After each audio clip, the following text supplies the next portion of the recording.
like start it raw dog. I'm not even gonna do my like starting soon stream or post it anywhere.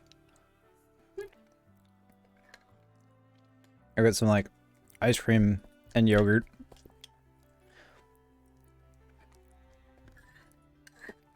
Which is so this is a eat together stream. I mean this is what I'm doing instead of my starting soon. I'm just gonna fucking eat on stream the whole time. Ah.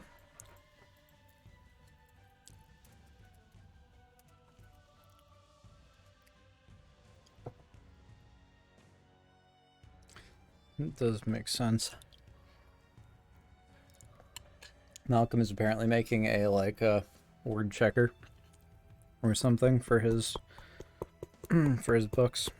There's a frozen banana in here in my yogurt and ice cream. I'm having to sort of break it apart slowly. There we go. Sure, this is an auditory experience for people.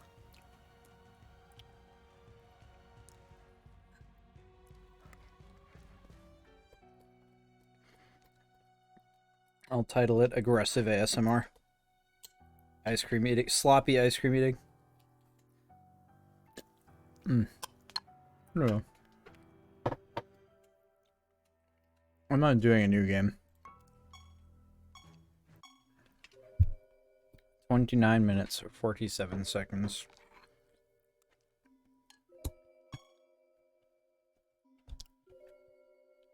Construction worker X.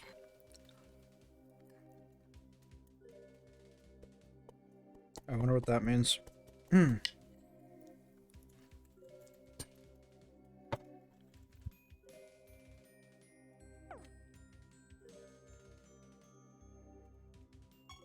Okay, we're just gonna keep going. Wait, where was I last? Kingdom of Heretics. I think I was there. No. I was in the Overgrown Temple. I need to go to the Path of the Damned. I get to grind waifu again.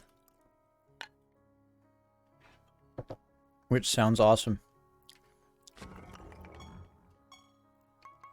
Oh, I don't get, like, to talk to her? If I talk to the statue, it just gives me a little dumb little menu. Where's my hot goth?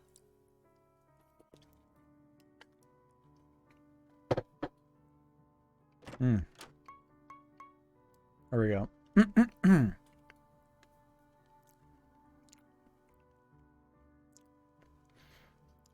This item is automatically added to your currency. Yep. That's right. We're getting power, we're getting resources, we're getting stuff.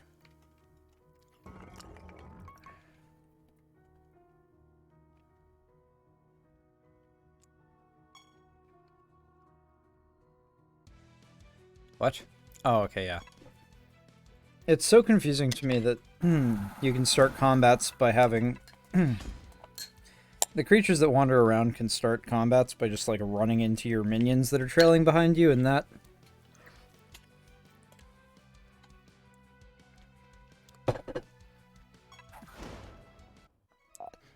breaks genre conventions in a way that jars me every time. It's not a problem. I don't think it's bad, but 3% more speed for every 1% health they're missing. I'm assuming that also doesn't stack up over 500% or whatever.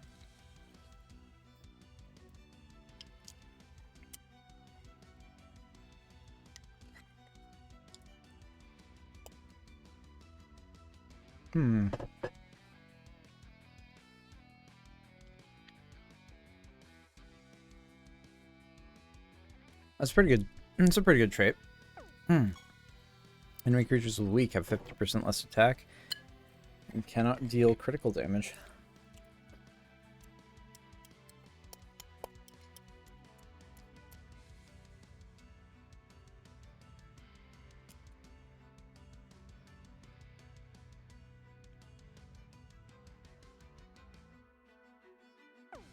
Apologies for the overwhelming sounds of eating ice cream.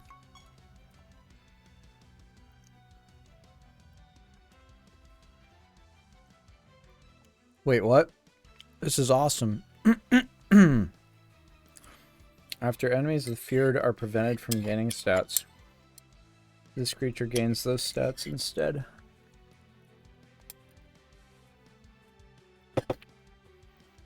I wonder if there's some way for me to, like, put that on my, use that on my animatus to, like, arrive at a situation where I'm giving him big, gigantic stat buffs by buffing, like, permanently feared enemies.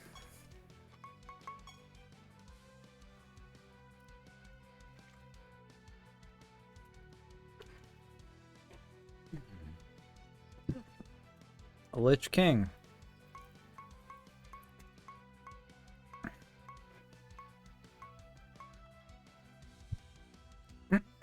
So he has those, but they are all ethereal spell gems. Basically. Yes. I wish I knew what those did. All the 4 horsemen minions.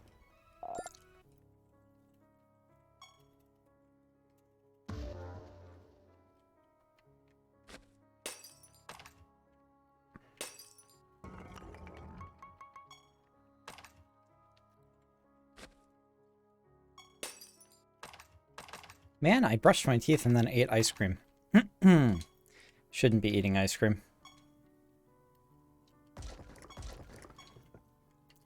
I haven't been feeling well lately either. Probably the ice cream. What is this thing? Target loses int equals 100% of damage dealt.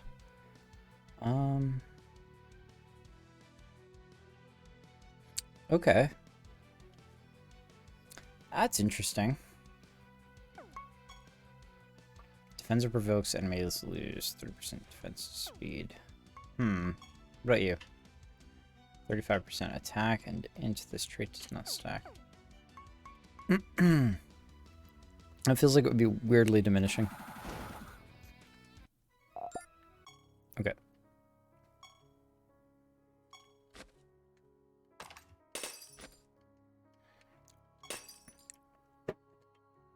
We are earning waifu favor. We got this.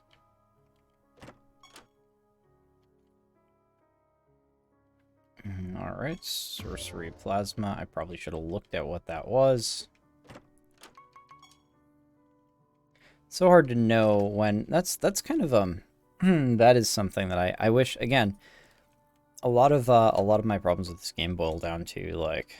Step ahead, see. Gotcha. A lot of my problems with this game boil down to the user experience, like user interface experience. UX is a problem with this game. God rules over the Temple of Lies. Is that Perdition? Oh, it's Orem, really? Oh, yeah, it is. Temple of Lies is the gem place.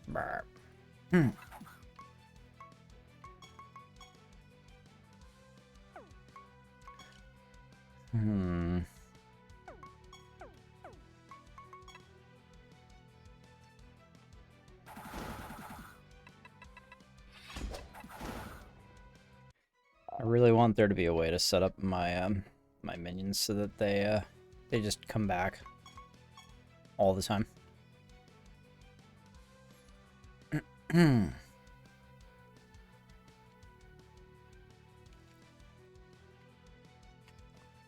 Wow. That's awesome. What?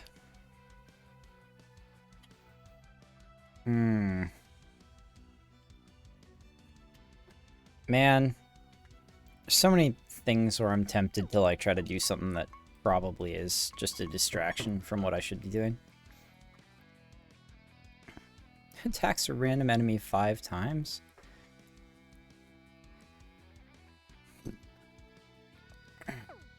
Seems really good.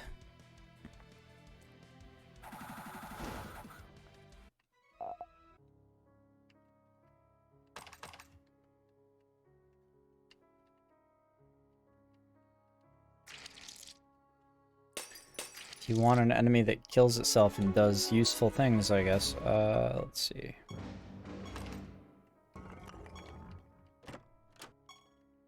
Bloodstone. Oh, no, that was an inscription. See, that's... I wish that it was, a little easier to, at a glance, tell when I ought to be paying attention to something that, pops up on that menu. Malachites. At some point, I'm just going to go ahead and, like, sit down and poke through everything I've gotten recently. Okay, yep. There is definitely a route that we haven't taken. Hey! That was a Nemesis mob?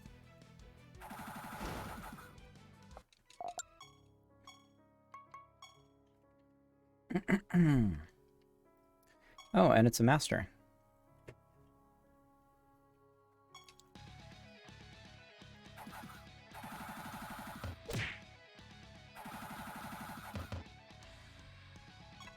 Wait, did that guy already die? Huh. They all came back anyway. Weird.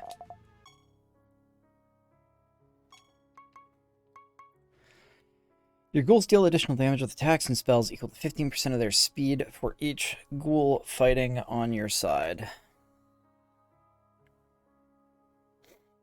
It's cool that applies to attacks and spells, I guess. 15% for each ghoul fighting on your side. 15%. This really doesn't feel like that much, honestly. I guess I should be doing the fire salamander shit.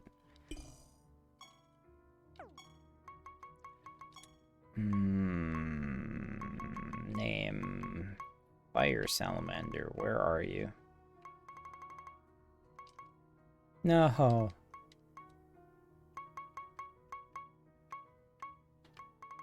There it is.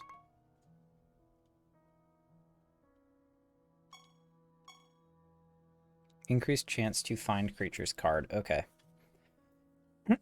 30% resources from this creature. See, that's another nice one. Okay.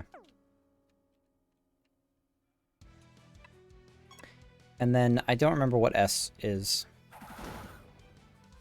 I think somebody mentioned what, like, the S rank does. But I just don't remember.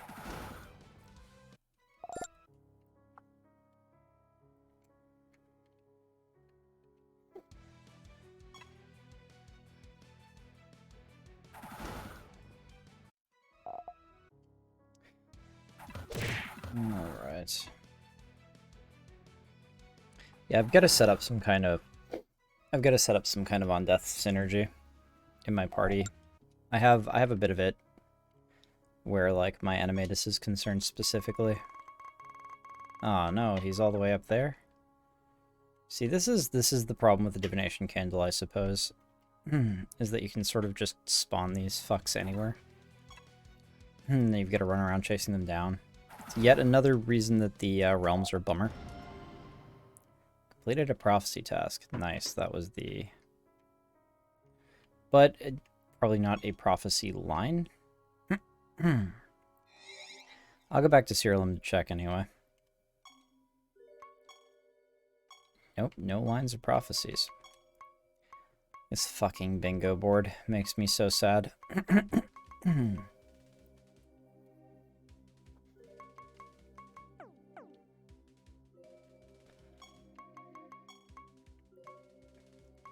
Wonder if these reset every time.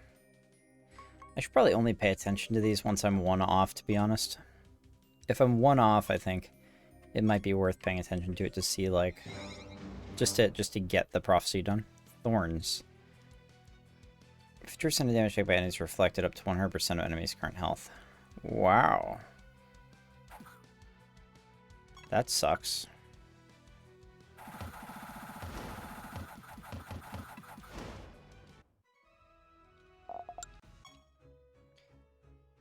I've got Resurrects. Resurrection is nice in situations like that, I guess.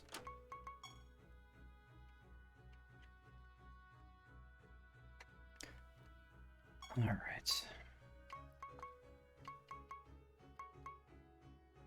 I don't think I've done green-blue. No, that sucked. I think green-pink is the one that got me a bunch of loot.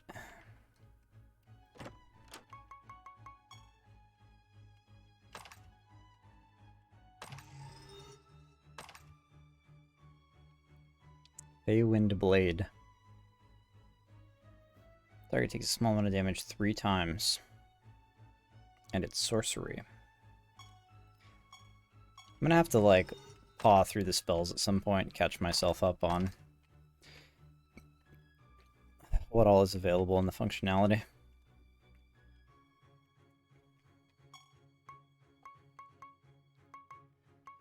Have I done yellow-red? That makes sense, seeing as Brimstone is orange-looking.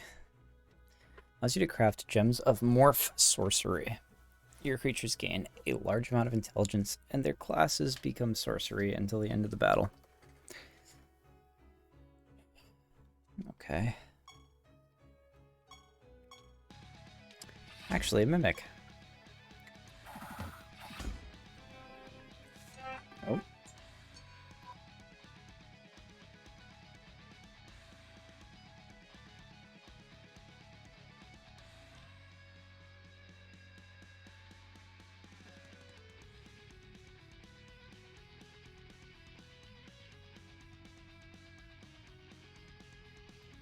That would be a package downstairs that I have got to go get in a minute. I have a minute, though. Oh, my shoulders hate me.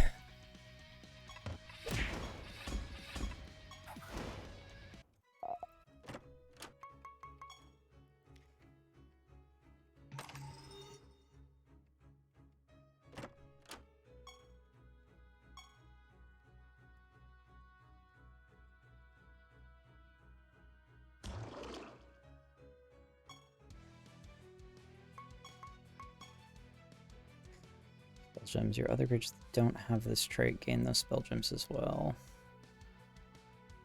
Huh. That's pretty good. Other creatures that don't have this trait gain a copy of the buff as well. Also pretty good. These guys look pretty weird.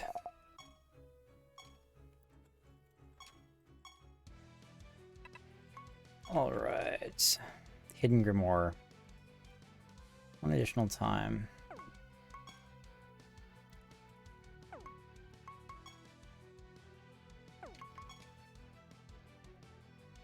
Wait, what? This creature casts its first 2 non-ethereal spell gems, so that means, well, fuck. I was thinking about that other one that has the, on the start of battle gain, the, like, 4 horsemen minions. I was thinking I could definitely combine it with that. The first 2 equipped spell gems with each other.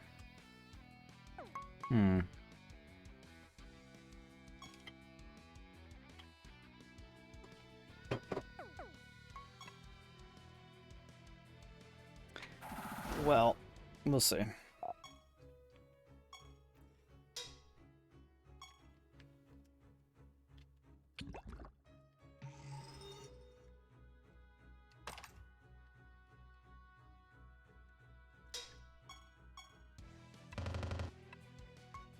Okay, what are these?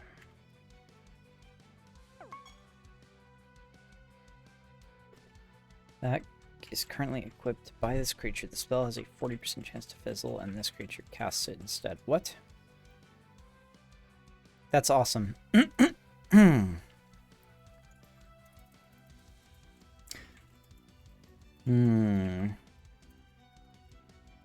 Kind of. I wonder how many spell slots you can fit on a creature. You'd have to be able to put, like, every potentially dangerous, spell on that thing. Might not be worth it, I guess.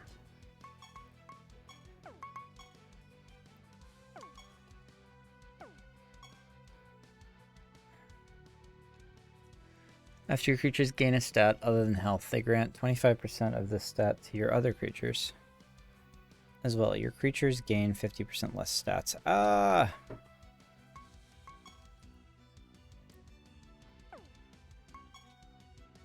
You know, I bet that's not as bad as it looks, because I bet that, like, you can hit the stat limit with all your creatures pretty quickly that way.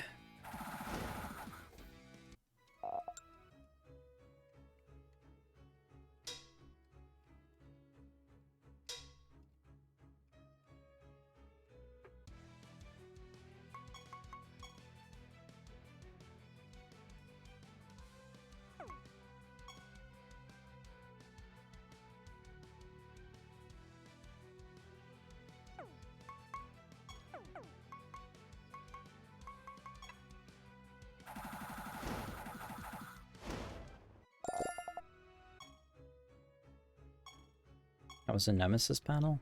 I didn't notice.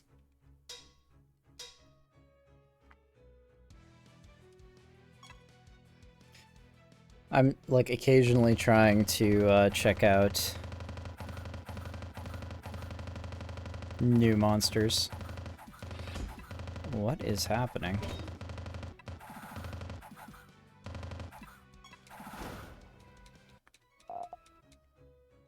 Happens so often that my first turn goes really weirdly, and then my Ashian there gets to cast a Rabbit Dementia on my Animatus, and then instantly everything is dead. Gunpowder. Haven't I seen this?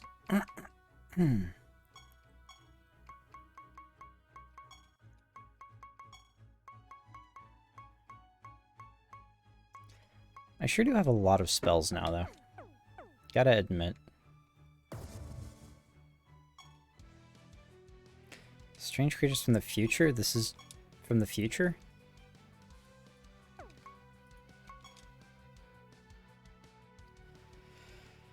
Huh. I think we want to build around anything that says after a thing happens. After your creatures take damage. After my creatures take damage, they're likely to be dead. We have learned this. More piety.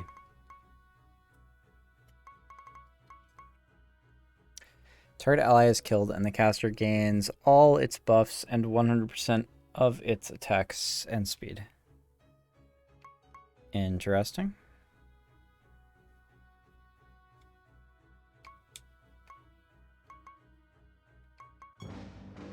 I wonder if there's one to gain all of its minions, because I bet I could set up an interesting thing where, like, I have my Animatus steal all of, like, the horseman minions or something like that. Let me actually check on that. Real quick, what the hell did they do? Okay, war. Is the enemy equal to 50% of the damage taken?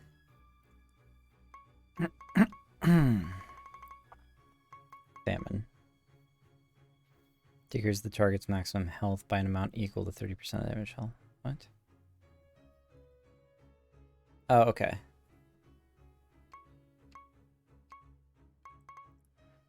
War, famine, death.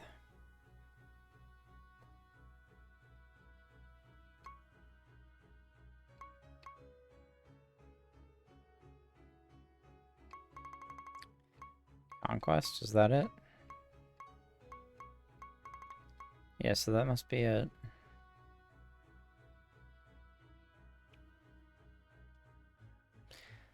After Conquest Master manually casts a spell, it grants all your creatures a random buff. Huh. Well, they do seem good, but I don't know how good. Beacon Master? No team is complete without a beacon at the helm, I say. Okay. What do you guys do?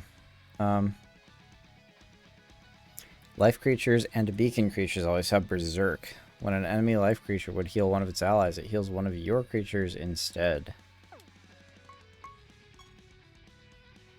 And beacon creatures always have animated gem.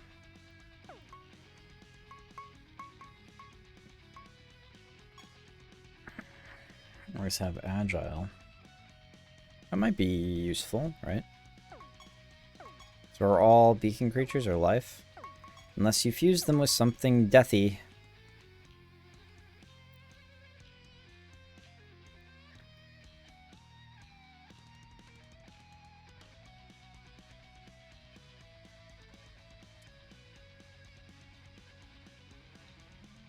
When an enemy death creature would afflict your creature with a debuff, they afflict them with a buff instead. Agile's good. Each of your creatures' turn, all of your creatures have a 25% chance to recover 20% health.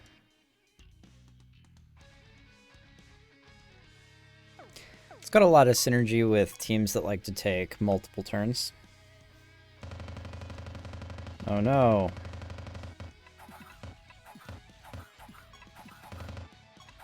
Oh wow.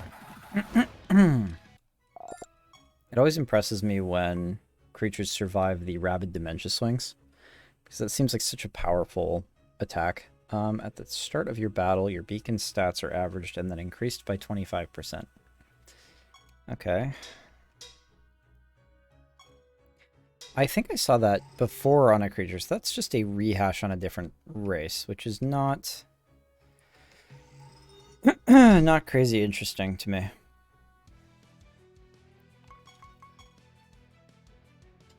Extra damage to the amount of defense it has greater, equal to the amount of defense it has greater than its target.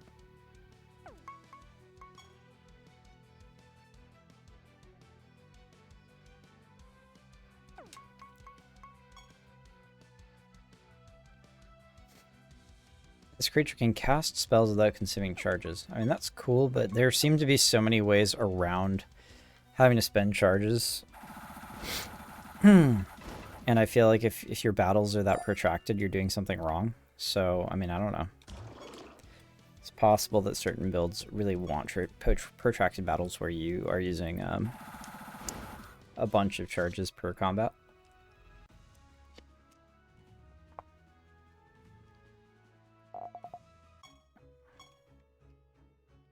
That might benefit from that, but certainly doesn't feel that way to me right now.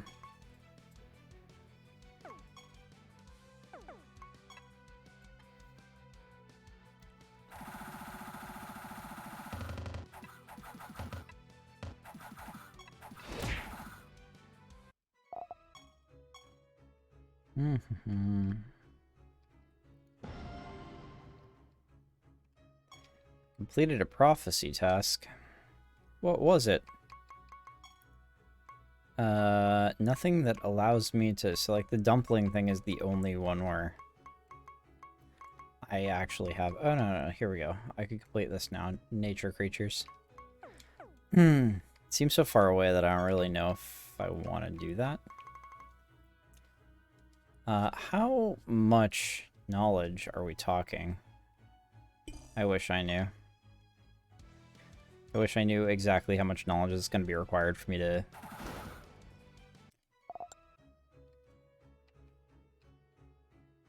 Oh no. I have summoned the salamanders. Now I must deal with them.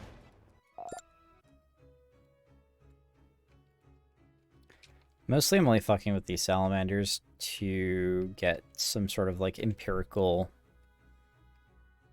experience with how much it, how long it takes to get a creature up to S rank.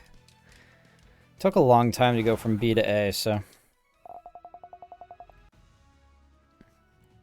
Creature's current knowledge level and amount can be found in the bestiary. Yes, that I knew. I kind of wish that it could be seen on the divination candle screen. But I do appreciate you pointing that out to me. There's a salamander. We found him.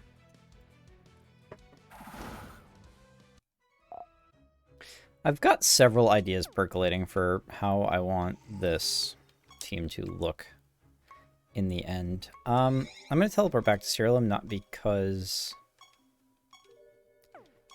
I have anything to do here necessarily, but because I received a call that was like, you've got a package downstairs, you need to come get it.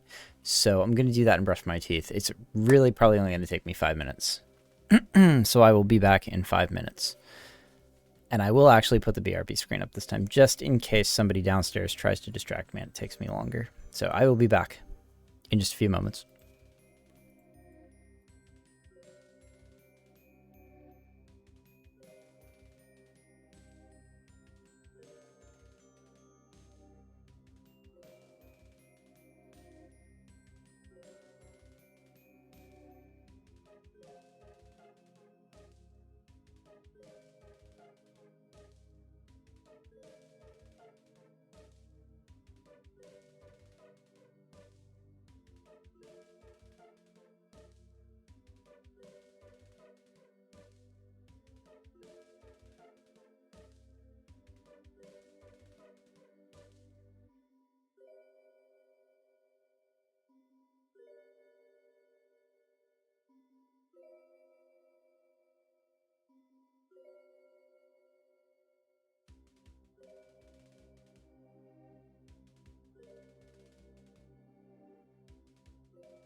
I am back. Let's... For a second, it looked like I had put my headphones directly into my coffee, which is not what you should do. That's not where coffee goes. Okay, 78. We're just gonna keep it rolling, fam.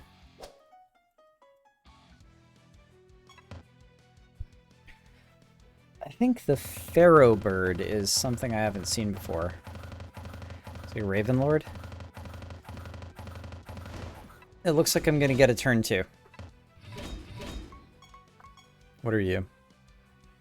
50% of the damage speed instead of int. Nice, I like that. Let's do it. Corpse explosions are like far and away the most powerful seeming like perk mechanic.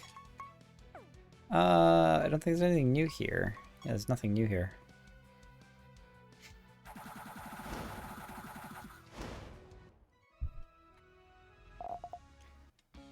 Okay. I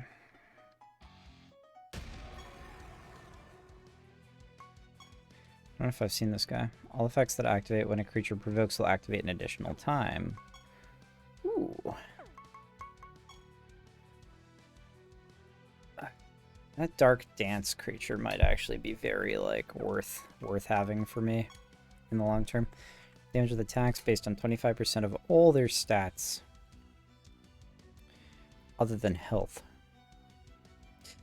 Oh yeah, that's right. I thought about doing that before. That's the average creature. It's like... So that way, whatever stats I'm getting, they all count equally towards my damage.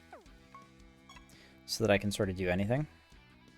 Although buffing the intelligence feels potentially really good because of the corpse explosion shenanigans.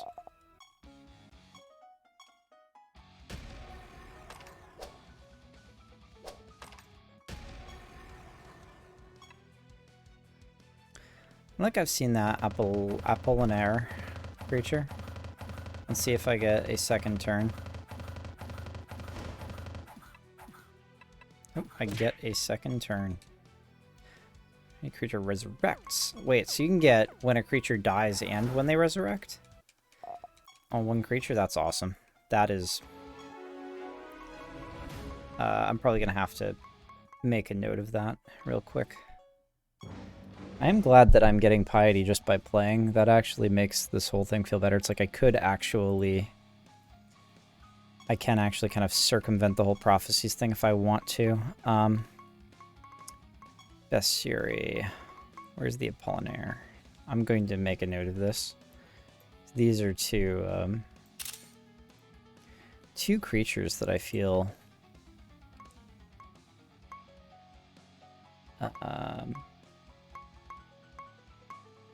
I'll have to find the other creature. I don't think I... Yeah, I haven't pulled that one aside yet. But if you can put those both on the same creature, that's really cool. I mean, you can obviously. It's just it could be really cool to have a like a slaughter and resurrection chain if you've got double effects on both death and res. There it is. Rift Dancer. All effects activate when a creature dies. Will activate one more time.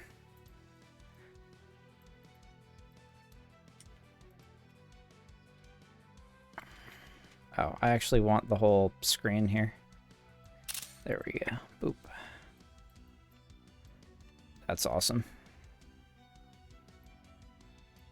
Yes, please. More tools. Give me more tools.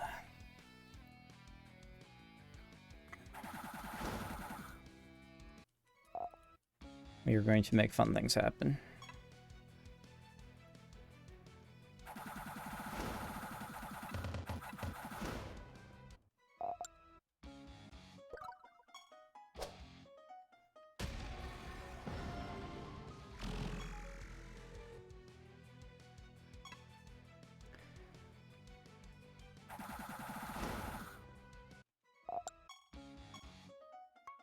Easy money.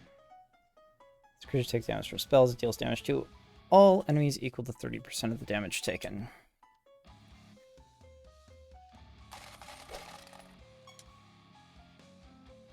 Much like their Sanctus counterparts, Sins all bring something different to the table.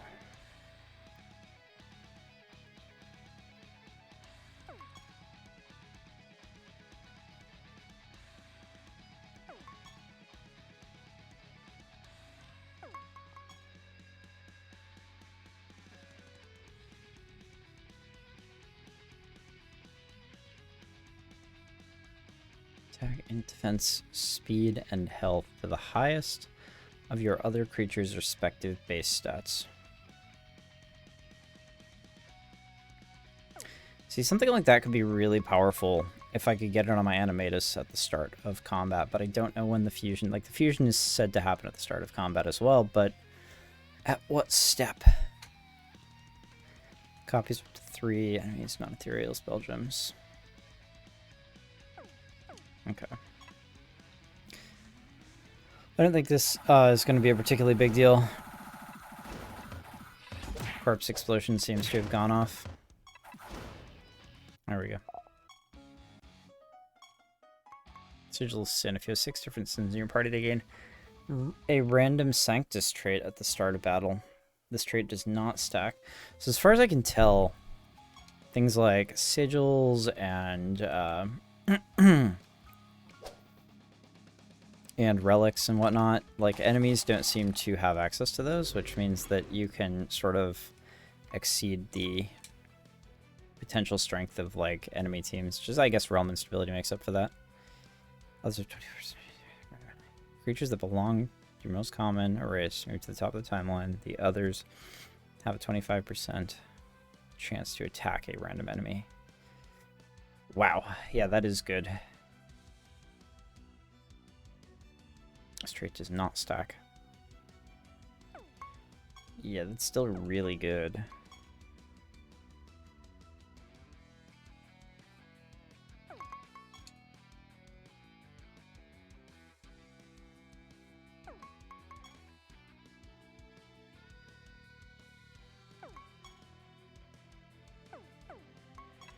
Okay, well, we'll see.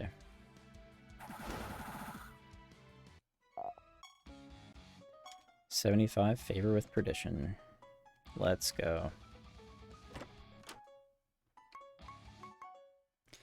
We've definitely been getting some costumes. Take damage equal to 20% of max health at the start of their turns. Okay. That does not bother me in the least.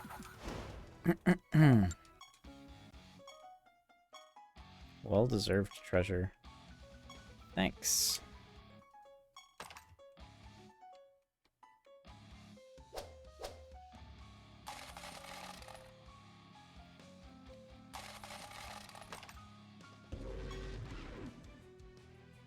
What are these? Are resurrected, the others have a 30% chance to be resurrected with 50% health as well.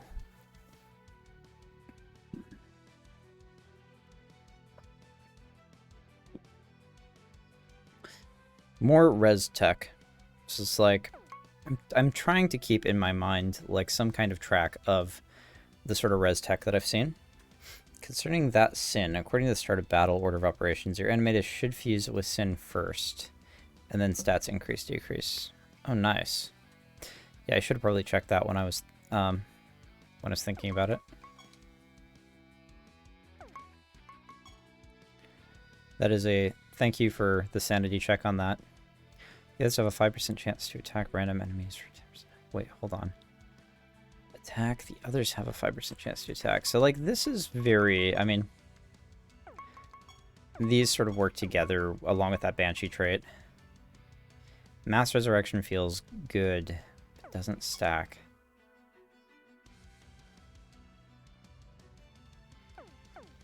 And that would have to be race-based.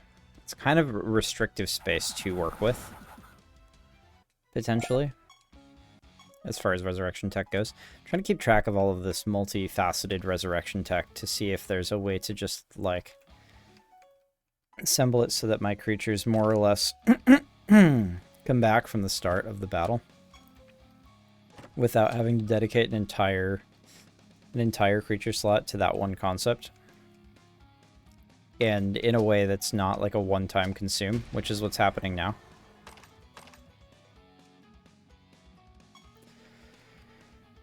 I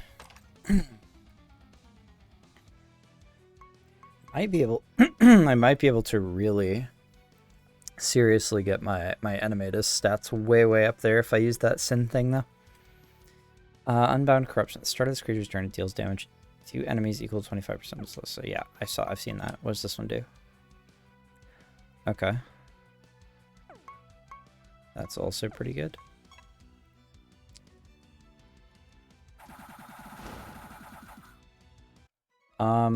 Yeah, the Nephilim stuff's all pretty interesting.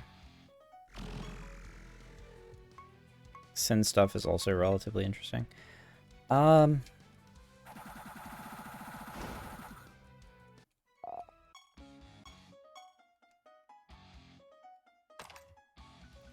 Still just diving. We are not going backwards in any way, shape, or form here. I wonder when we're going to get murked. So I'm definitely going to get murdered at some point. It's probably going to be another boss, I think.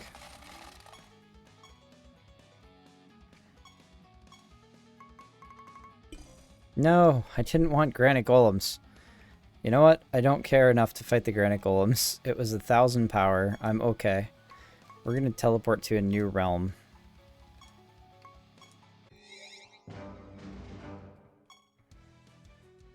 Okay.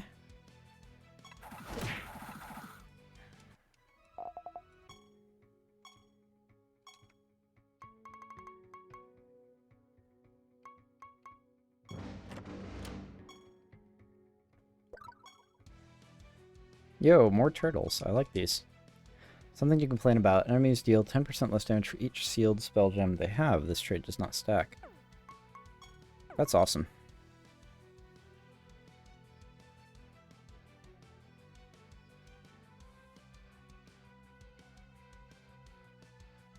Target has. These are all about sealing enemy spell gems. I wonder if it's possible to just, like, start a combat, seal every fucking enemy spell gem. So it seems to me that some of the best ways to, like, create resilient survival is doing things like preventing enemy spell gems and stuff. Queen Bird of the Elite 3. Gemlings are as strong as they are gorgeous. Oh, Gemling Master. So this is like another realm with like a bunch of masters. Gems were my worst, worst ever. But since I reorganized my party, they don't seem to have been quite so much of a challenge, so let's see how we do. Okay, Gemling Master, Sigil of the Gemling. If all creatures in your party are Gemlings, they can equip spell gems from any class. That is wild. I like it. Saves you... Oops, I should have checked. Wait, I can't destroy these? Weird. Golette of the Elite 3. Dumplings.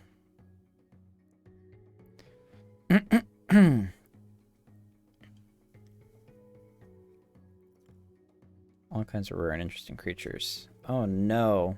Is there, like, creature luck? Is that true? Oh, I hate it. I hope this counts as a dumpling kill. After one of your dumplings are killed, this creature gains 50% of their highest stat. Oh, no. You can cast spells a maximum of 3 times per turn. Do not consume charges. They can only cast a maximum of 3 spells per turn. Spurs. Cast spells. Okay, yeah. Time battle, they are resurrected with 1 health.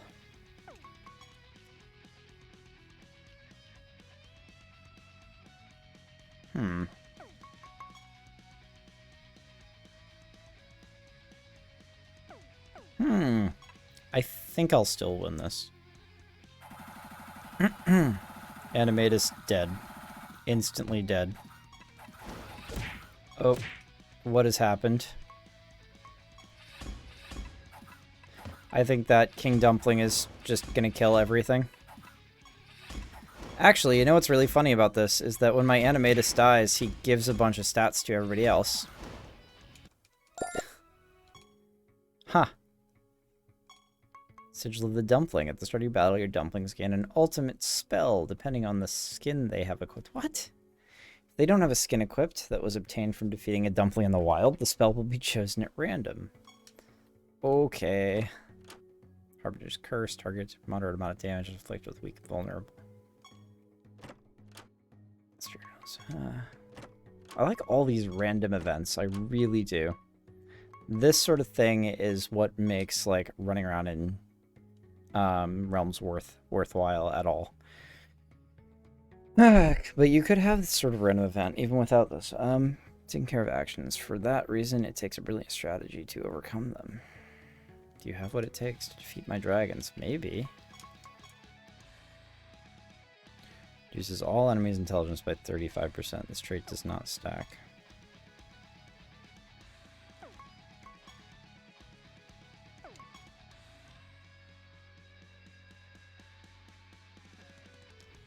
Uh-oh.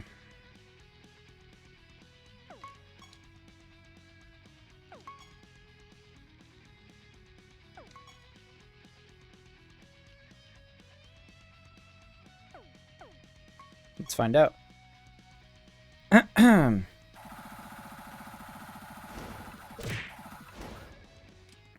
Nope.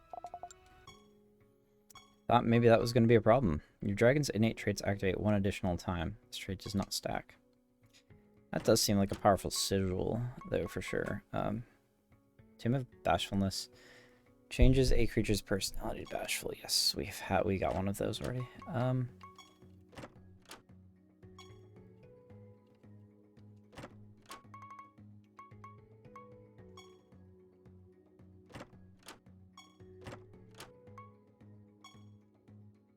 Well, it's an interesting way to start a realm. There's a massive amount of health and loses a massive amount of defense and speed. Okay.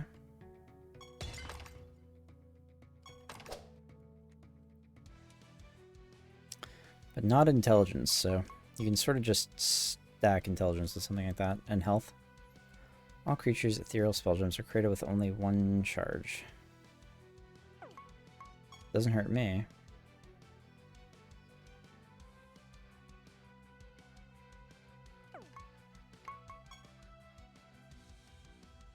% more powerful.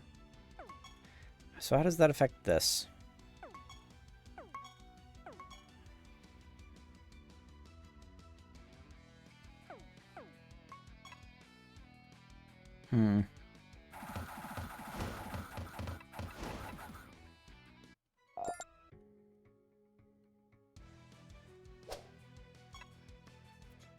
I still have not looked at the gold golem. I probably should.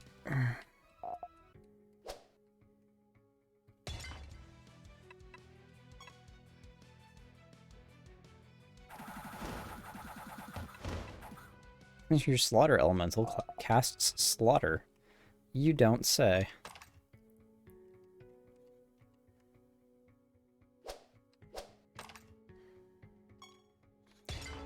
It definitely seems like I am getting more and more favor generating objects to stomp on as I go deeper in the realm depth. Two has a 2. All buffs and debuffs last for only a turn. Well, one turn's enough.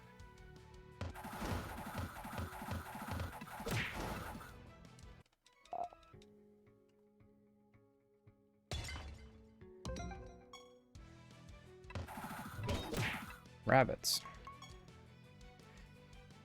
Your creatures have cast a total of 7 or more spells during the current battle. This creature's spells are 50% more potent and no longer consume charges. More crazy evoker shit. Yo. How's it going, Malcolm?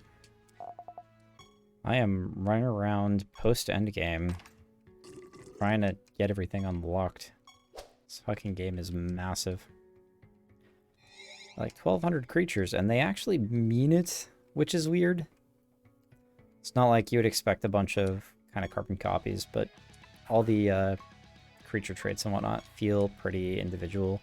I mean, kind of. There's like sets of traits, basically. They have kind of themes to them. Waiting for my wife to finish making tacos for me. Oh, it's a mood. I just finished eating bananas, yogurt, and ice cream because I'm a filthy heathen that occasionally needs, like, emotional comfort in the form of delicious, sugary fucking food. Bananas. Yeah, that's bananas. 50% less damage. Healing spell gems. There it is. Man, that's gotta be so good on an evoker. I know. No, it's the ice cream is the shocker. Like, we bought ice cream intending to give it to Ken, but we bought froyo that I'm allowed to eat technically, and so the temptation is fucking real. Having had like 3 spoonfuls of ice cream, I'm sitting here playing and I'm like, ah, man, I gotta get outside and do some fucking running and some push-ups. Feel like so motivated to do a workout because I fucking pigged out. Man. Regulus rules over which realm? God, I don't know. I fucking hate these. I can say I don't know, but that doesn't help me. I think it's the Arachnid Nest. Yeah, there we go. Gives me a scratch card for some fucking minigame. Yeah, anyway. That is huge right now because I worked out a lot yesterday. Yeah. I get people talking about how, like, that's not connected. Like, people are like, I don't understand what you mean when you say you get so hungry when you work out. I don't understand that. It's crazy to me. If I work out, I am so hungry, like, immediately. Like, same day, next day. Like, if I work out in the morning, by the time that the evening rolls around, I'm like... The other day that happened to me. I was working out, and I was out at the store because I was going to pick up a prescription for my grandfather, and Walgreens is right next to Publix. So I went over across the street and just bought one of those whole rotisserie chickens and brought it back, and I was like, we're eating this. And Elizabeth was like, oh, we're sharing? I was like, no, I'm eating it by myself. Nah, I shared, but I felt like I wanted a whole chicken, like, you know? Now I want to go out and get a rotisserie chicken. Man, I feel like that's always a good idea. If the creature kills an enemy, it seals the enemy's spell gems and gains 20% attack and 10% defense for each spell gem it seals. That's all of their spell gems, though. That's pretty nice, actually. Although I don't know how much, like, I'm going to run into, like, resurrection tech I'm going to run into. After this creature is affected by an enemy's spell, it seals the spell gem and gains a copy of it. That seems like a reasonably good counter spell trait. It's fucking hard to it's hard to evaluate the utility of sealing spell gems. Because everything is always over so quickly if you have put together a strong comp. You didn't catch the unlock of the realm instability mechanic by the way, did you, Malcolm? So realm instability in this game is like, adds fucking random properties to the realms that you go into, and they are, like... They're really absurd, actually. Almost to, like, an extent that feels bad. Like, you crank it up to Realm Instability 5, and it puts, like, 10 mods on your realm, and the mods all affect all of the enemies, and the mods are like, hey, by the way, enemies actually cast spells 11 times when they cast spells. And deal 300% more spell potency or something like that. And, so I ran around on Realm Instability 5 for a little bit, and did get killed. And And I guess now the basic feeling is, okay, at some point I'm going to unlock all of the different tools in the game, and then I'm going to try to assemble a team that can run around on Realm Instability 5 safely. Like dark runs in Darkest Dungeons? I think so. I actually... Dark runs, were those like, Fuck, I'm having a hard time remembering what dark runs were exactly mechanically. Darkest Dungeons I played, I didn't play it all that much. I wonder if I think I might have. I got to the final dungeon and realized that like what was going to be involved in my clearing the final dungeon was like throwing a million hours at the game. And I think I just up and quit. I think I was like, nah, I see what's going on here, and I will like leave that for a player with a higher constitution than me. What I mean to say is I'm weak and I gave up. Final dungeon made it clear that the game was a horrid grindfest. Yeah. The words are jacked up, but the enemies are also super strong. Yeah, but super strong is like putting it so delicately with Siralim. Like, I can show you actually this sort of thing. Like, I don't have to confirm on this. So we're at floor 80 finally. So if I add realm instability, it goes up to 5. You can see the realm properties on the right here. You got like end of turn attack. So this is stuff applies just to the enemy creatures. Number one, it randomizes the creatures that can be there. So they can pull from any part of the pool. And it's like they all start fused, so they've got like 2 traits and have classes and stuff that you aren't expecting. But if I crank this up to 5, so like the negative ones is like less attack, less intelligence. That applies to my guys, obviously. Like the red ones, I guess, are applying to me. And there's 5 fucking hidden realm properties. It adds another boss? Oh no, the nether boss is already there because this is every 5 floors. I guess I'm running into that from now on. So 1 extra trait. Enemies haven't. Oh no, it's maximum extra traits. Okay, so that means I don't even get my artifact traits. That sucks. Oh my god, that's fucking terrible. Wow. Yeah, maximum extra traits is garbage. You can randomize the properties, but having your maximum extra traits reduced just seems like nonsense to me, because that's basically like what you're building your team out of. I feel like maximum extra traits should only go down to 3, or sorry, 2, so that you at the very least get your basic artifact traits. What is that? Jingula. See if I get a second turn, I will inspect. Nope. Got all the corpse explosions happened.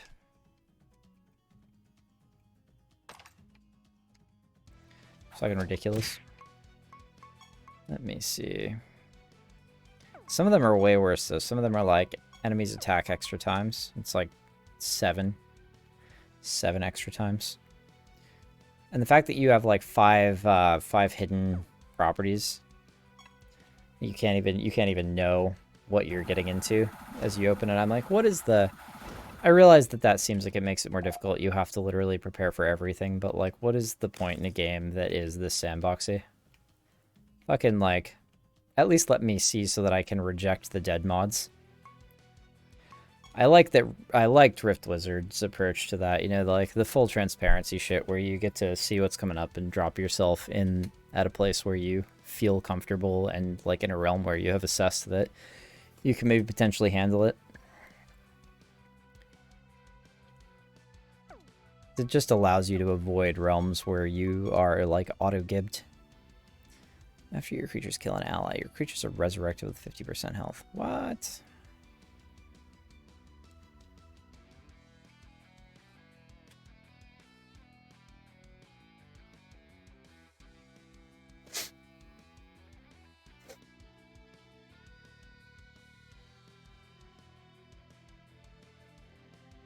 I'm so confused by this.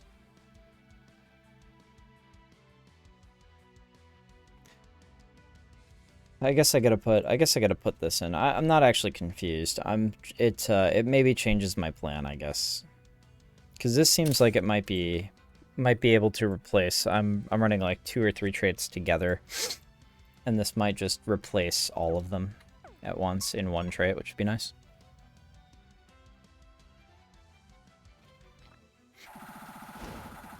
It's basically how my team is set up, is that my Animatus, the big douchebag on the left, goes first and immediately casts Slaughter, which is kill all of your fucking allies. And because of an Animator perk, he gains the attributes of those allies. And then, because it happens in a certain order, the last guy that dies resurrects everybody else, because I set it up that way. And so I end up with an Animatus with, like, 10 times the attributes he's supposed to have. Then because he has a bajillion million intelligence, when any enemy dies, he casts Corpse Explosion. And the potency multiplier on that Corpse Explosion is fucking ridiculous. So, everything dies instantly. What are you? Ceaseless Gladiator. Pitworm. This creature takes damage, it gains shelled. This creature intercepts all damage dealt to its allies. Oh. Okay, yeah, that's fine. That's not actually going to be that bad. 238,000 health is a lot of health, though. Okay, I guess everybody has a lot of health here. Alright, let's figure it out. See if I can actually do this.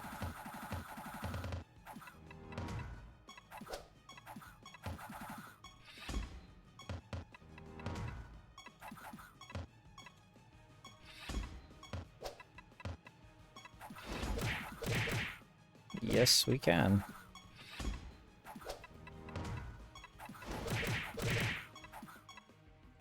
Wow, and they just resurrect the worm, huh?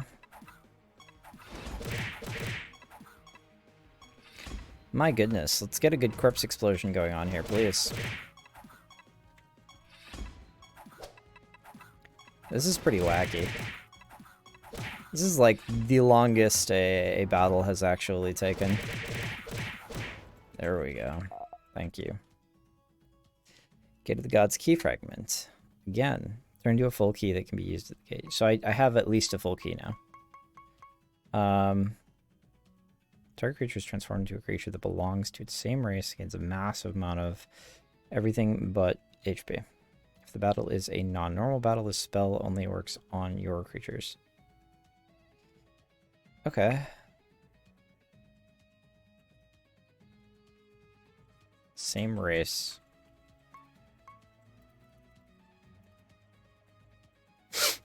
Massive amount of everything, huh?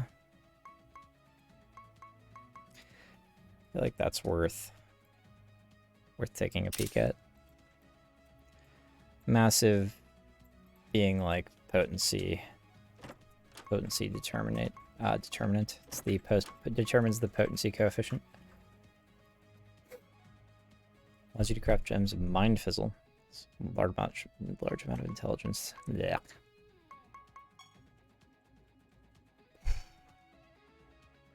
Having a brain day. That's what happens when you have to deal with a cantankerous old man all day. Okay.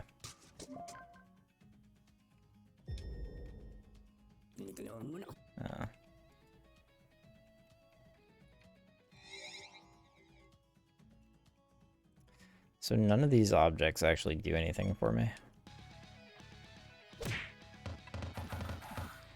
Excuse me? What do you do? Oh, yeah. It's so hard to remember, man. Effects that activate when a creature deals critical damage will activate one additional time. I have not seen a single... No, I think I have actually seen a trait or two that activate on crit. But they've been pretty few and far between so far.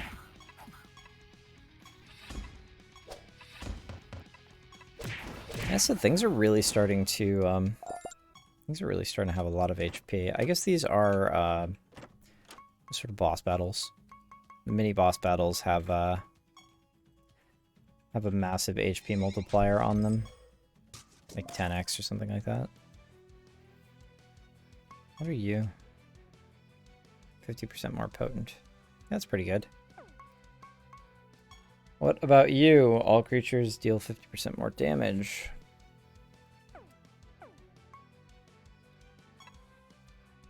Okay. I'm happy to deal 50% more damage. No problem.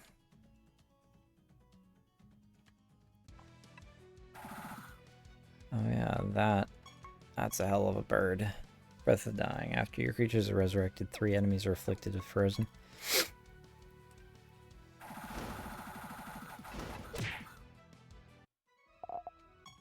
See, getting something like that, like after your creatures are resurrected, all enemies are afflicted with frozen, or 3 enemies are afflicted with frozen. Having something like that activate twice feels pretty powerful. Like even on the scale of what I'm now operating on. Frozen is easily the best CC in the game. It's just like you don't act.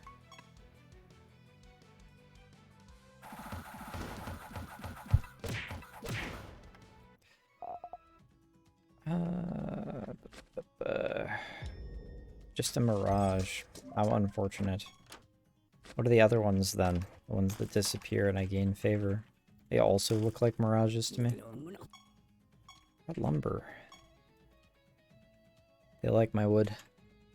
Djinns are powerful spellcasters. Okay, we got a Djinn master. Wow, what? Excuse me?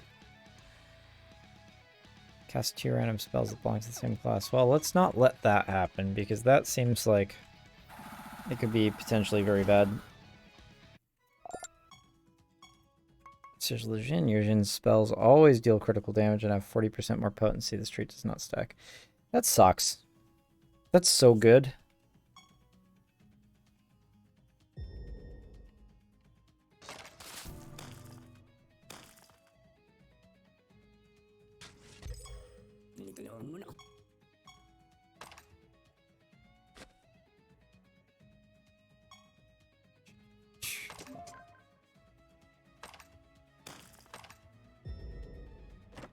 Actually treasure, I guess. Kinda treasure. It's 2 resources. Oh no. I guess I really shouldn't be trying to reveal all these tiny tiles. Like the one tile that I'm missing. At this point, we are just diving to get however much realm depth we can. 80 means I'm at least halfway there, though. At least halfway to the realm depth that is required to reveal pretty much all the monsters in the game.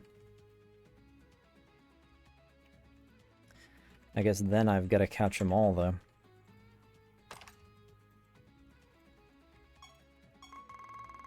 Oh, good God.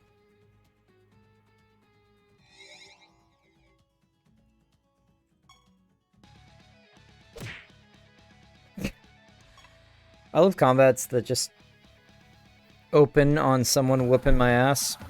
Because just one creature on the enemy side decides to go first and punches my spellcaster to death.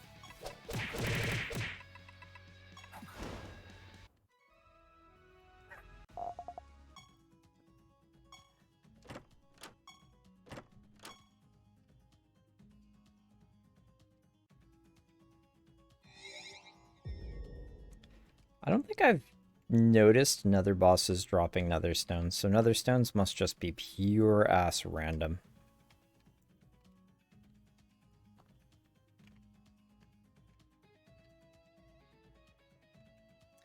I'm going to go ahead and guess that the rarity of the nether stone is based on like things like your reward multiplier and your depth, which strikes me as kind of crazy.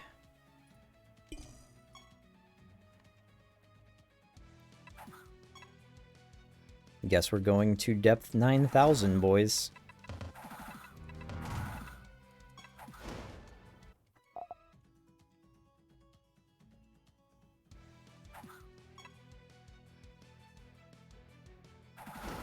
There's nothing really stopping me from leveling, like over-leveling the game here, to be honest, so.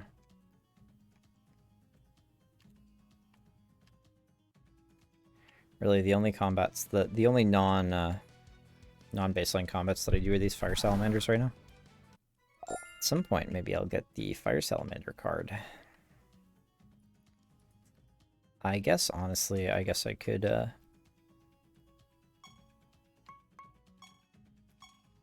could probably consider grinding certain cards. The Barrens, that's where I am. Go to the Swamplands.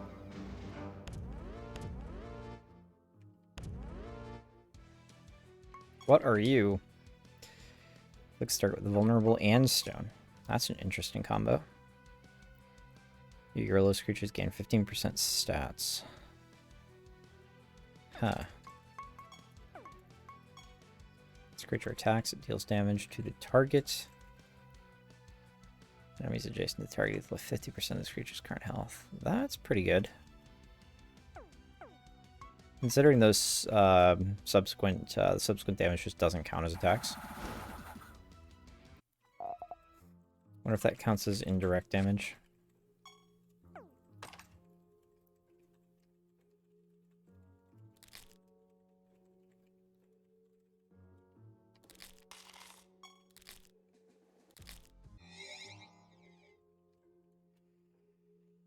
Glad to see you were back at the game. I never really stopped. It's just that sometimes I, like, my day does not cooperate with the desire to stream. So, but yeah, I'm still going. I'm on, like, depth 80. Kind of unlocking all the weird various mechanics that exist at this point. If this creature's attacked, it gains 25% defense and speed. Interesting. Ghost Belgiums do not consume charges.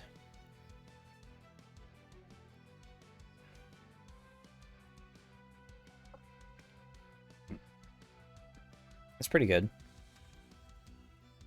That's just an exotic. I wonder if the exotic races are harder to build, you know, sufficient mana for.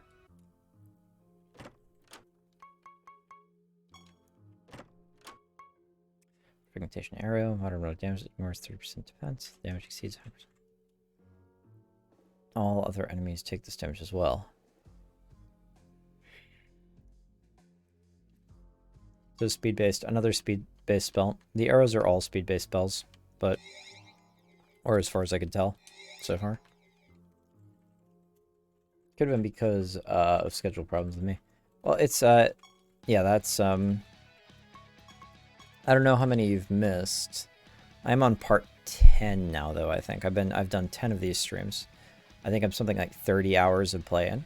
At the start of your earliest creature's turn, they recover health equal to 25% of their highest stat. I mean, that could potentially be better than baseline mending.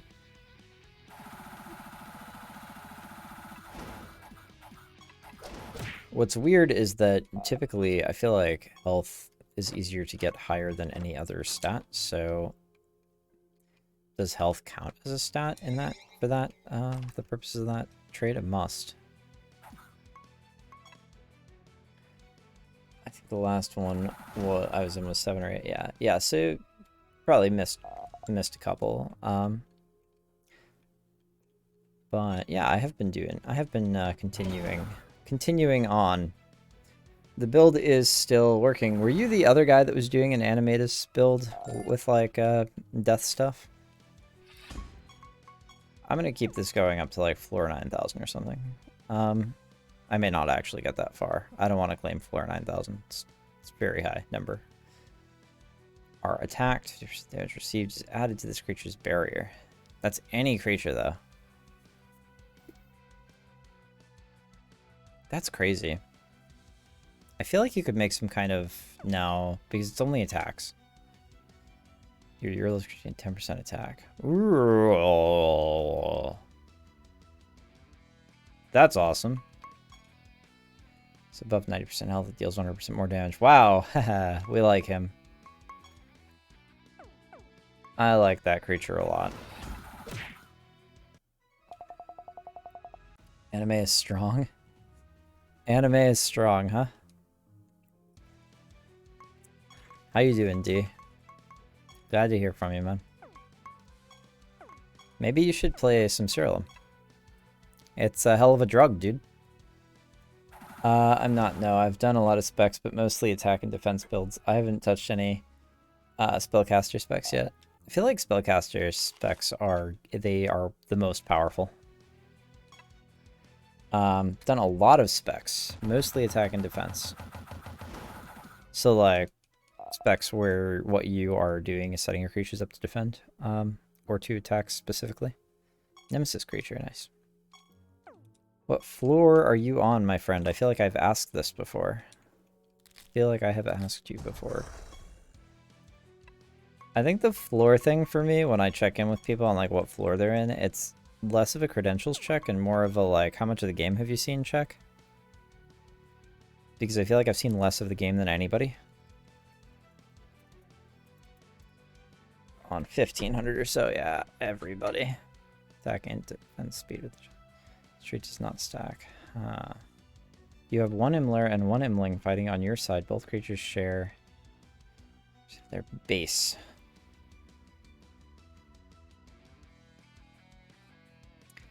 That probably doesn't kick in until after the start of combat, though, right?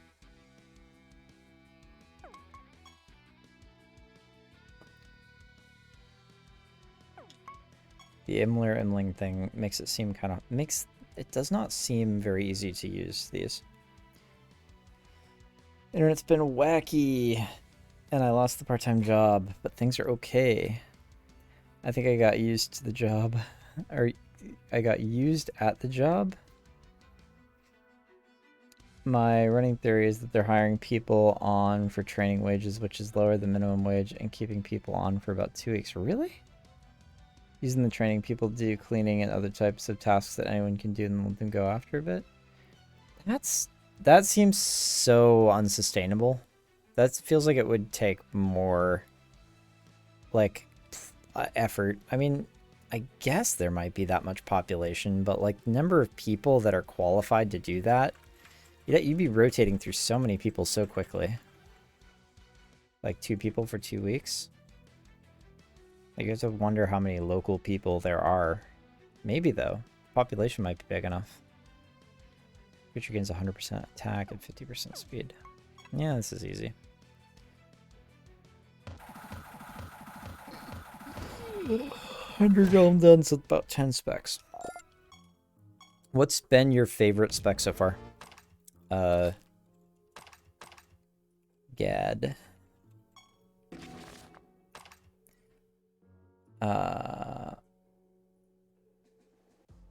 Would you consider talking about other specs you can unlock now as a spoiler you don't want? Oh, dude. I put the spoiler thing to bed earlier today. I'm done with the mainline quest. I do not give a fuck anymore. Talk about whatever you want. Definitely Graveborn. It's very cool. Have I seen Graveborns yet? Might be that they're fishing for people, get the menu instantly or something, but I don't know, it might just be bad management. That sounds like I'm very inclined to believe that it's bad management as opposed to a coordinated effort, because that seems like a very low return thing to build a coordinated effort around. Like, the difference between somebody that you pay minimum wage for hiring and somebody that you pay training wages is like, it can't be that much. Like, even if it's double, the absolute value is just not that much. Your brownies attack 1 additional time for each brownie fighting on your side. Your creatures deal 50% less damage. This trait does not stack. Well, that's still good. Due to the nature of like the brownie attacks. Greetings, hellos to you. Class does the wizard's companion belong to? Wizard? Wizard? Sorcery? Seemed really straightforward. Tainted Charm. Refuses with a copy of a random Imler adjacent to it. Gotcha. Groupborn revolves around one primary perk. It has Somas. It's the first 3 times you die, you auto-res for 25%, 50%, then 100% HP automatically. All the other perks revolve around this, giving you extra stats and benefiting from resurrecting.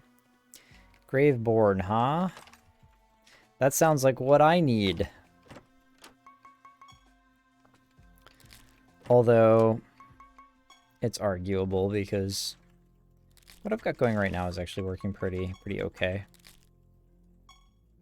It's probably going to fall off at some point, but... Oh, all of these hunter guys.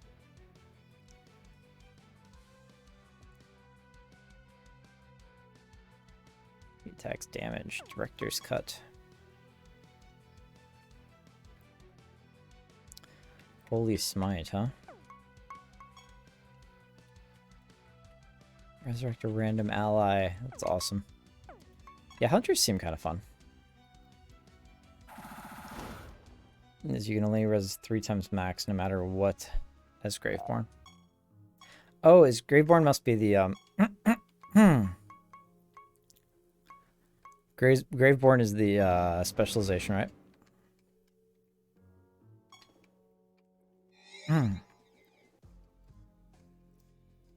I'm probably gonna have to like max everything out and then build a royal team in order to get this thing online to the way that I want it to be. Oh, that's awesome looking. When this creature is above 90% health, your creatures take 65% less damage. That's really good.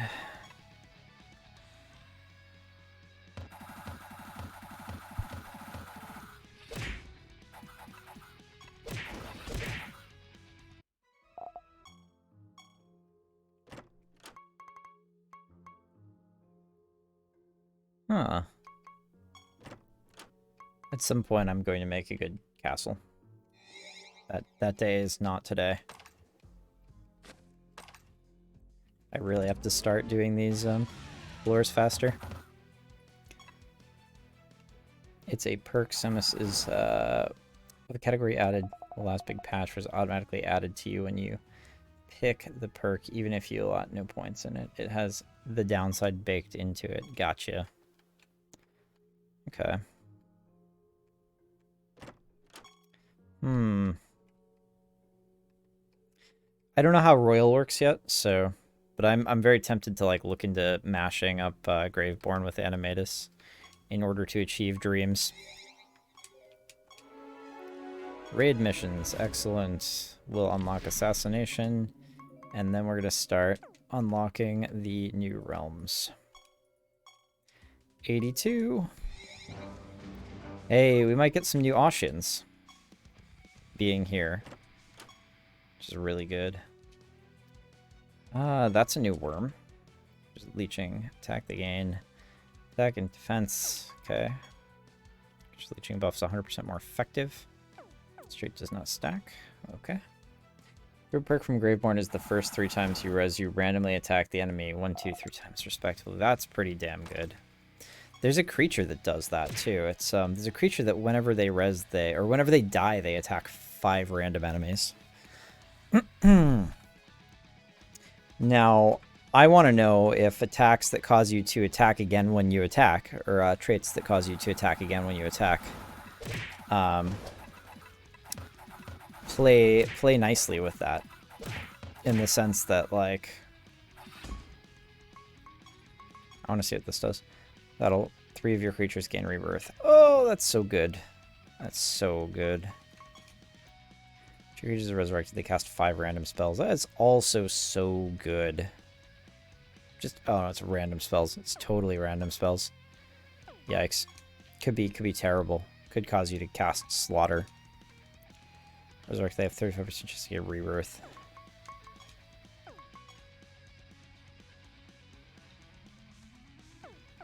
I mean, the 3 random creatures gaining rebirth at the start of battle is pretty good. Sigil the Ossian. If all the creatures in your party are Ossians, they start the battle with rebirth. Resurrected by the battle. Oh, that's so good. All right, I've got to snapshot that one. That's so fucking good.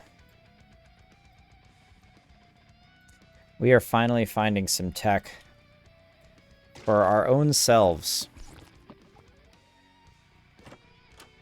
That's what I like. more options, but no new ones. I think that's trepidation. What? Yes, I believe you're right. I believe you are correct. I just saw the creature earlier today, and I'm not. Leader is immune to damage debuffs and stat reduction while allies are alive. Whatever. You'll all die, like, pretty much simultaneously, so. Yeah, it is definitely the Trepidation White. Few swipes. Random enemy creatures 3 times. Each attack deals 25% normal damage. See, why not Rapid Dementia?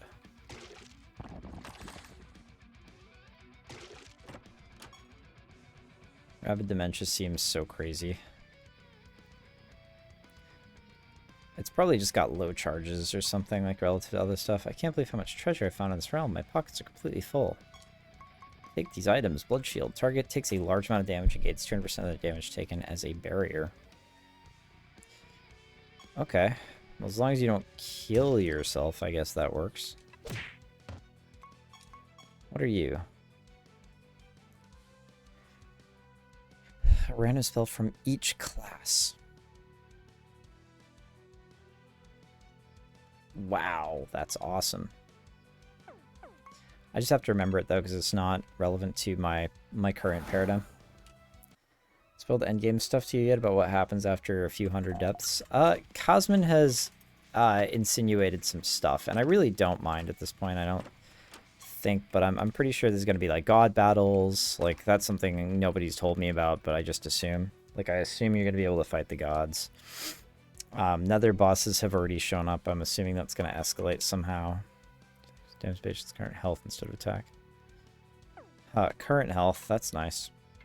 So yeah, I mean, I don't care at this point. I'm going to get there.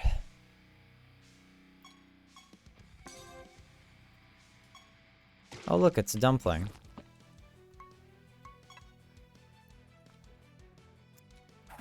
I kind of want to know specifically how Realm Depth interacts with, like, the Netherstone rarity. Is that based on floor or something? Like...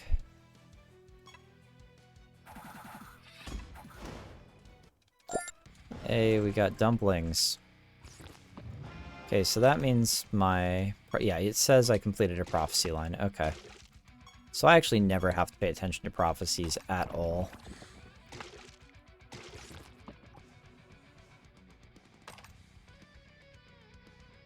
Which is kind of nice, in my opinion. Okay. Torn rules over which realm? It's the Cutthroat Jungle. I do not like that this game is training me on its own version of its own trivia. That seems so fucking scummy. After an enemy dodges, this creature decreases its speed by 50%.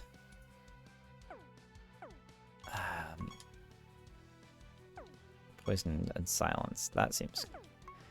Forcing dodges seems like tech that I don't have yet, though. Other than, like, lowering your own speed. And some of that works counter to the way that those creatures seem to function. Okay. Oh, cool.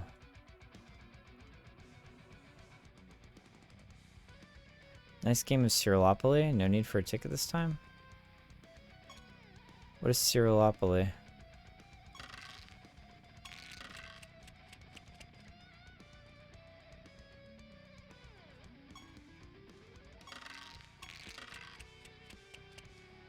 Wait.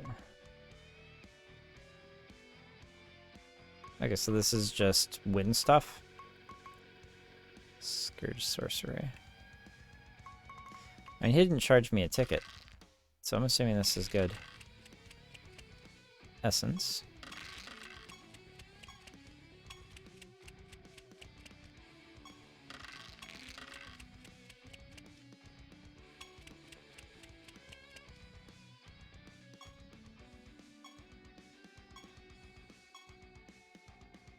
You only get to play once.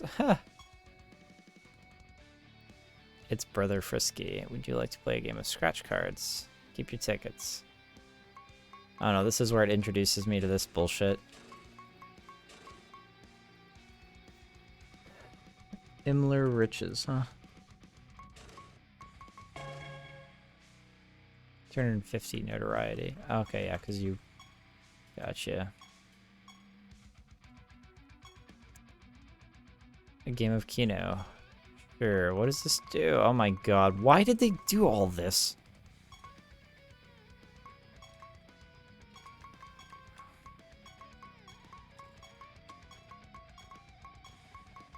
I don't know how to play. Oh, it's totally random. Okay. We got some notoriety. Notoriety seems really good, so... Yeah, this is just press your buttons, brother.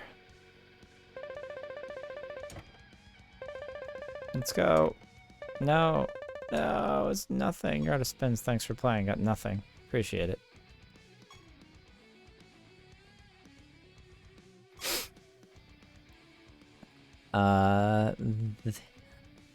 Hold on, let me see. Somewhere around 200, 300, I think. Don't quote me on that. You get the ability to take on the gods for battles. If you defeat them, he says, don't quote me. Oh, I'm gonna quote you. You can defeat them enough, you can summon them, and they have crazy perks. The stipulation is you can have only one avatar on your team at a time. Ah, you can't make a god team? Fucking Siralim. Yeah, these are one free of the 4 Gambling Doors games. You can have prophecies to join these.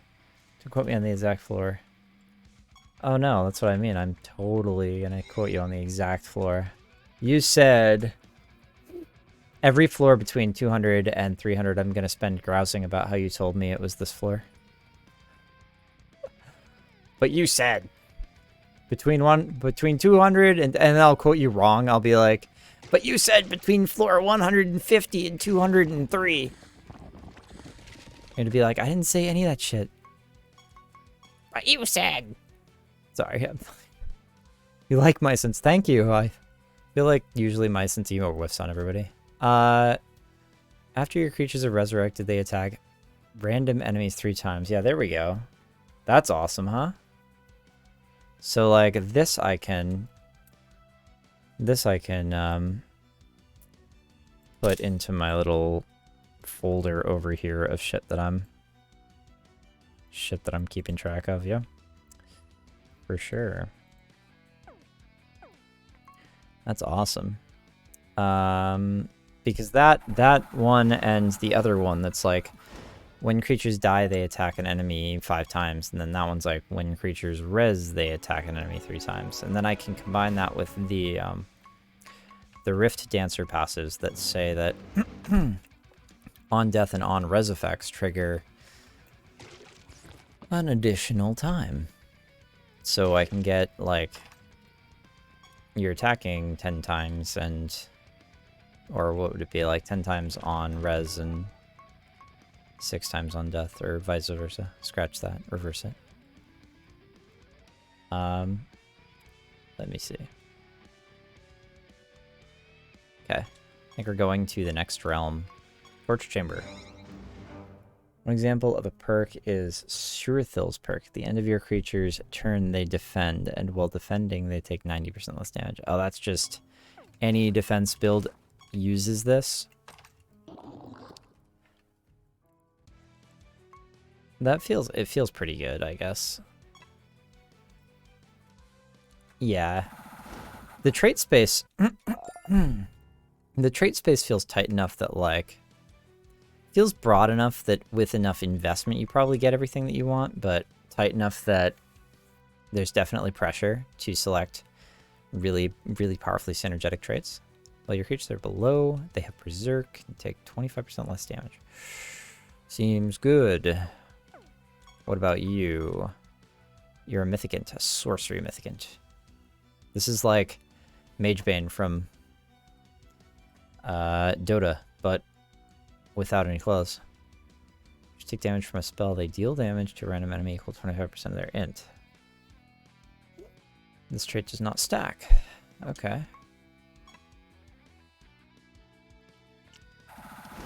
It's called trait, not perk. Oh yeah, yeah, yeah.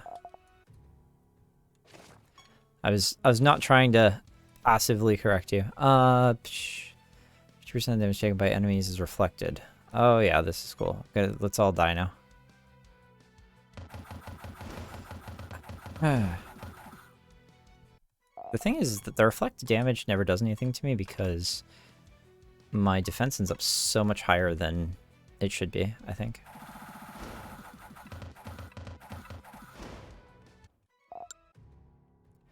And I get a free res with my animatus anyway. The animatus just being immune to debuffs in most fights is crazy. Do you want the Fnatic and Royal spec? They're quite endgame specs. Well, I know that I need all of the I know that I need all the other specializations unlocked to, for instance, spec the Royal, right? Because I checked that. Like, I immediately tried to unlock Royal. I was like, this is the shit. Let's do it. And then it told me to fuck off because I needed to do all the other specs first. So I realized that that's endgame, but honestly, it's not that endgame, right? Like, I could potentially... Give me one sec. 40% just remove you off and give it to a random enemy. That's really powerful. So like, yeah, I don't really have it mind. I don't mind, honestly. Oh, what? It's awesome. Oh my god, that's great. Before the turn resolves, they all come back to life. I didn't realize that would work that way. Hey, cool, it's Mythkint. Spell gem for each fighting on your side. To resist being forcibly lowered on the timeline. This trait does not stack. That's awesome. Probably for like truly endgame teams, having that prevents you from getting stuffed by timeline shenanigans. These Mythicants have a lot of stats going on right now.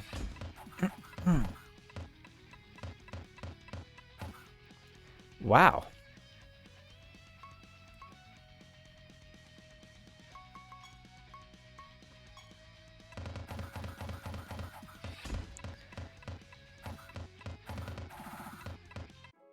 There it is. Wait, I want to know why, really interesting. I get to see the history here. Did they just have so many stats that I couldn't deal with them? Is that what happened? Recovers 11,025 health. It's really interesting. Hey, we had our first death since the fucking Eurolos death. I lost all my reward buff. Fanatics figure it's God/Godspawn based spec completely. Just having the ability to use 3 avatars instead of 1. Interesting. But Royal probably cannot borrow from Fnatic, I'm guessing? If the Royal can borrow from unlocked around depth 450.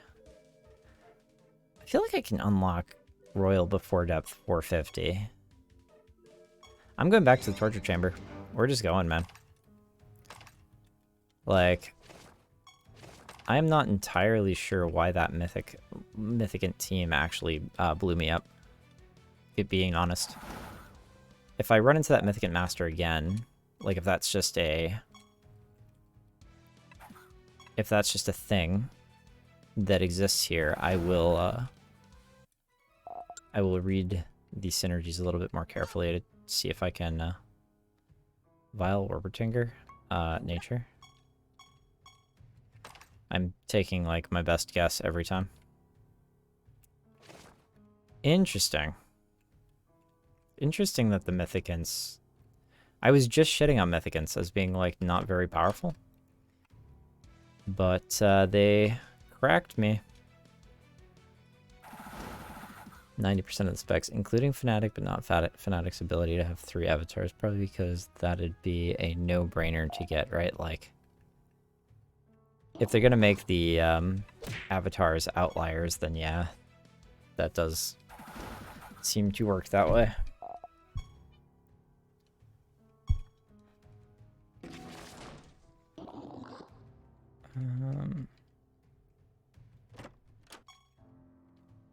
Brimstone, huh?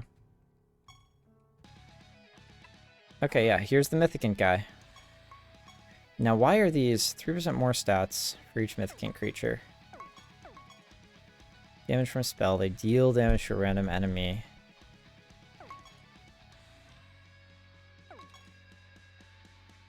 Okay, 15% health for each Mythicant. This trait does not stack.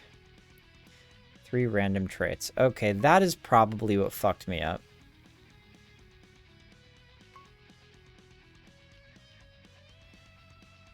They have a 75% chance to avoid damage from attacks.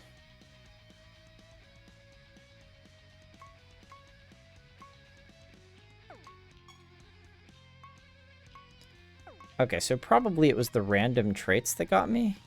Question mark?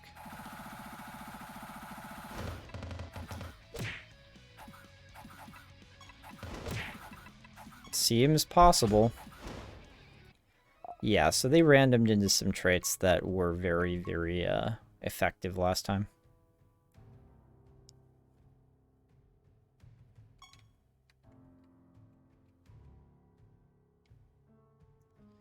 Craft Gems of Astral Dimension at the Enchanter.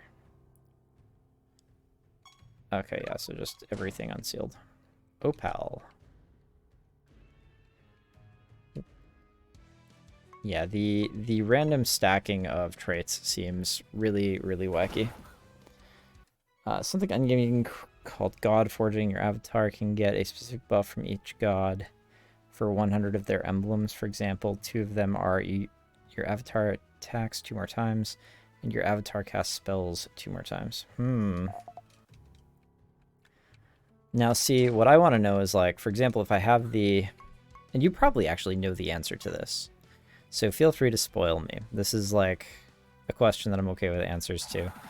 And pretty much all questions I'm okay with answers to now is if you have that, like say you have a creature that attacks twice, like your avatar attacks twice, and you've got the resurrection effects that say, you know, if when you die, attack 5 random creatures. Do you attack 5 random creatures twice each? Is that how that works out? Because that would be awesome. Our fully god forged, and he's so OP. I can imagine having a great fanatic team of 3 fully god forged avatars. Yeah, we'll see. I do not plan on taking all that long to get to higher depths. I am not afraid to grind on 0 realm instability until I feel comfortable putting my team together for realm instability 5. Because realm instability 5 feels so wacky to me that it's like... I don't really consider it like a challenge to put together a team on like limited resources to deal with realm instability 5. Once I've got stuff unlocked, I will happily put together...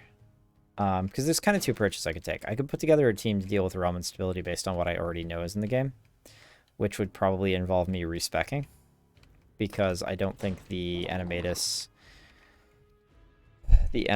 Resurrection Slaughter paradigm is the most powerful thing that I have available to me right now. Or I could just wait until I have all the holes filled in and then probably build the paradigm that I want to deal with realm instability 5, which is what I'm happy to do. I'm interested in, and I'm probably going to do. Actually ran into this problem with, I think depends upon the wording. I think the trepidation rate says attacks randomly 5 times. So I think with the avatar's attack, you do 3 times attack to 5 random enemies. Yeah, that's what I was thinking. I'm pretty sure your action limit a turn is maxed out at about 20. It is. So you have to figure out like how to efficiently get to the max, which is a little weird. It's a little weird to think around. Enemies deal 5% less damage up to 90% and take 7% more damage for each debuff they have. That's awesome. See, that's the sort of thing that the Defiler Adam was playing that build would have probably loved to see. So you take damage from an attacker spell, it afflicts the enemy with a random debuff. Yeah, this is the shit for the debuffers. They're literally named Defilers.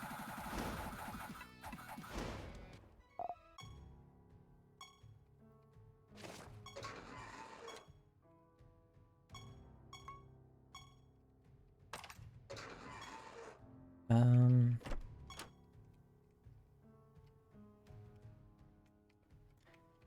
Yep.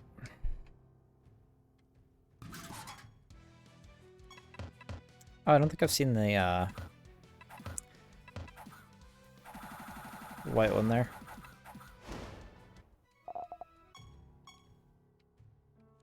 Maybe it was the blood leper?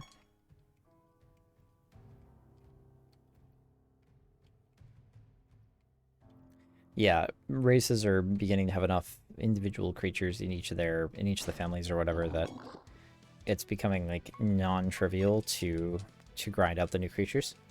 I have a creature that has the War Golem trait, attacks cast 2 additional times, and he also has about 10 spell gems with the modifier to cast on attack. It's fair to say that his turns last long. Oh.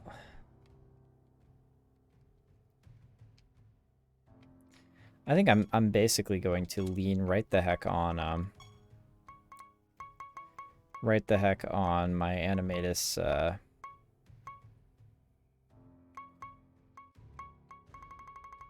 Wait, where is the fire salamander? There it is. Okay. Ooh, actually, this is not that bad. I'm pretty close to S rank on this. All right.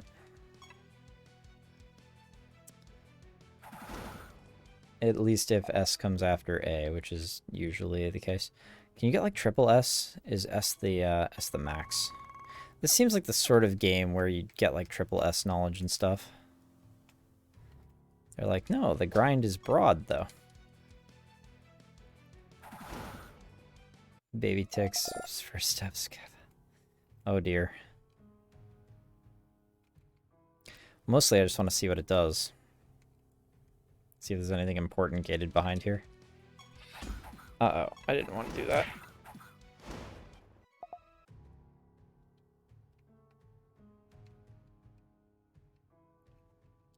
The fact that attributes are based on like attribute growth is based on base stats is very creepy to me, because it means that like differences become like exponentially larger as you level up.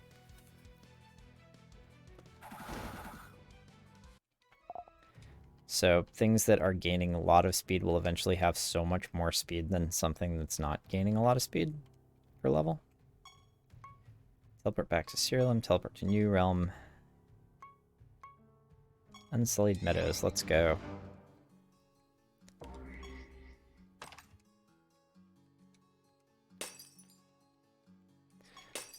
This is a nicer place to be. I am probably eventually going to mute the OST here and start playing, like, some real music. Spell properties have double the chance to activate. This trait does not stack.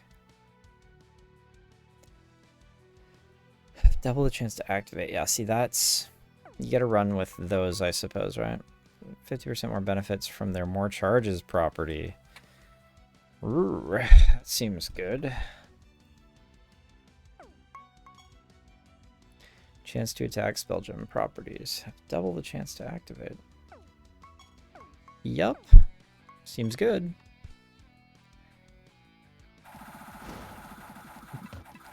So you are probably running with one of those elks.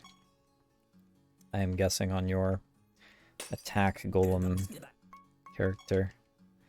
Like somewhere in the party ought to be like double the chance to go off if you're like relying on that happening.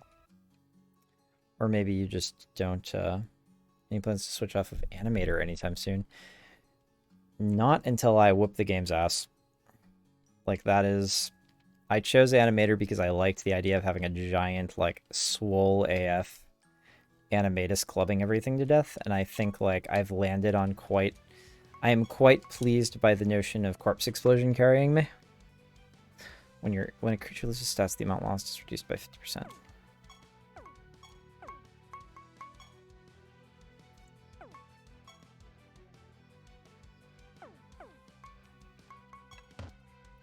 So I will definitely do some more specializations. but I'm probably going to make this work first. And like work by my definition will probably involve like being able to YOLO Swaggins all over the place in Realm Instability 5. Which may take a good long while. Like Realm Instability 5 at some serious depth. With Animatus running all over the place doing corpse explosions. But don't feel like you can't talk about stuff. I am fine at this point to listen to theory crafting and whatnot. I don't mind. I'll probably join the theory crafting discussion in the Discord at some point soon. Oh, that's such a huge amount of damage.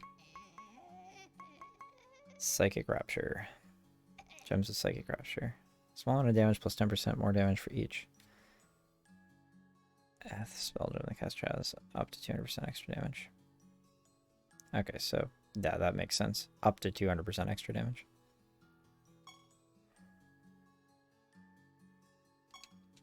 Don't care about the golem. Don't care what he has to say about me killing the golem either. Thank you guys for bothering to write that weird snuff porn into my fantasy monster tamer experience. Sheesh.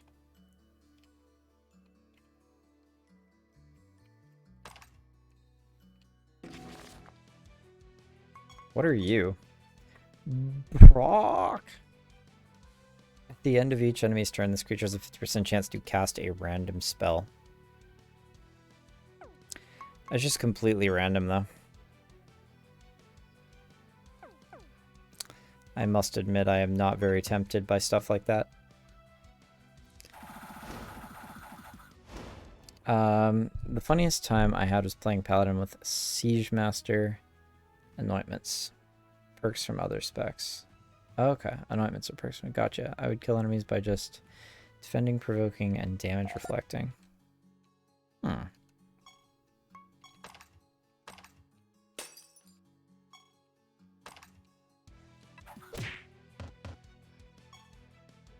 Oh, there's a new elk there. Should have checked that out. Stag Spirit. I can look at it later. The way this game wants me to play it is like look at everything in like batch every process basically. Oh, there we go. Containing spells now consume 2 additional charges while they have over 50% of their total charges. This trait does not stack. Okay. Chance to cast twice spell gem properties now activate 1 additional time. So is that just chance to cast thrice? Is that it? I don't see this combat being particularly difficult.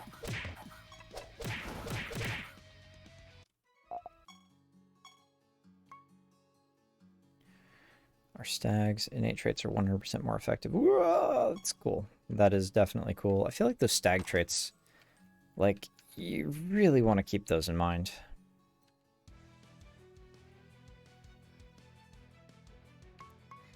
I almost want to, like, yeah, I should probably screenshot the stag sigil. Because, let me see. Items, artifacts, stag sigil.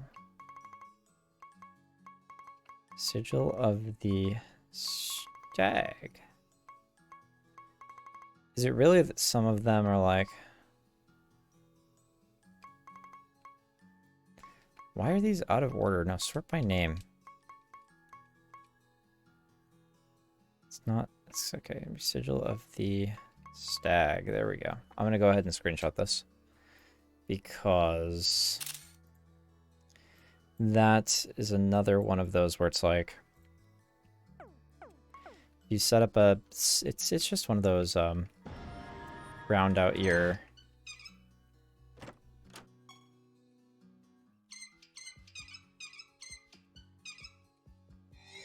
rounding out the functions that you're allowed to strap to things.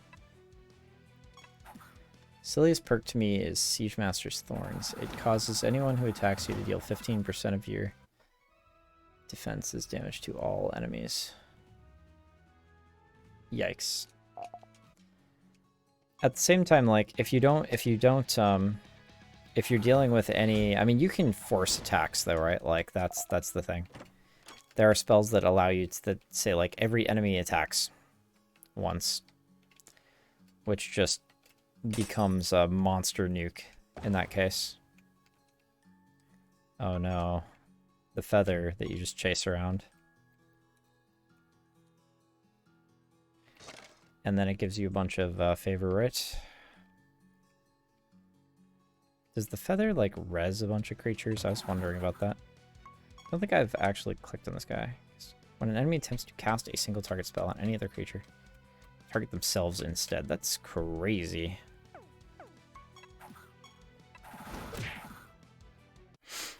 That is honestly wacky.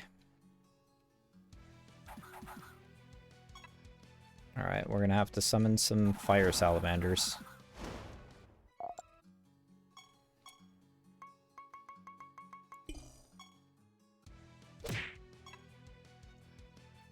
It's called relics eventually. Yeah, I've unlocked the reliquary and have been looking at relics, and relics look completely nasty as well. Each god has one. You can equip it a maximum of 1 time on your party. So it's really like you definitely want to unlock all relics. I'm grinding piety for that. So there's a relic all based on forcing enemies to attack you and you provoking getting buffs from that. Yeah. That's, see, like, at some point also I'm going to browse the relics. I figure I don't need to do that until I've got, like, all the monsters unlocked, is the thing. Like, if the game really starts pushing back. So far, the only thing that pushed back was, the only stopper... Let me see, hold on. Summon Writhlings. This item is automatically consumed when you pick it up. I don't know what the Writhlings do. Blue Mage. It looks dorky. I don't like it. I don't like it at all. Where'd the feather go? Fire salamander up there, and I need to... I honestly believe I should probably be shotgunning these realms even faster. Like, not clearing them nearly as thoroughly as I am. I've got to browse the relics at some point, for sure. Just to, like, look at what the potential synergies are for an Animatus type slaughter build that I'm doing here. I hadn't decided yet, but, you know, it might be worth just, like, looking ahead of time. The thing is that you get piety whether you know where you're going to put it or not. Right, so...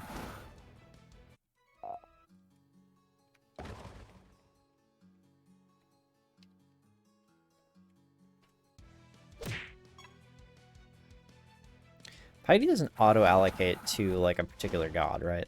That's not a real thing. Did I get the, did I get the feather? Is that the... No, I have to go down and... See, I don't even know if this feather is worth it. This is my thing about this. 300 favor. 300 favor is a lot of favor, you know? Is this... It's only 8 o'clock. Okay, just making sure. Piety is a general thing you can use as you please, not like favor. Yeah, that's what I was thinking. Like, that was my impression, so... The thing about, like, going to look at, you know, all the piety options right now is, like... I can't really unlock them, so all I can really do is get excited about it in advance. Which is fine. Like, I can do that. Where the dead ships dwell. Here we go.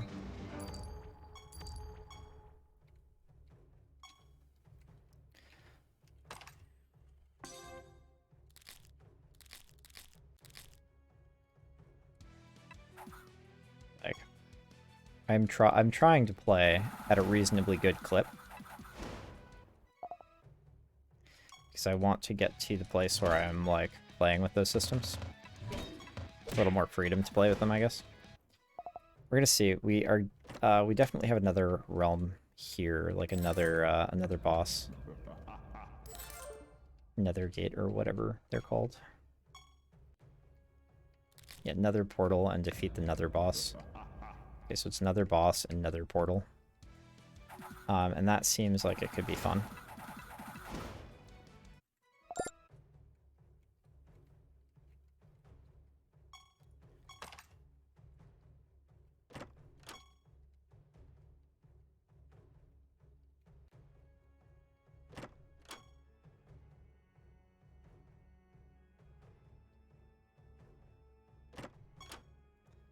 Yeah, by far the most time-consuming part of this is like... There's another portal, by the way. Myrtle! Okay. What are you? 100 hands. 200% more stats. Just all stats? Kraken 100 hand? That seems awesome. Creature gains 50% of their stats. Wait, what? Any creature. Any creature. Any creature. We're snapshotting this. This is the trait we put on our animatus. Yes, sir. That is what I want. Doth thou desirest tea? Thou'st, iest, yes, and stuff. Indeedeth. The god hand key fragment. There you go. Thank you. Yeah, please, Ginger. Thank you so much. Some ginger tea will help me. Halfway through. Target's health is set to 50%. I wonder if there's a way to cast this on, like, your entire team at the start of the fight. Here we have confusion. Trick slot. Yeah, we're getting there. We're getting there. Emblem of Freedom. Spoiler alert, Myrtle's traits get worse than that in the future, and you can't get nether boss traits. What? No. No. You can't get Ravenous? Really? I can't get that trait? You gotta be shitting me. That's the most disappointing thing I've ever heard.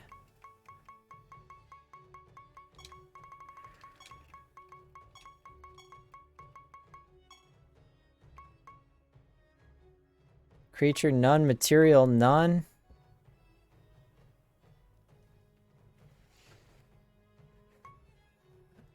I hate you.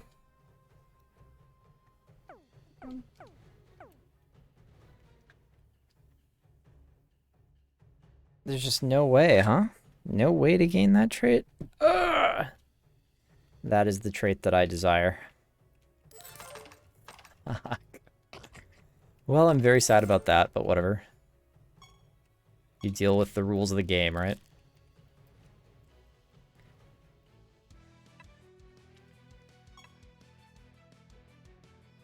Spoiler alert. You didn't have to say spoiler alert. You could have just ruined my day. It's okay. I can handle it. I'm a man. I can handle the truth. Hit me.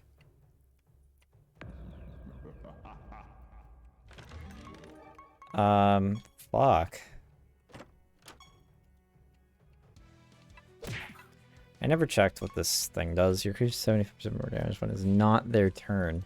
That's crazy. Because it's crazy. I wonder if damage multipliers are capped in some way, because it feels like you could really, oh no, it's this again.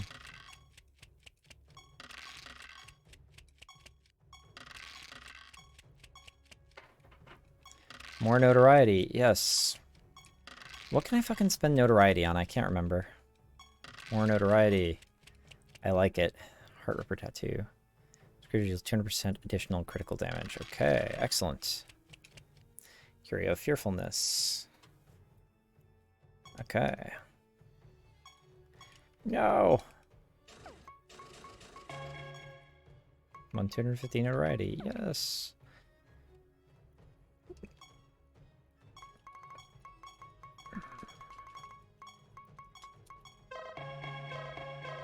Alright, we're gonna get it. 500, yeah. 500 notoriety. That's what we like to see. Oh no, it takes so long.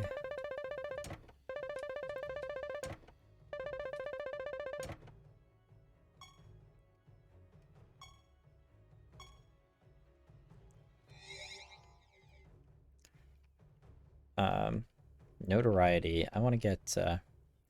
there's something of a consolation prize. The first 3 times you defeat another boss at a certain vendor, a new unique trait stone is unlocked that is based upon the type of nether boss. So there are 3 Myrtle trait stones you'll eventually be able to buy.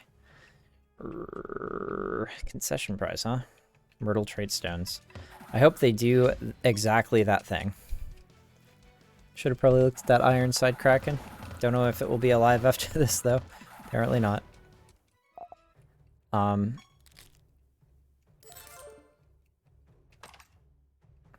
Okay.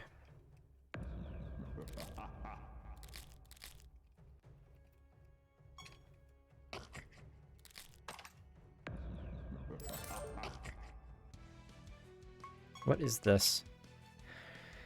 Attention blighted. This creature's 35% just to cast minor healing on it. Yeah, that's crazy. Blight builds seem wacky. If I build something like that, that's an archetype that I'm interested in building. Is a blight build, I guess. After this creature takes damage from spells, it deals damage to all enemies equal to 30% of the damage taken. Okay.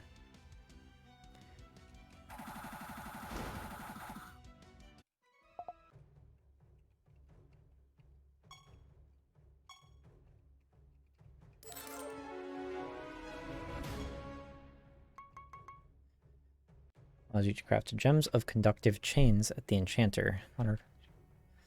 Targets allies at random. Conductive chains. Damage increased by 20 for each bounce. That's just chain lightning.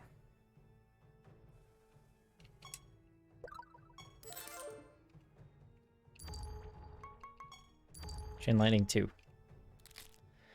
There's a spec based upon blight. It makes enemies always have blight and has pretty useless perks for other specs, such as when you attack, you cast a random healing spell on the enemy. Seems awesome.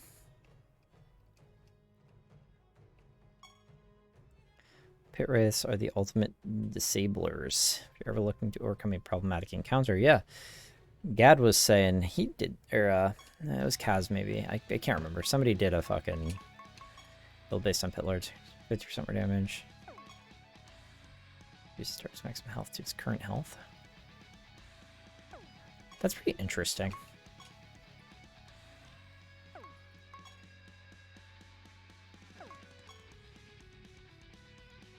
100% for every 1% health they have. Okay. I don't see how these are the ultimate disablers, but whatever you say, Pit Wraith Master. I think everything just dies. Nope, not quite. Pretty close, though.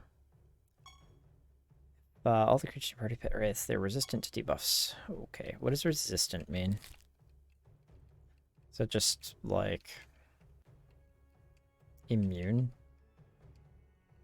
I have to wonder.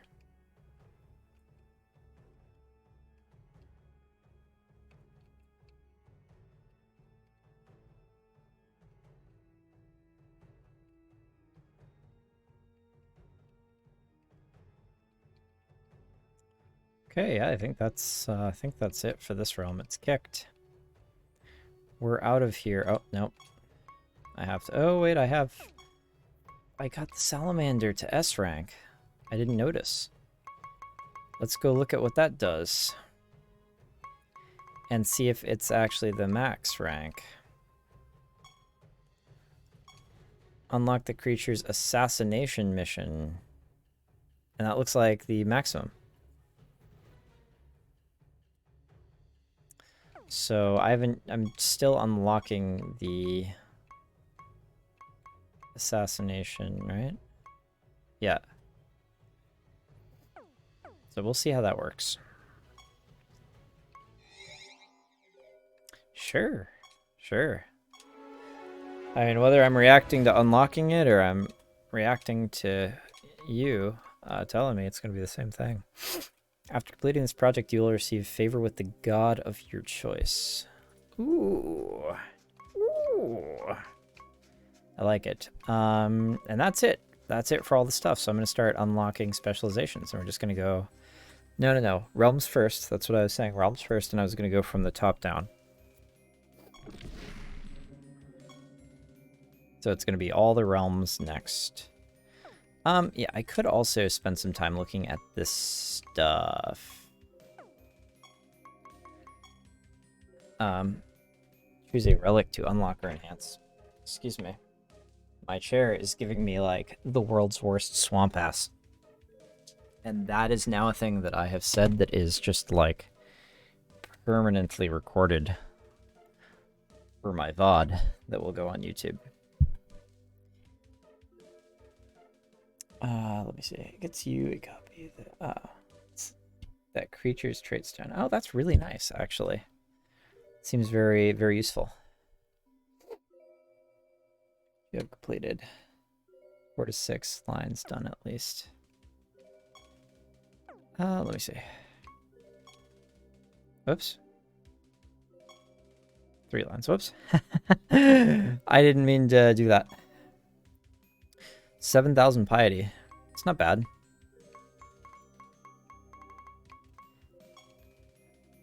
Refreshed. Okay. Gotcha.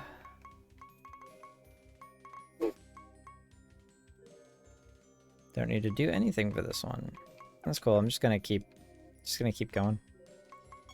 How much piety to unlock a thing?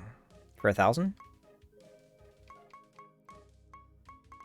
Okay, I guess I should probably just go about this, because otherwise it's empty slots that I'm not using.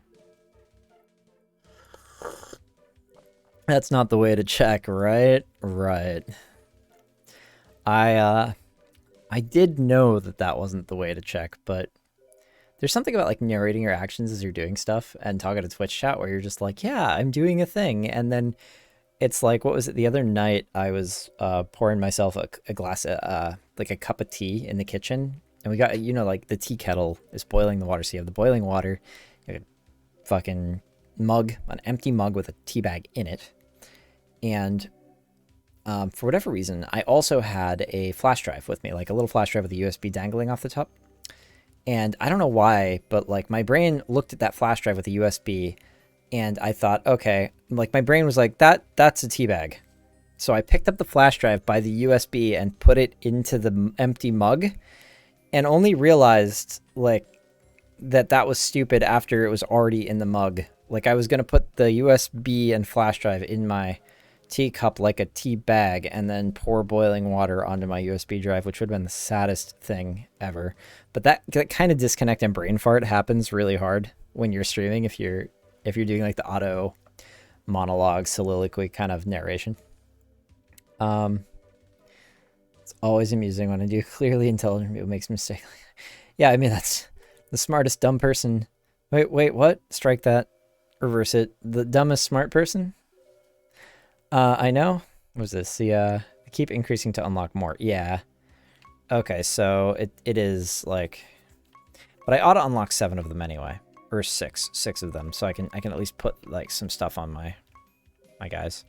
So I guess I should read through these. Elizabeth, if you are, like, watching or whatever, now would be the time to watch if you want to see what the relics are like.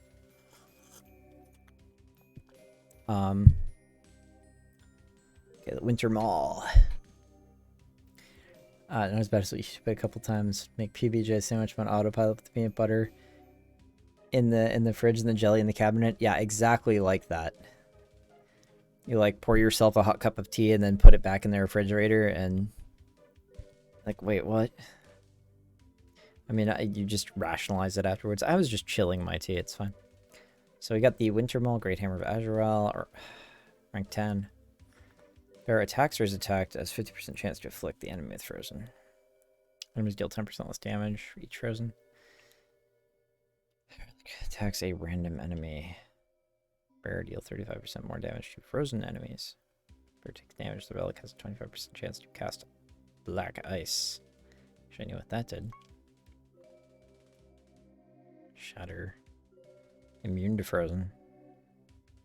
Increases defense by 20%. On attack, on taking attack.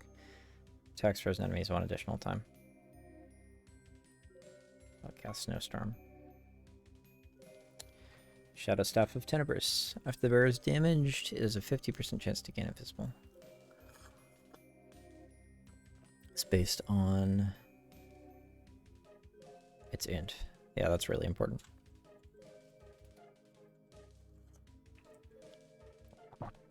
Has additional attack equal to its bearer's intelligence. Something like that could actually work pretty well for my Animatus. Dang, so many extra traits functionally. Yeah, that's what I'm saying. Like, intelligence added to its defense to determine the amount of damage it receives. When this bearer takes... Yeah, each of these tiers is like basically like a trait. Added to its defense to determine the amount of damage. This is just like... intelligence is your stat, the relic. Rank 100. At the end of this bearer's turn, this relic casts Black Ice. What? Again? Black Ice? What does Black Ice do? Start of the battle, this relic is bearer invisible. Yep. Wait. Okay, so those were the... Okay, those were the higher levels. Oh, these are the lower levels. Start of battle, invisible. That's nice. If the bear attacks or casts a single target spell on an enemy, this relic attacks the enemy. Okay. So this is for casters, and it just like soups up the... Your int stat becomes like everything. Invisible, it gains 25% intelligence. That's crazy. Oh my goodness. Yeah. That's wacky. Bearer manually casts a spell, has a 50% chance to gain invisible. So you're just gaining invisible all the time.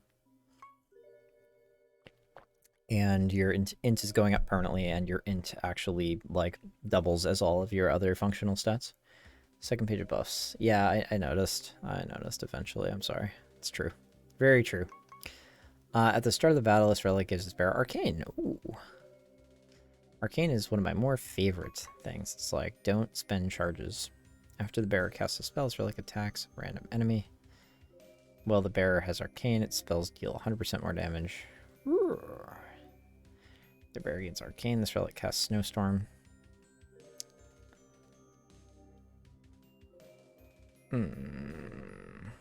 After the bearer manually casts a spell while it has Arcane, it's 30% chance for that spell gem to gain a charge. So you just gain charges instead of losing them?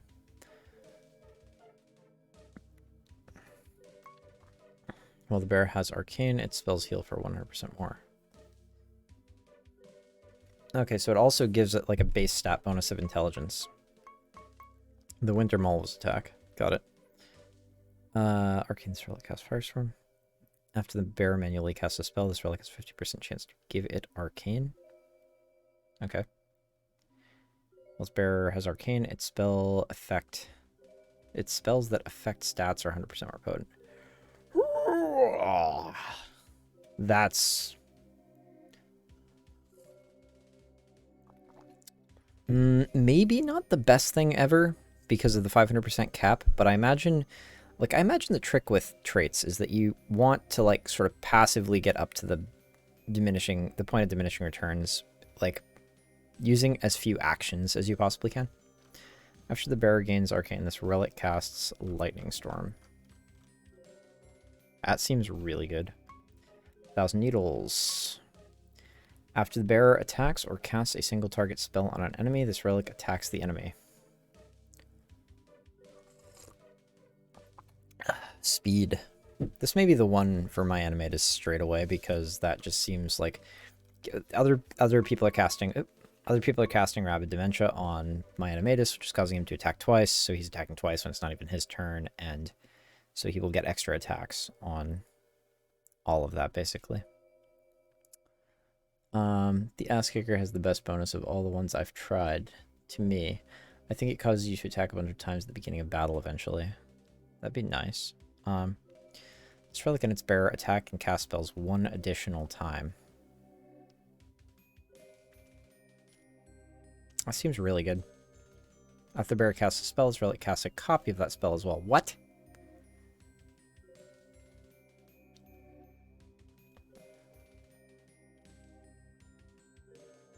Okay, so we're double attack, double cast. So I mean,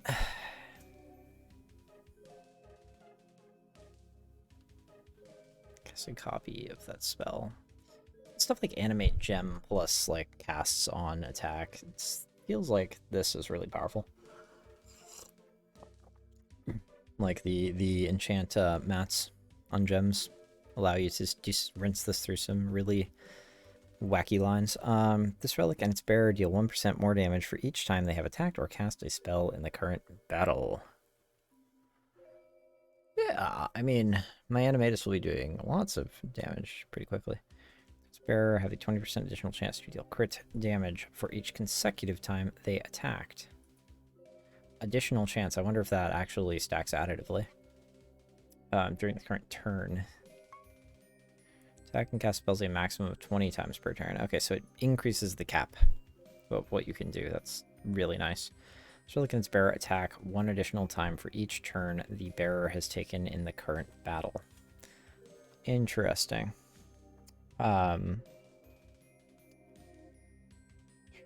Attack 1. Oh, wait, hold on.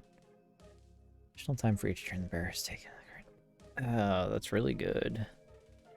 For protracted battles, that's awesome. So look at its bearer, deal 15% additional damage for each consecutive time the bearer has attacked or cast a spell during its current turn. Also really good. 1 additional time. Casts spells 1 additional for each. Okay. So she's both attacks and casts.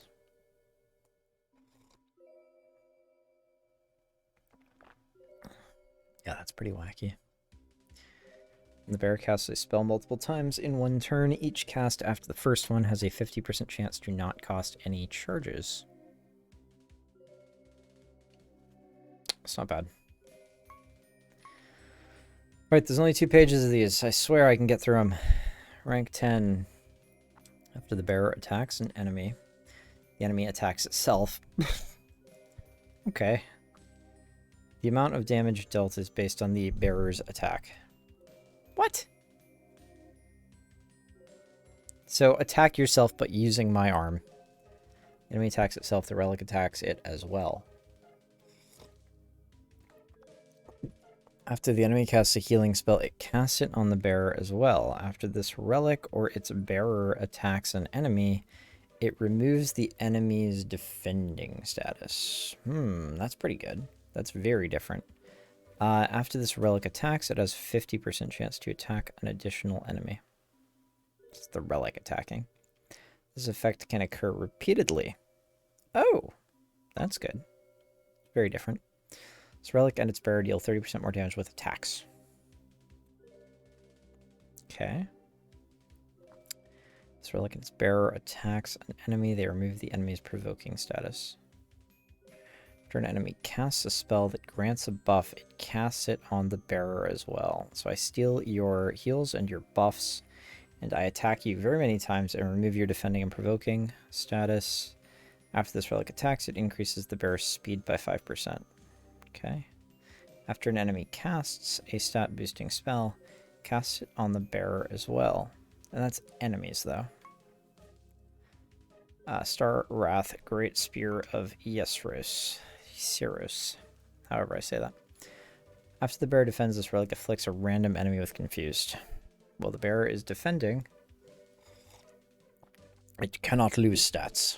When an enemy with confused would gain stats, it has a 50% chance to lose stats instead.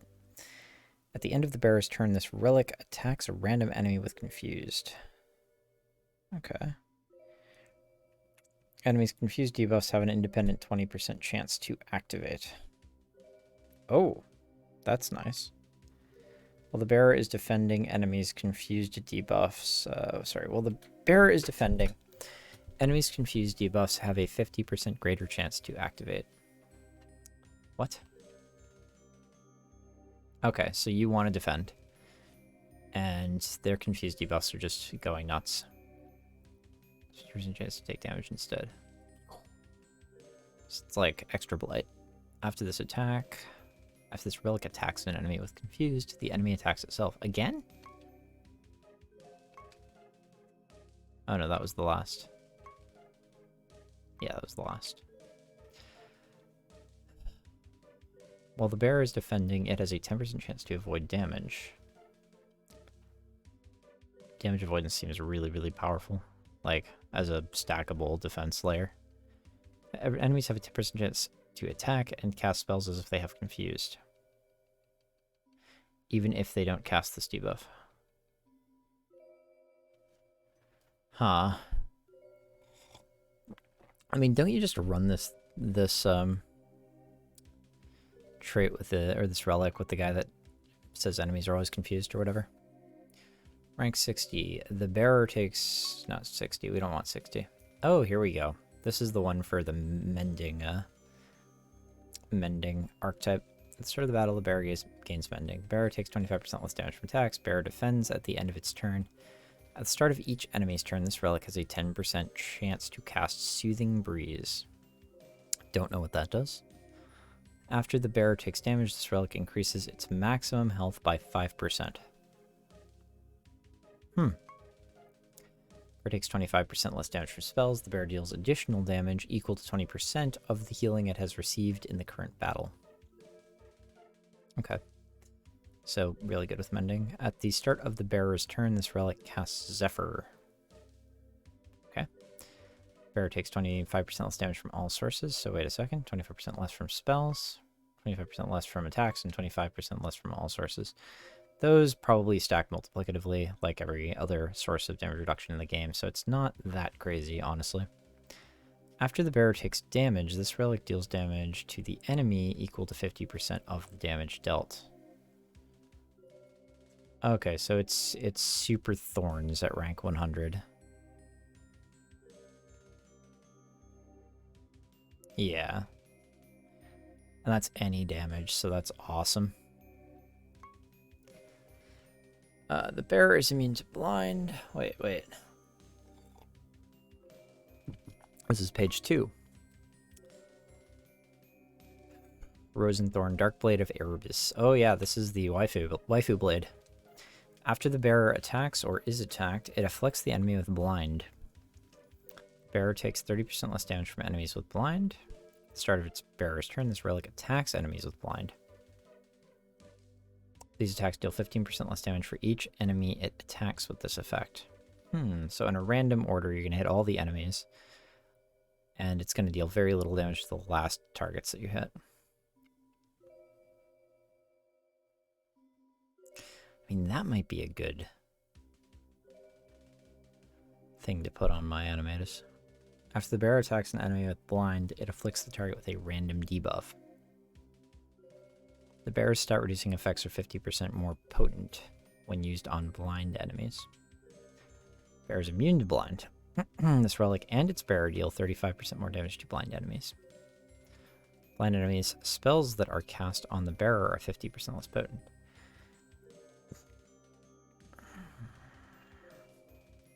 The bearer can cast single target spells on blind creatures without consuming any charges.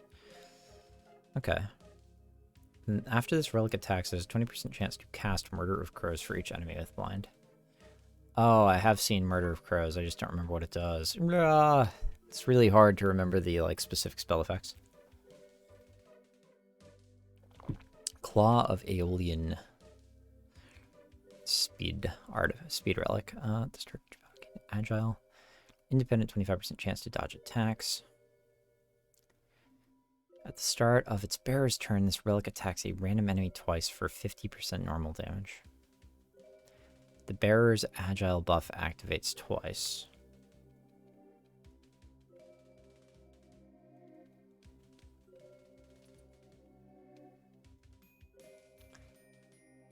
So, that's independent chance to dodge, I guess. At the start of battle, this bearer gains Savage. Bearer has an independent 25% chance to deal critical damage. Enemies cannot move the bearer to the bottom of the timeline. After the bearer dodges an attack or deals critical damage, this relic attacks the enemy twice for 50% normal damage.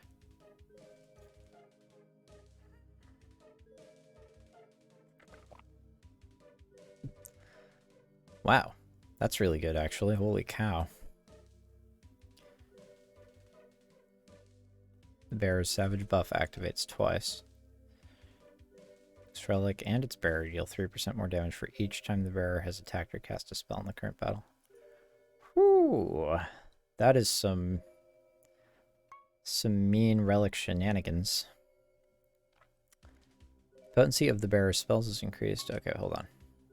Petra and Ice. War Drums of Meraxus. Step bonus speed. At the start of the battle, the bearer gains 50% speed. Okay. At the start of each enemy's turn, this relic has a 20% chance to attack that enemy. Okay. At the start of the bearer's turn, this relic increases its speed by 20%. Damage of the bearer's attacks is increased by 15% of its speed. Bearer has a 25% chance to start battles at the top of the timeline. It's not bad. Bearer is immune to feared. That may be it. That may be just what I put on my animatus. Being immune to feared in like boss battles, because I'm already immune to feared in normal situations, but being immune to it, having my animatus be immune to feared in boss battles seems really, really good. The potency of the bearer's spells is increased by 15% of its speed. Bearer has an additional defense equal to 15% of its speed. After the bearer gains speed, it has a 30% chance to gain rebirth. That's really good. That's really good. Bearer dodges this relic, casts Earthquake. Some of these are so good. After the bearer attacks, it afflicts its target with Scorned. So no attacky for you, I believe. After the bearer afflicts an enemy with Scorned, this relic attacks it. Okay. If the bearer casts a single target spell on an enemy, it afflicts that target with Silenced. Ha!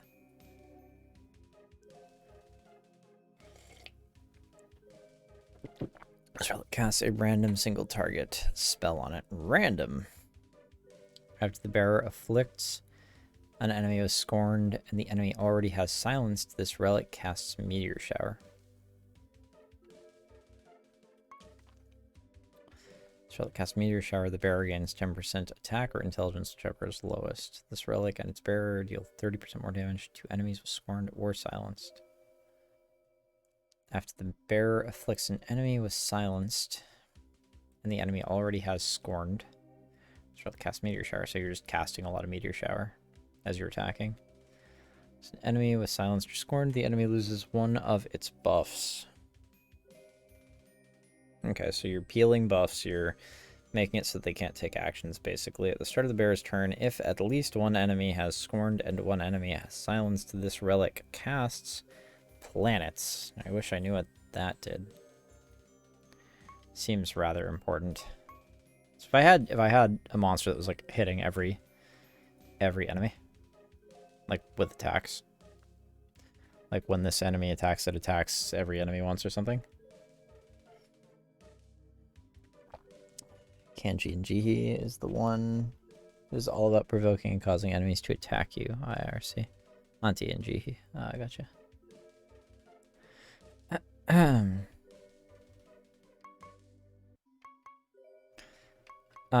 Materium. Gem of the Aurum. This relic and its bearer deal damages if they are strong against that enemy's class. Wow, that seems really fucking straightforward. The bearer can equip Chaos Spell Gems.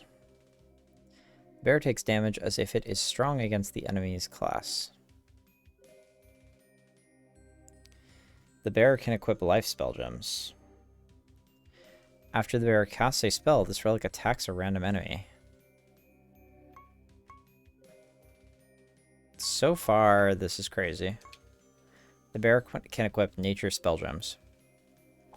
At the start of battle, the bearer's class is changed to that of the topmost spell gem it has equipped. The bearer can equip Death Spell Gems. After the bearer casts a spell, this relic has a 10% chance to cast each of the bearer's non-ethereal spells that do not belong to its class.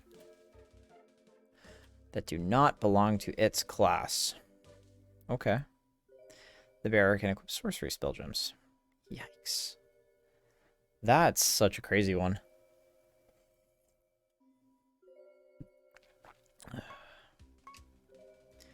After this relic or its bearer, this is Lamora, Gilded Scimitar of Freedom.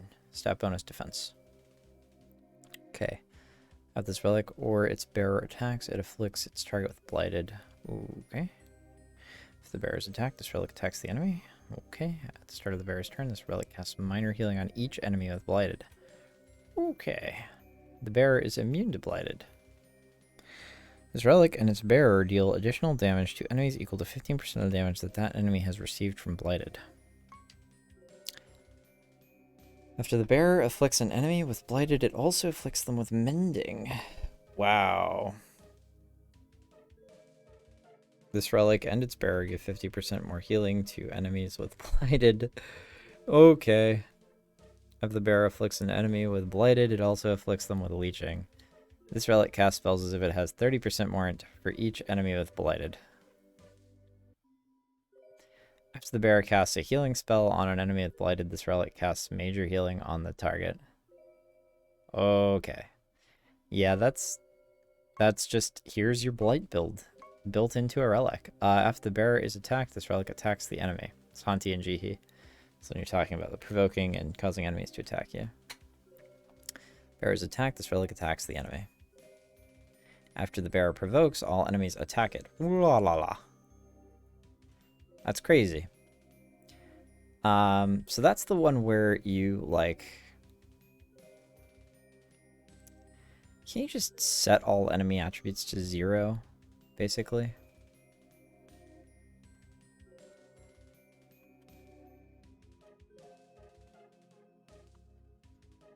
Or you could set it to, like, your minimum value, I guess. After the bearer is attacked while it is provoking, it gains 10 maximum health. 10% maximum health.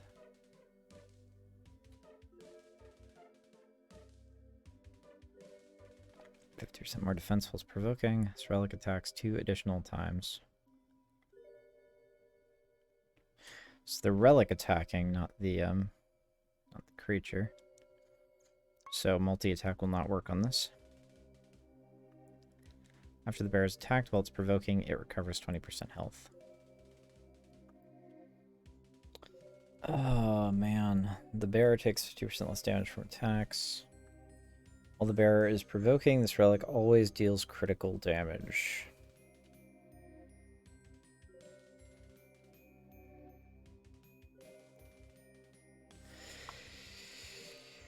After the bearer is attacked 3 times in 1 turn, this relic casts 5 random arrow spells. Okay. This relic and its bearer deal additional damage equal to 10% of the damage the bearer has received from attacks in the current battle. Wow. Yeah, that's pretty nasty. I could see that. Alright, before I keep going, I'm just going to go ahead and bio real quick. I will be right back, guys. Relics are ridiculous.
Okay.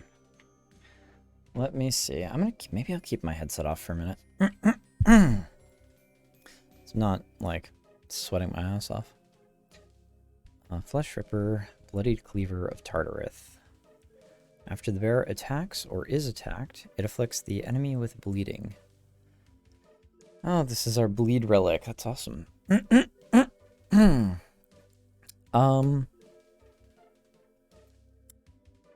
I'm wondering like where to benchmark my file, to be honest, because I'm thinking like killing the gods is probably the benchmark that most people default to in Siralim, but I can't be sure. Anyway, rank 20. At the start of the bear's turn, this relic afflicts a random enemy with bleed. After an enemy takes damage from bleeding, the bear recovers health. Enemy takes damage from bleeding, this relic has a 25% chance to attack it. After this relic or its bearer attacks an enemy with bleeding, it has a 25% chance to take damage from this debuff immediately.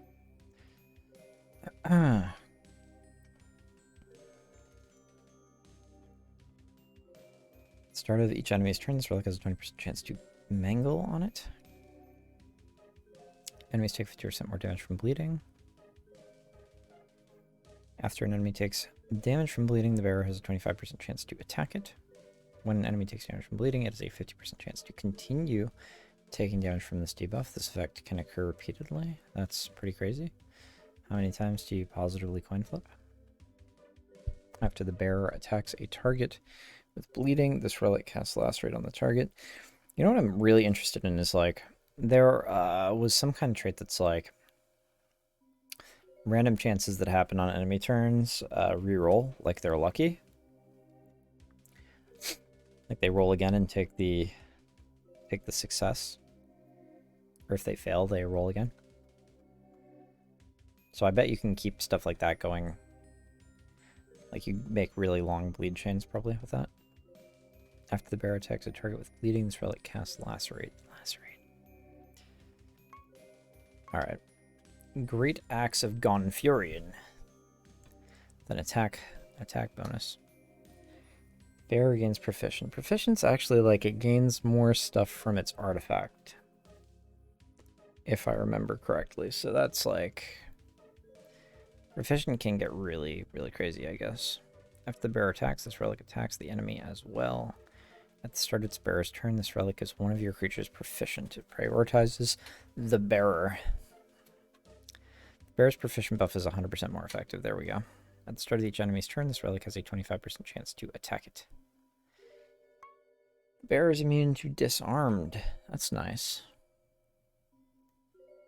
I thought scorned was like you can't attack, but maybe disarmed is... I don't know what disarmed does. Maybe disarmed like disables the artifact that you're wearing. Bearer's proficient 25% of its attack is added to the potency of its spells. This relic attacks. It has a 25% chance to damage all enemies. The bearer's spell slot has an independent 25% chance to activate. The bearer's spell slot. Is that spell slot or spell slots? Oh, I see. The artifact spell slot. Got it. Maybe? At the start of the battle, the bearer gains animated weapon. Yeah, that's really good. Holy cow.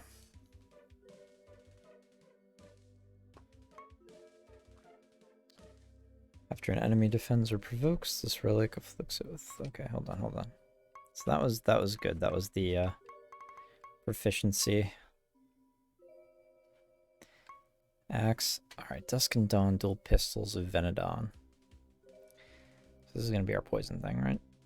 After the bearer attacks or is attacked, this relic also attacks that enemy. That does double duty. That's nice. This relic attacks or afflicts target with poison. Enemies with poison can't be healed. This relic's attack always deals critical damage.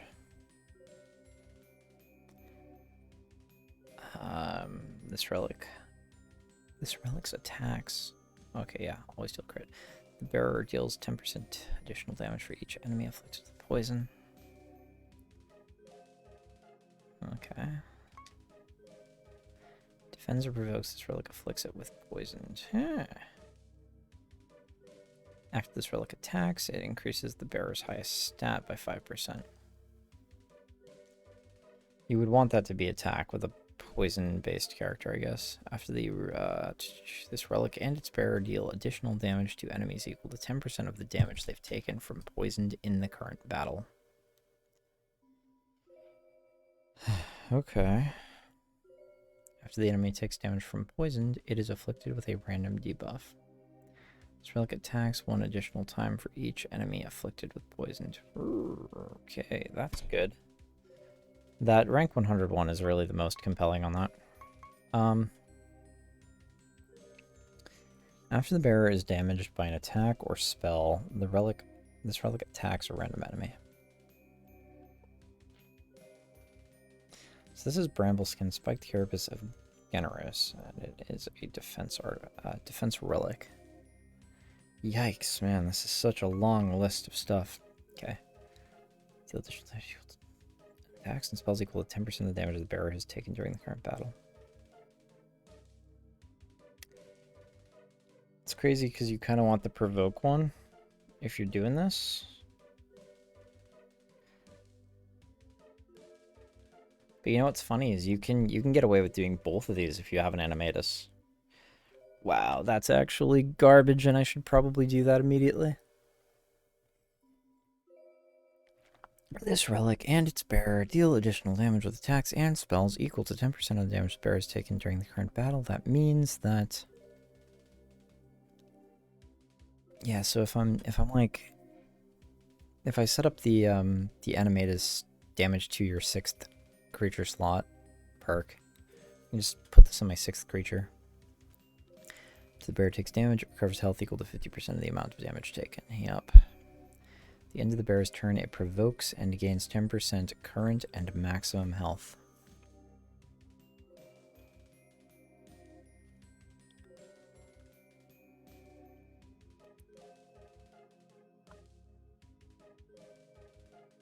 The bearer gains 20% more maximum health from stat boosting effects. Okay. Bearer takes 3% less damage, up to 90% for each time it has been damaged in the current battle. Again, that's good. Provokes this relic, attacks a random enemy. When the bearer attacks or casts a spell, the damage has a 35% chance to be based on its current health instead of attack or intelligence.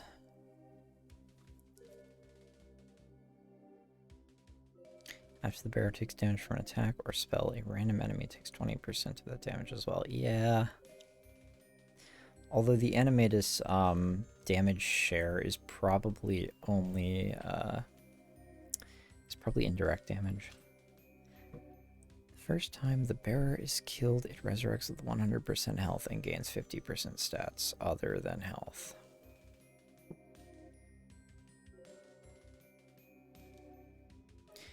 Isn't that like the thing that isn't that just the trait that I have on my 6th creature anyway? That's awesome. Yeah, so this goes in the notes folder, and I probably run this plus the provoke relic together with my Animatus stuff. We'll see. Blood Seeker, like the hero from Dota.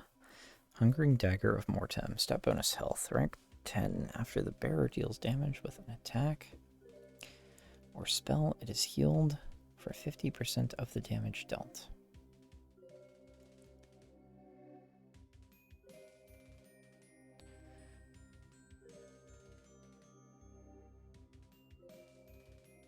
Okay, so it's like Leech, but not. The bearer attacks or casts a single target spell on an enemy. This relic also attacks that enemy. Bearer always has leeching. When the bearer is healed, it gains maximum health equal to 3% of the amount healed. Okay. After the bearer gains maximum health, your other creatures gain maximum health equal to 50% of this amount. Interesting. Bearer always has mending. Bearer gains 100% more maximum health from stat increasing effects. Really good. Potency of the bearer's spells is based on 50% of its maximum health rather than its intelligence. Yeah! After this relic attacks, it casts Blood Burst on the enemy. This has got to be like what Casman is using in his all health build. Like, I've seen so much completely absurd health related stuff, synergies. Cast Blood Burst on the enemy. This relic and its bearer deal additional damage equal to 20% of the bearer's maximum health. Yeah, that's wild. Living Soul of Volcanar.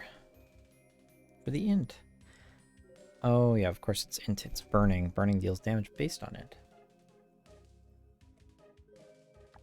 After the bearer attacks or casts a single target spell on an enemy, this relic attacks that enemy. After this relic attacks, it afflicts the target with burning. Bearer is healed instead of taking damage from burning. Okay, so burning doesn't affect you. At least not like it should. At the start of the battle, this relic afflicts its bearer with burning. Okay.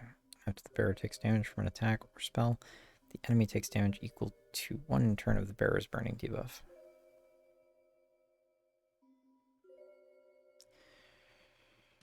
Okay. The bearer deals 10% additional damage for each enemy afflicted with burning. Okay, after the bearer deals damage to an enemy with an attack or spell, the enemy takes additional damage equal to 1 turn of the bearer's burning debuff.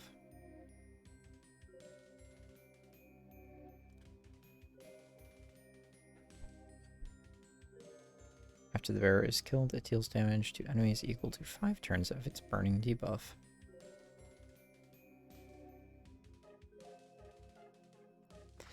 I mean, that looks like something we can use. Like, I've got to snapshot this for sure. This is something we can use on a non-animatus character, basically. The relic and its bearer deal additional damage to enemies equal to 10% of the damage they've taken from burning in the current battle.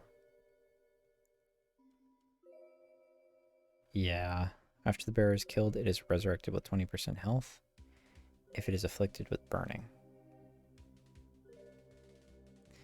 This effect can activate a maximum number of 3 times per battle. Yeah, that's wild. I like that. I like that a lot. I think I can use that. Arbiter, Holy Shield of Sarathi. Start of battle, the bearer gains shelled. The bearer gains 100% more healing. At the start of bearer's turn, this relic attacks a random enemy. After the bearer takes damage from an attack or spell, this relic casts healing on it. This relic has a 10% chance to prevent damage dealt to its bearer. It's really good. This bearer gives 100% more healing. After the bearer deals damage with an attack or spell, it gains barrier equal to 5% damage dealt. First time the bearer dies in battle, this relic casts Major Resurrection on it. After this relic attacks or casts a spell, it gives its bearer shelled.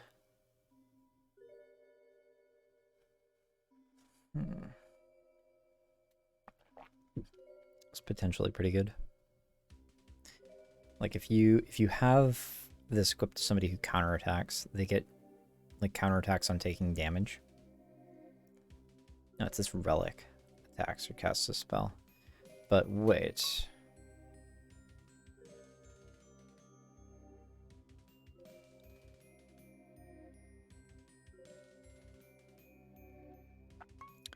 No, so far it's just at the start of the battle.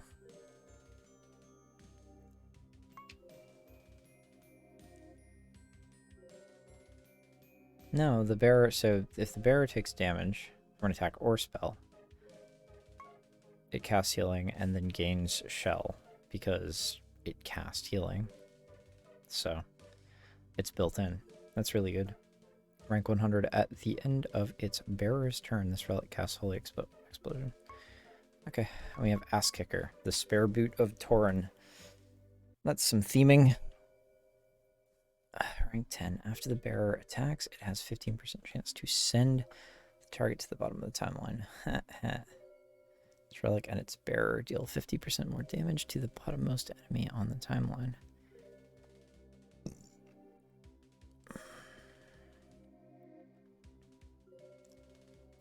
At the start of its bearer's turn, this relic attacks the bottommost enemy on the timeline. Okay. Rank 40. But that can be your... Okay, it says bottommost enemy. Never mind. After this relic or its bearer attack, the bearer gains 20% speed.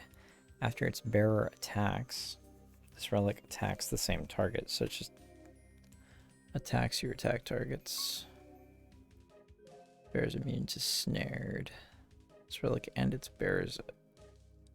This relic and its bearer's attacks and spells deal additional damage. 20% of their speed. This relic and its bearer attack enemies one additional time for each enemy between the bearer and its target on the timeline.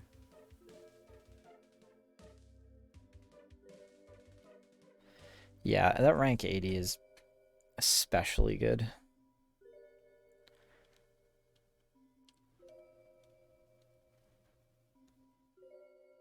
But it means that you want to like have your creature checking for timeline order on a macro when it's attacking. This relic's attacks and spells ignore 25% of its target's defense. Also pretty nice. At the start of the battle, this relic casts an infernal charge on its bearer. Sort of wish I knew what all these spells did. Infernal charge. Do I have you? Randomly attack. Target attacks a random enemy for 200% normal damage. Okay. And it's on itself, it said.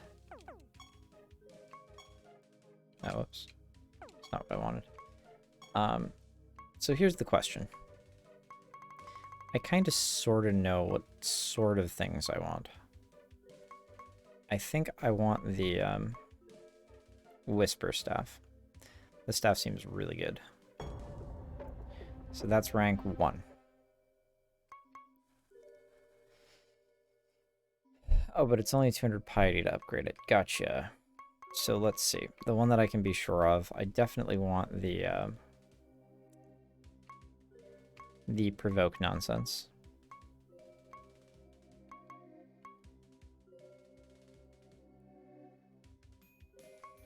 Where's the big boy provoke nonsense?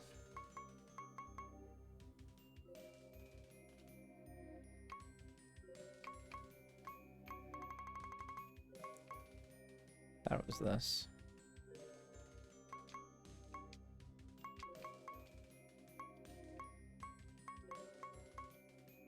There it is, right?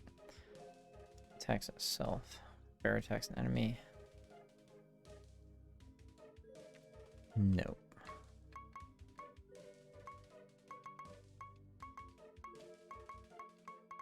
Am I wrong? Electric bear. The enemy's provoking status.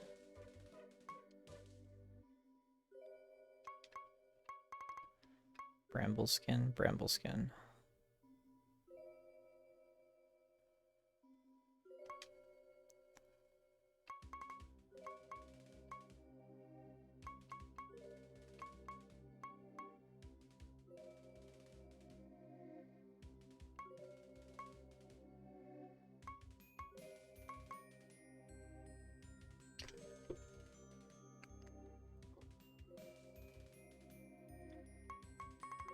Auntie and Jihi. So let me see. Yeah, wow, that's a lot of piety.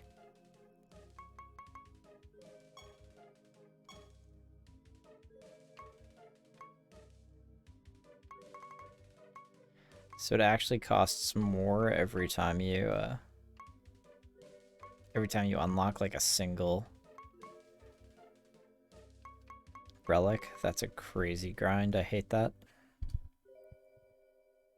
But yeah, I would probably go with the Hanti and Jihi one for sure, for the moment. Relic.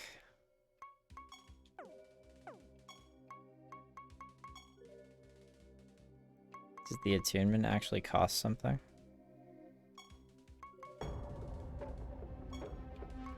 Nope, I guess not.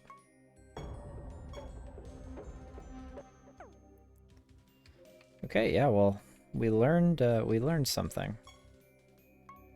Decoration mode.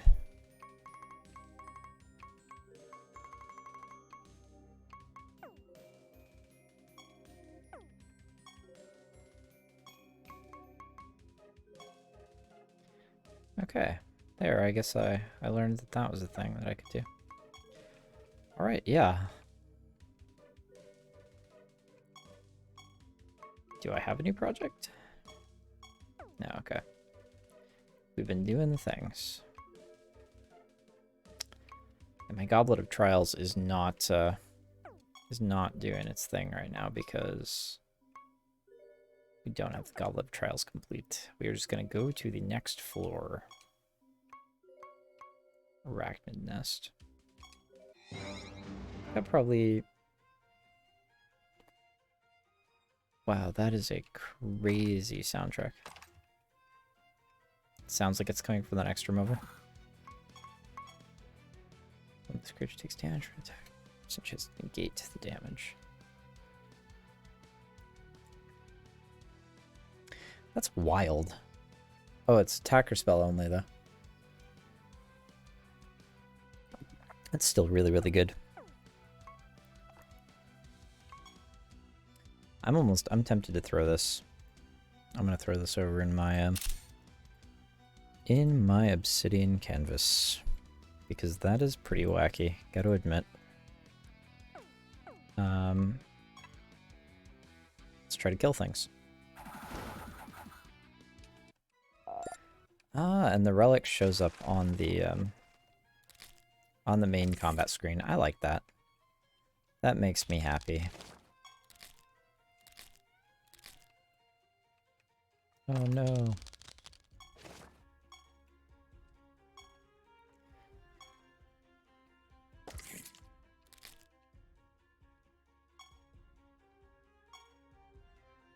Mimic Master. Okay. Yikes. Let's see what happens. These mimics have some pretty crazy stats. Alright. Mimic Master is now 2. Don't get the sigil on the second one.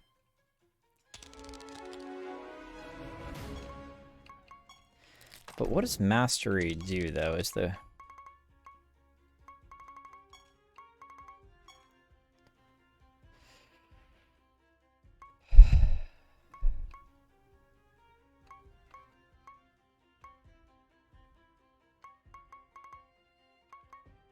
Oh, no, it's just a forever grind.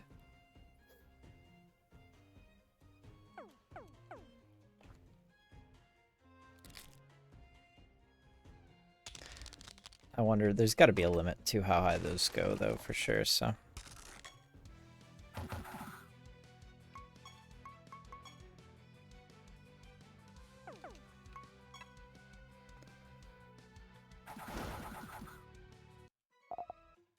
It can't just be grind forever.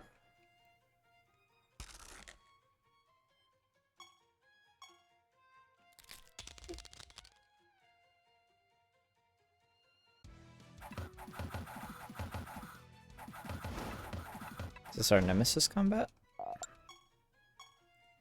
Resolved itself. Impressive. Poison and burn debuffs is shared with each other. Okay. Seems good for that relic. The races of the last 3 creatures are changed to that of the first creature. Okay.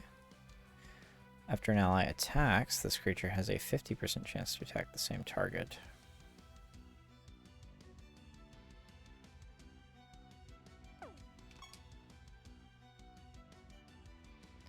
Seems good. I want to, I'm gonna keep this around, because really powerful or potent, Like, really potent means of getting multiple, like hitting the attack cap per turn, for instance. Seems like things that I should look at.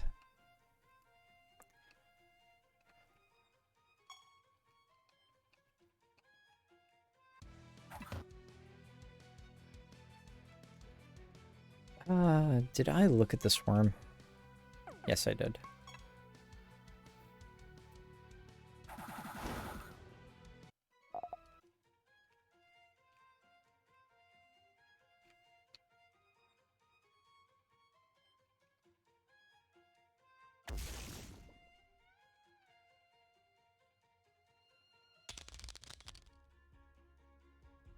Regulus is so goddamn creepy, man.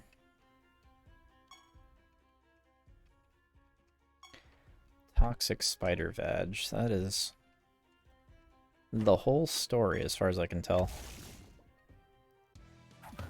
Okay. What are you? HD buff that they're resistant to. Huh. Wacky. That's like a debuff anti-con. Your fortune is increased by 20%. Enemy's health percentages are averaged. Okay.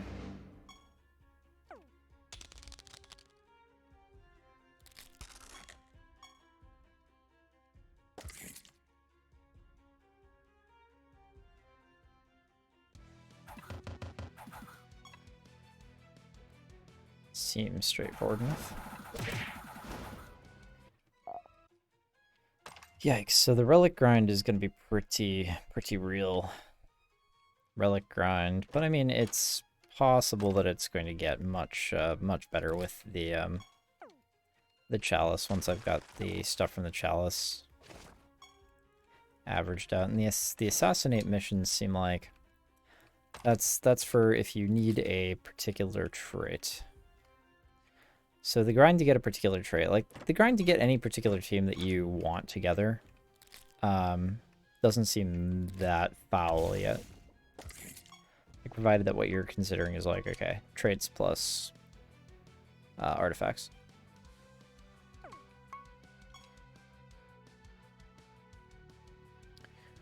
Whichever of these debuffs the target doesn't already have. Seems good for, like, now I'm considering relics as I'm looking at traits. I'm like, wow. All right, so there's quite a bit of multi-directional kind of synergy building. This creature attacks an enemy with snared, deals recovers health equal to 100% damage dealt, and removes this debuff. Huh.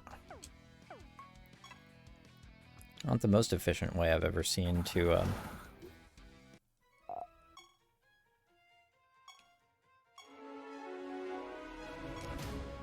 roll with damage multipliers, but I guess if it's like right in your way, that's just how your build do. I don't see why you wouldn't, I guess. Lost Amaranth.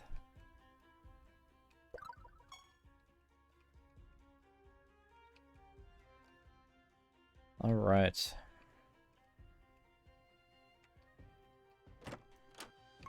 Background pink light.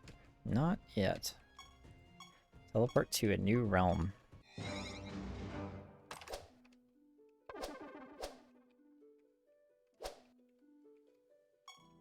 Taunting. I don't even have all my traits. Sorry, I don't even have all my artifacts are not like maxed or anything. Don't have any nether stone, any nether stones slotted or anything yet. I feel like I'm still in the baby steps of the game, to be perfectly frank, which is mildly frustrating. But I'm just gonna dive. I got probably 1 more hour left to do stuff here, and before I'm gonna want to jump into bed and start reading as well. I don't know what that Sanctus does.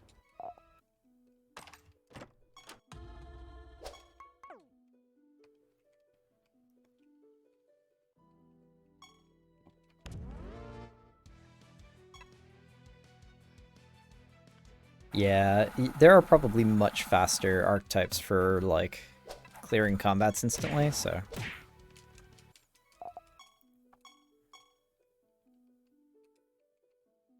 we'll see what we can manage, though. This is a Nemesis, but I did not get to read the Nemesis buff on it. I should have looked at what that, angel, the red angel thing did. Oh, there it is. There again. We can look at it. War Priest. At the start of this creature's turn, remove 2 debuffs from your other creatures. Ooh. Seems good.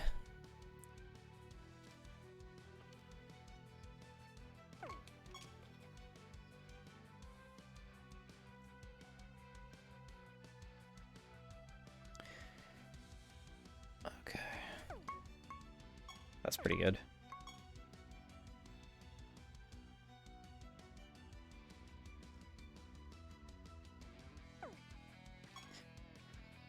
This is one of those things I have to snap, unfortunately, and throw into the file.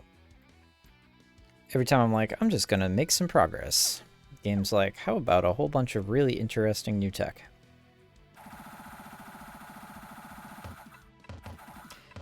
This dumb strategy that I set up a million years ago still seems to be working, though, without, like, a whole lot of retooling so far. I'm really kind of hoping that it carries me to 160 or so on, without retooling. So that my next considerations can be much, much broader.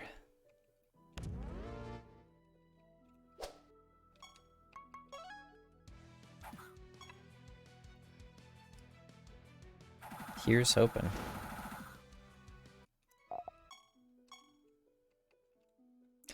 So I'm thinking that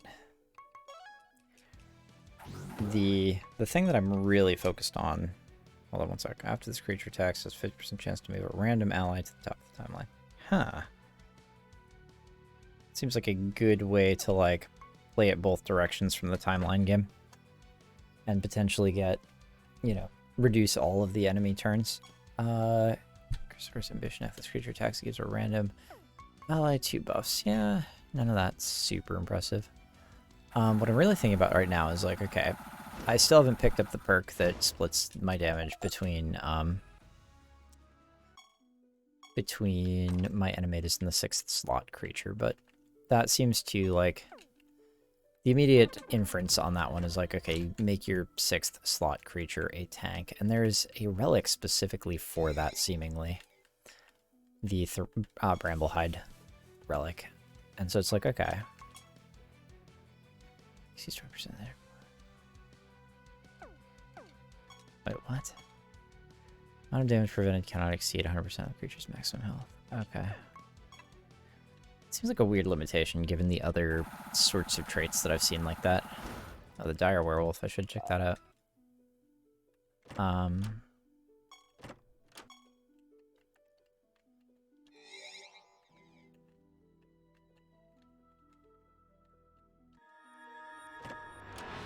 Slate of Leeching.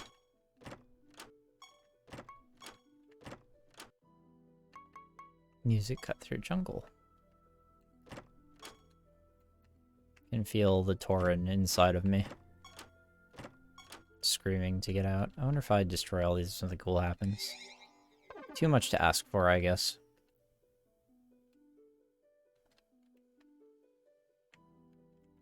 Okay, what are you, Master? Unicorn Master. Unicorn Master. Haggard. Nobody will ever watch this VOD and get that reference. Somebody like 9 years from now is going to angrily comment to my YouTube section like, I got the reference. Alright, sorry. Sigil of the Unicorn. Your unicorns attack 2 additional times. This trait does not stack. That seems really good. The sigil, the sigils are crazy. They seem Super, super crazy.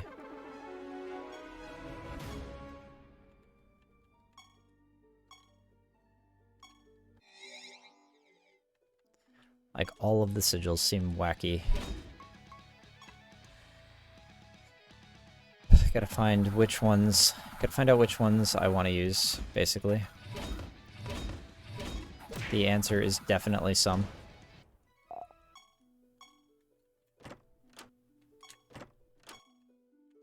Let's see.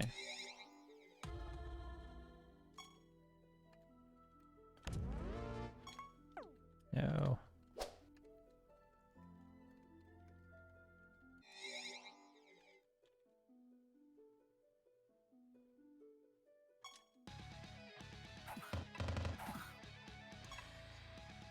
Yeah, I think this might be okay. Potentially. This is not another another portal, another boss. So, ooh, the yellow stars is quite attractive. Exoskeleton. After the creature kills a creature, it gains 35% of the target's attack, int, defense, and speed. So, like, stuff like that feels tempting, right? But honestly, if you're buffing your own stats to the extent that... Then again, maybe the enemy stats get so excessively high later on that it just kind of implodes. Rules of the Sanctum Umbra. Sanctum Umbra. Trying to remember. Tradition. Okay. Whatever. Whatever.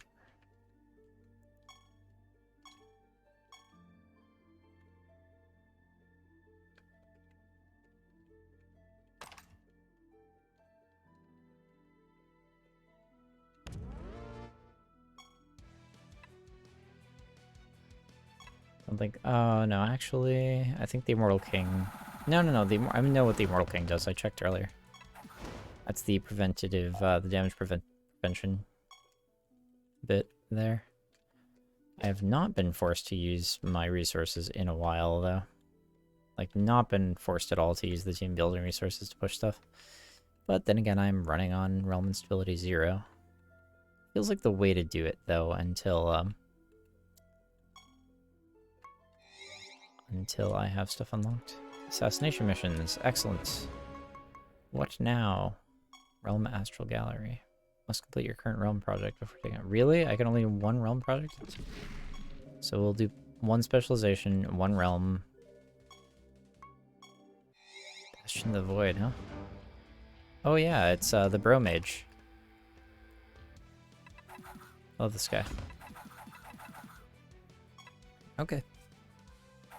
The sigil for the Spider Occultist is pretty awesome. If all the creatures in your team are occultists, their spell gems use no charges and they cast one additional time. That is pretty nasty. That's like an evoker type of thing. And they cast one additional time. That seems like it's like Volps plus occultist shenanigans on evoker, maybe. So you do like all your spell gems are casting like 15 times at the start of every combat.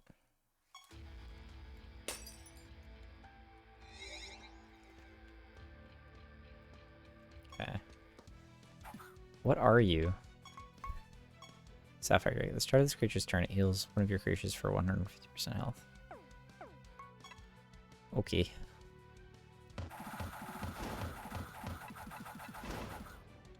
Nice.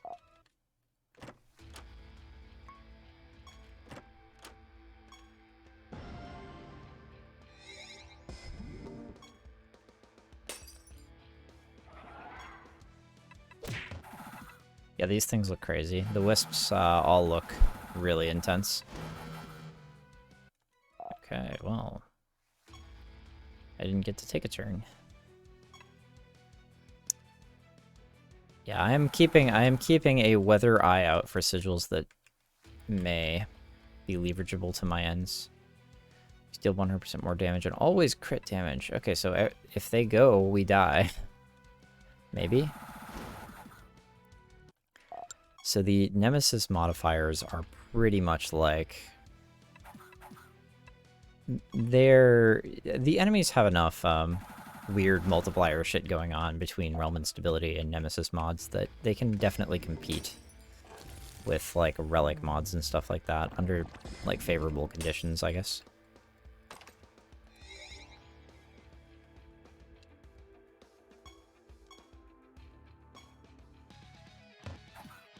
Oh no, it's fear. Since this is a boss battle, my Animatus actually was feared there. And that is the other thing that I'm tempted to do, is just to make my Animatus really immune to fear. Because the win condition, like, and do it through a relic, if the win condition is going to be, that I buff my Animatus stats to the moon, then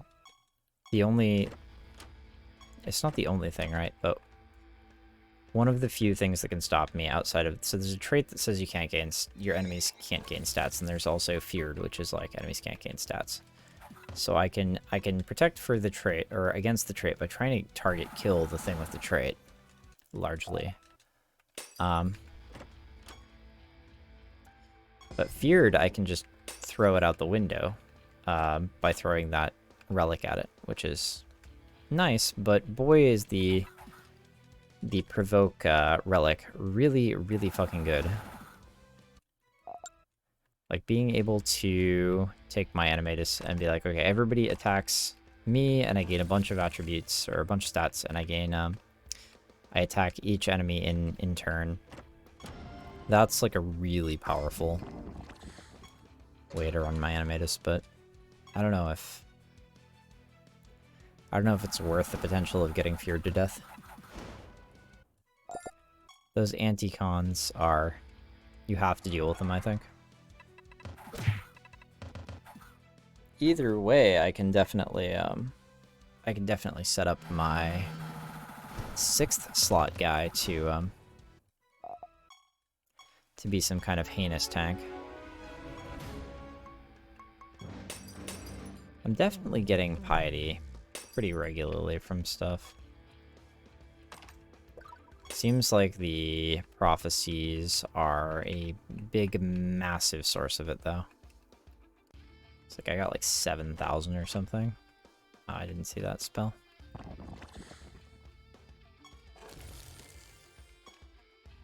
Treasure Golem knowledge. Hey, what are you? Bunch of Reapers. You are the Reaper Master. Did not see what those do.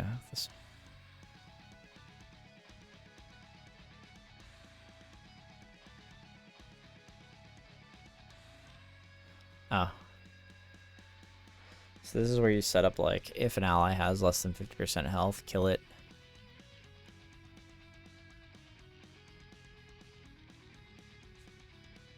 Huh. That's pretty good. That's maybe even worth, that's worth snapshotting and throwing in here for memes. It may be possible that one of my creatures, its job is just to watch other creatures and potentially kill them extra times for my Animatus and res them with more stuff.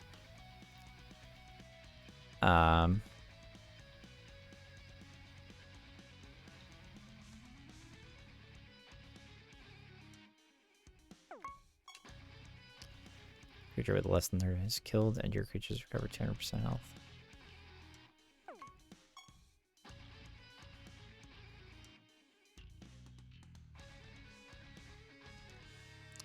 An ally with less than 35% health. Yeah, so you could combine these two. You could combine the Bone Reaper with the Incursion Reaper. And you just set it to kill allies. If your allies are below 35% health, take a swing. The problem with that is that you have to find a way to reduce your allies to below 35% health for it to make sense. And if your allies are not taking damage incrementally, your traits now activate at 50% health.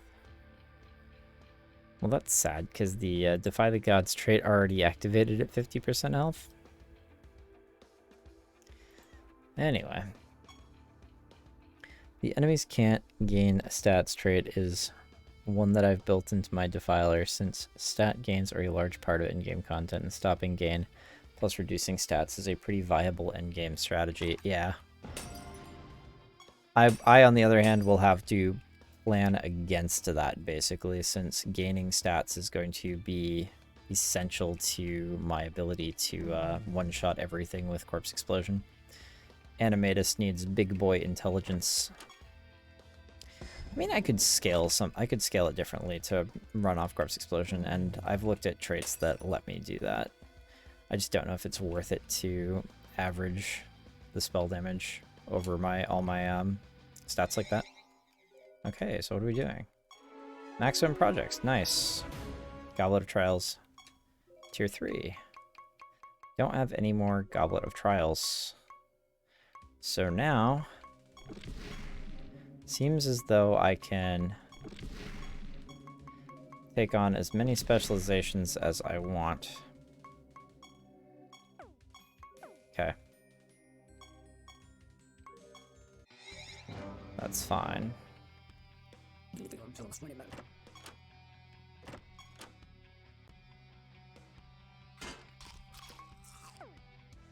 We are playing the game now, boys. We are there. I feel like I'm there anyway. I feel like I am kind of in the real game now. Which is a nice feeling. Overgrown Temple, isn't that generous? Cool.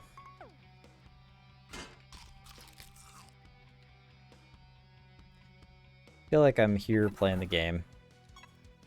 But I also think, like, we want to consider some realm projects, since some of them have new creatures. Yes, I am. The problem with that is that the added to its corresponding card set. Centaur Chaser, nice.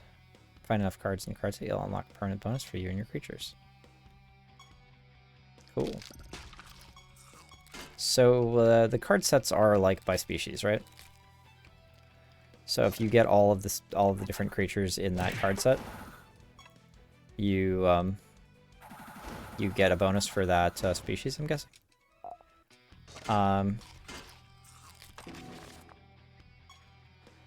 But anyway, yes, I am working on a realm. The problem is that it only lets you take on one realm project at a time. I would love to be taking on more realms at a time. Right now I'm cycling through realms as I push the depth so that I get exposed to as many of the creatures as I can reasonably as I can have reasonably happen. Oh, it's Legend of Strider again. Hey man. I don't know what depth I was at last time you came here, but I'm now at depth 89. And we are going to be... At this point, my Slaughter Elemental build is online. We're trying everything that we can to push the depth and see more content as quickly as possible so that I can get to the stage of the game where it is mostly sandboxy. And you are going to ask me about Pokemon again, probably. And I still have it in mind, but have not done it yet.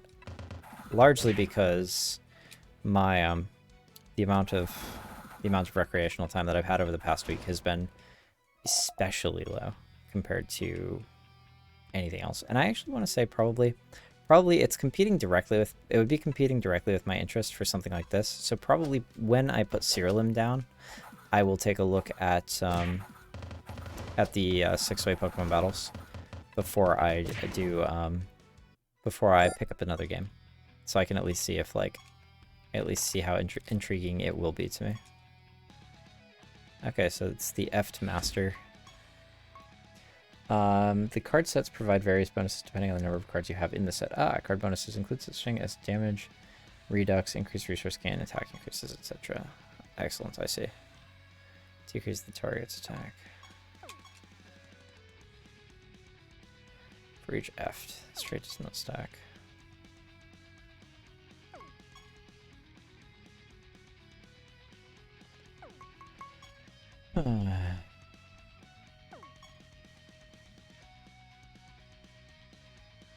Always have one of the following buffs for each Eft fighting on your side.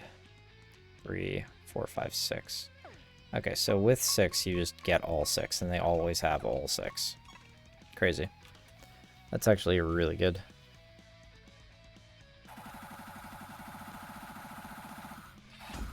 Okay.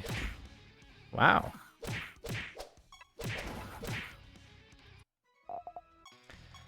And yet, Master Vessel. All creatures in your party are Fs. They have an independent 40% chance to dodge and deal crit damage. This does not stack. So yeah, this last week has been crazy for me. Absolutely crazy.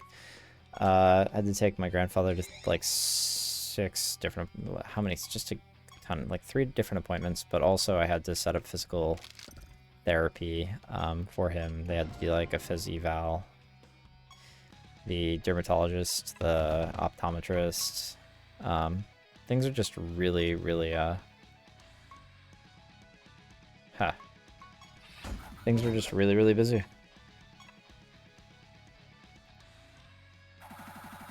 So, the little time, that's why I haven't streamed that much. I've been wanting to play a little bit more. I've got to the point, 9 meteors, let me see. A random enemy takes a small amount of damage. This effect occurs 9 times. That seems really good. 9 times. Chaos, 9 times.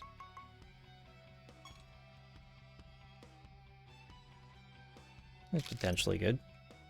Especially like anything that triggers like when an enemy takes damage. Siralim must fall down with Siralim, what? Efflorescent Ent. What is this? What is this combat? I don't understand.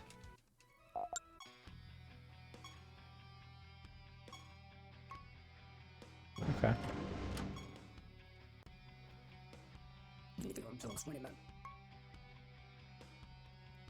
Swarm. Curse of the Swarm. Slays with random debuff for each different class of creature fighting on your side. Huh. It's another one of those rainbow spells. They seem pretty powerful, honestly.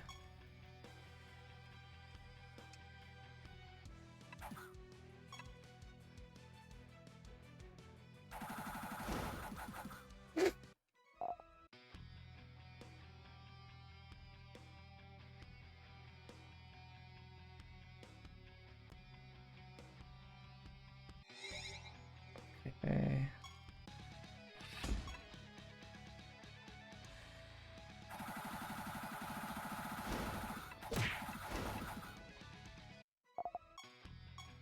My goal is kind of to get to the point now where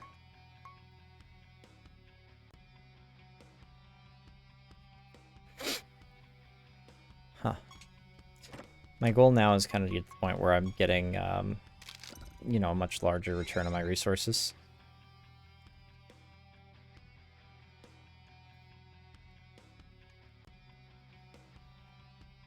But yeah, I think once I am well and truly through with Siralim, I will probably check out that Pokemon thing, which is still bookmarked, along with like a couple of other games that I'm thinking about playing. I will probably take a break from games for a little bit after I'm done with Siralim. Got to do some write-ups. I've been working on a couple of blog posts. Let me see. Description virus. 2 turns of their poison debuff. That's pretty good. What do you guys do? 35% less benefit from their artifact stat slot other than health. Straight does not stack. What do you do? Cannot dodge or deal crit strikes.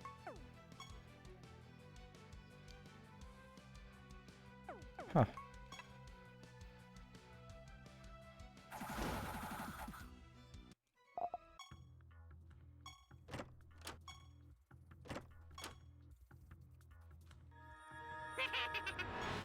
Okay. Chaos spheres. Okay. What do you do? Oh no, please don't make that sound again. Description drain life. Moderate amount of damage. All your creatures recover health equal to 100% of the damage taken. I mean, you say so.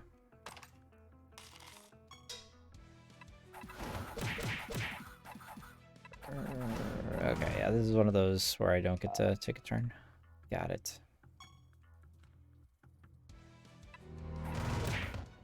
I feel like I haven't seen this yet. More damage. This creature deals 150% more damage to creatures with poisons. This trait does not stack. Okay, I definitely read that one. What about you? Okay. We have understood the monsters. Oh wow, we're already almost 9:30. Gotta learn to play faster.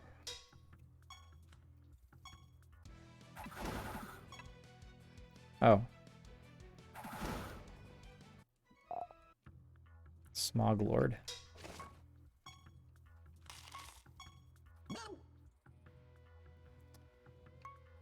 Meraxis. Don't know, actually.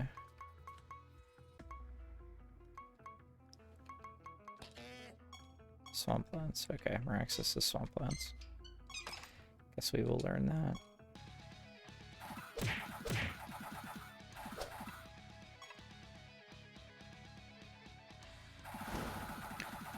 These things are a mess.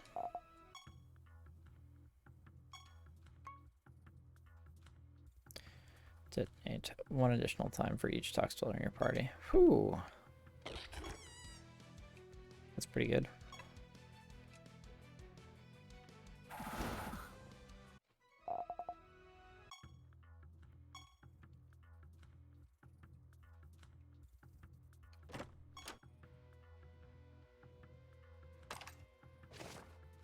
Radiant Sunfire. You creatures gain a random buff, and enemies are afflicted with a random debuff for each enemy with burning.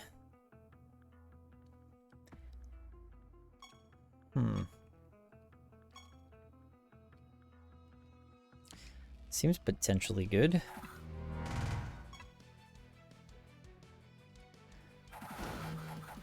There's a Smoke Devil. Don't think I've seen that before.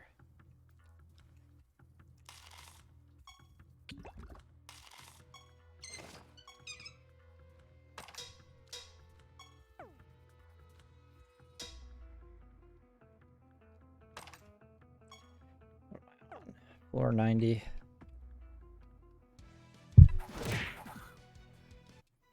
Not get to take a turn.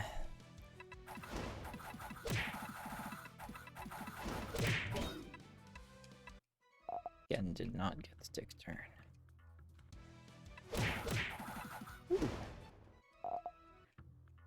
Wonder what that was. Earth Salamander. That's what it looked like. No.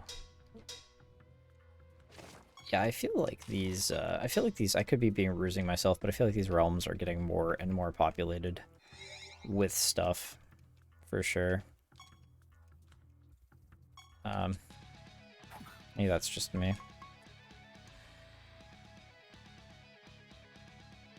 Just select their own class and take 35% less damage from them.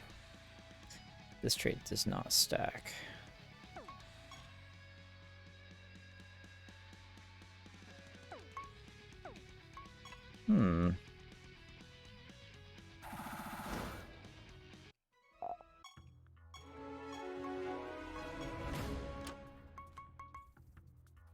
Creatures gain a massive amount of maximum health.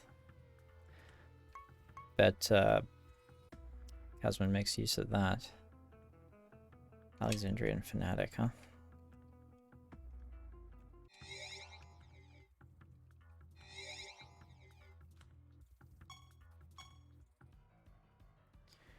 Relax. Is this a boss? This looks like another boss. Locks onto an enemy creature at the start of its turn. It deals damage equal to 10,000% of its attack to the creature it locked onto, or 300 creatures defending.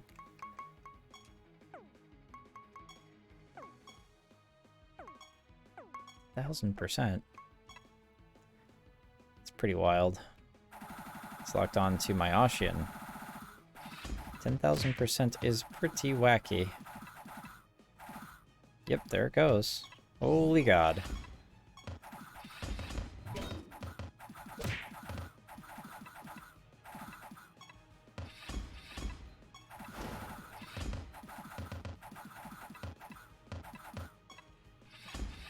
Okay, we're locked on again. Oop, I got it. That was another boss. Nice. Red Hand General. Unlocks the wardrobe costume. Red Hand General. You can change your costume. Yeah, that looks pretty cool. I like that. Orangutan! Oh, never mind. We got an orangutan skin. We are in there. That is my skin from now on. I need to go change that right away. I can be an orangutan. Enemies take him out of my defense. I feel like being an ape leading around an animatus is what I really want to do with my life.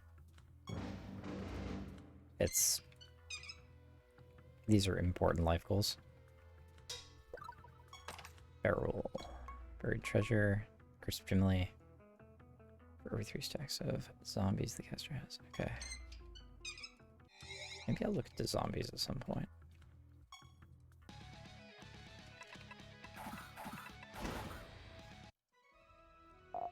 I need a way to build millions of unstable horrors on my animatus.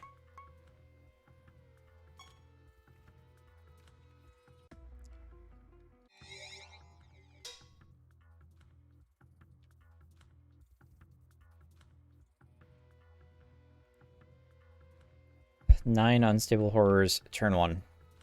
I'm telling you, that is what I want. Somebody tell me what the tools are that I need to make this happen. It's necessary. Oh, treasure chest right in this little hidden alcove. No. Failing to take the turn in this game while walking at double speed is a fucking mood.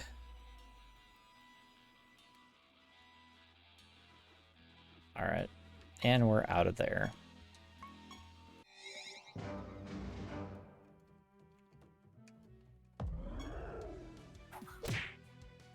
Okay, I don't know what any of these new guys do. Oh, well, never mind.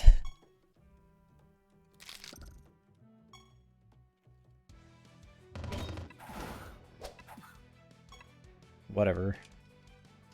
We're trying to get to floor 100. Let's get it. Let's get it done with. Got 2 more nether bosses to beat.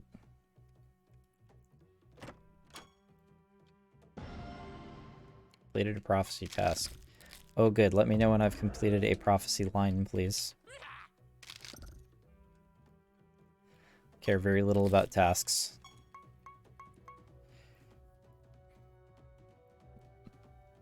I could be a dragon. Oh, I forgot to go be an orangutan. What do you do? Independent 20% chance to deal crit damage and dodge attacks. Yeah, that seems real good.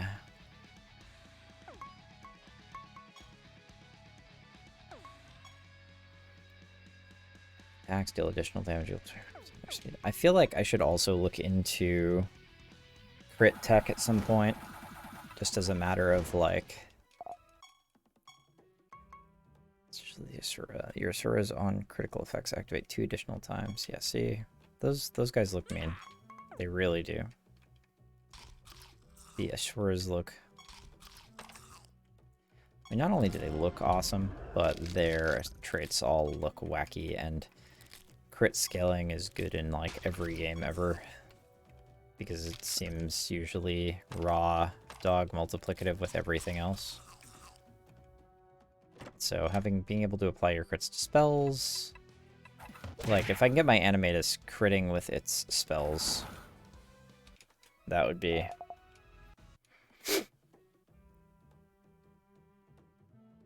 oh cool.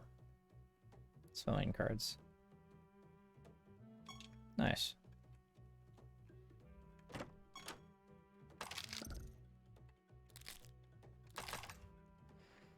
Oh boy, creature cards. The endgame card grind seems wacky.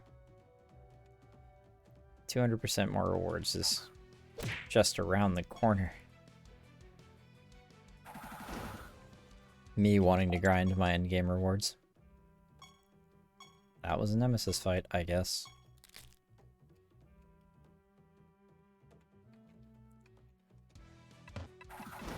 I definitely feel like I'm getting a ton more rewards than I used to be getting, so Realm Depth clearly has something to do with it. I mean, clearly, right? Like, this could absolutely be bias. Like sampling bias, cognitive bias, confirmation bias. It could be any number of biases. I think one of those, at least one of those, doesn't apply here. But, I could be rusing myself, is what I'm trying to say. But I feel like I am getting not just, like, a little bit more, but a good amount more from...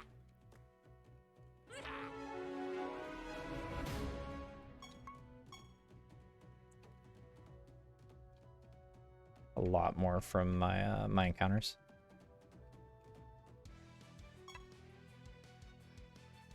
I'm glad that most of the rewards seem tied to encounters, though.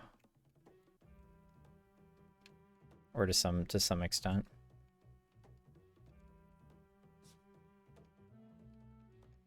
A lot of the team building mechanics. Okay, we're out of here. I have a quest to turn in. The Realm. Amalgam Gardens. Astral Galley now.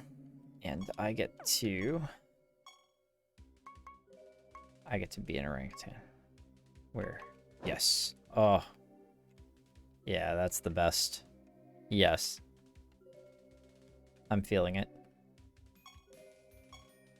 Alright, where's the Amalgam Gardens? Good, I'll just start back from the top and go down again. You feel strangely uplifted and happy. It seems that Temirmergo is glad for your arrival. It would be best not to disappoint such a powerful god. Retro style? Collect neon roses? Yeah, okay, I don't know what any of this is. The Amalgam Gardens seem okay, though. Pixel art in the background is somewhat better than the pixel art was in other parts of the game. What are you? Seeker. Some more damage with spells for each time they've attacked in the current battle. So you put that creature in attack builds with spells triggered on attacks, I guess. Maybe something like that.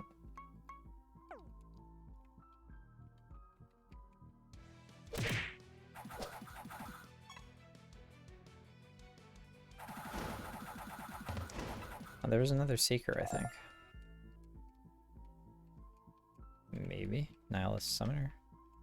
Maybe the Nihilist is the species then, I guess.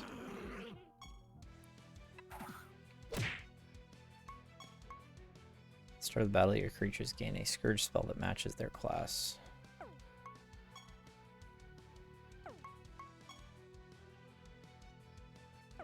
Okay.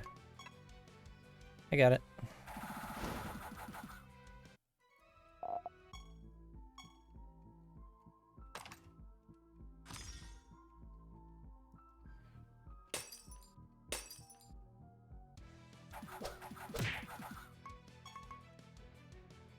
After this creature is killed, your creatures gain 75% of its attack. This trait does not stack.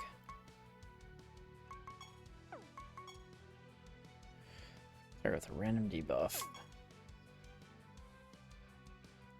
Okay, so these guys look pretty much like attack-themed triggers. I'll remember that. Or try to. Wolpertinger.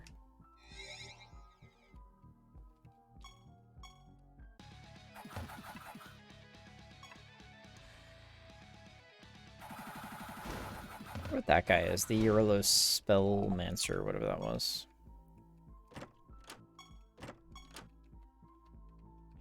I don't know if I've seen that guy before.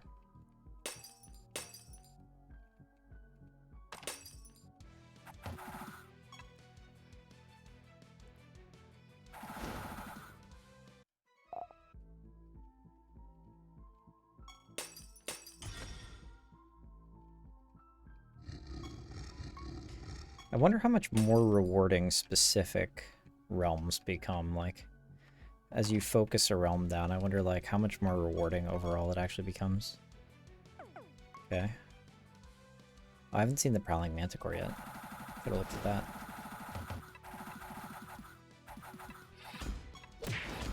Like, I wonder how worth it is, really, to focus down one in terms of, like, the rewards. Wow, these are crazy. What is that? Okay, Scourge spells seem crazy. No longer consume charges and cannot be sealed. I want to know what Scourge spells are.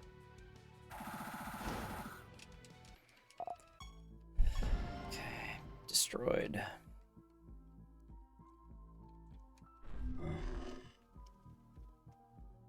Thrilling Prism. It's another orb. It's a rarity 20, which sort of leads me to believe that my depth is totally meaningless regarding, like, with regards to the rarity of the orbs that I find.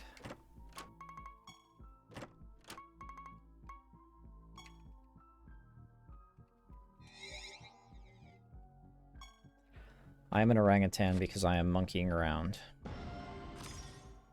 Perhaps I will build a monkey-themed build at some point, considering I am gravitating towards monkey avatars.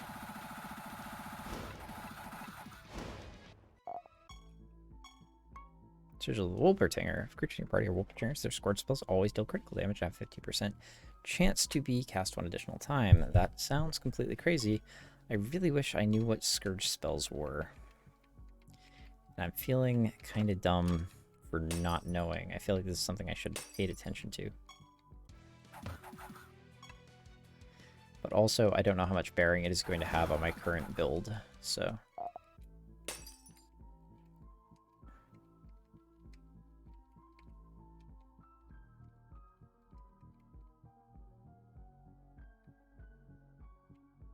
no.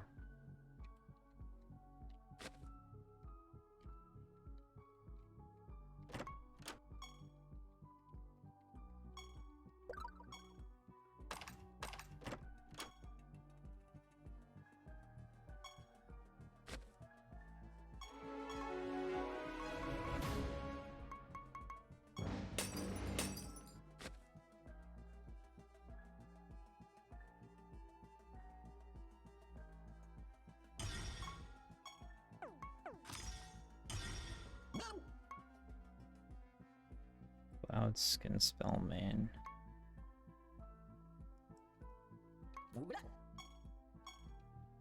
Taking a guess.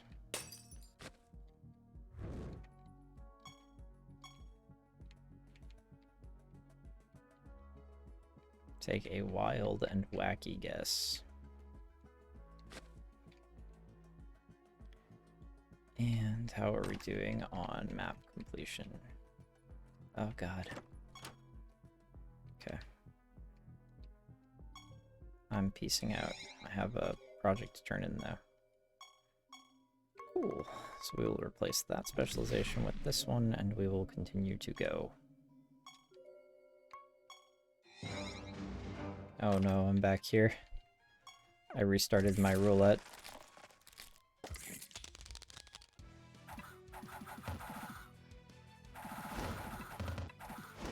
There we go.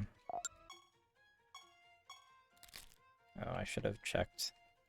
Looked like there was some stuff in those battle rewards.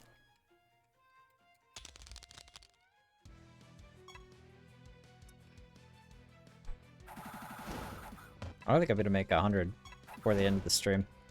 I'm going to try, though.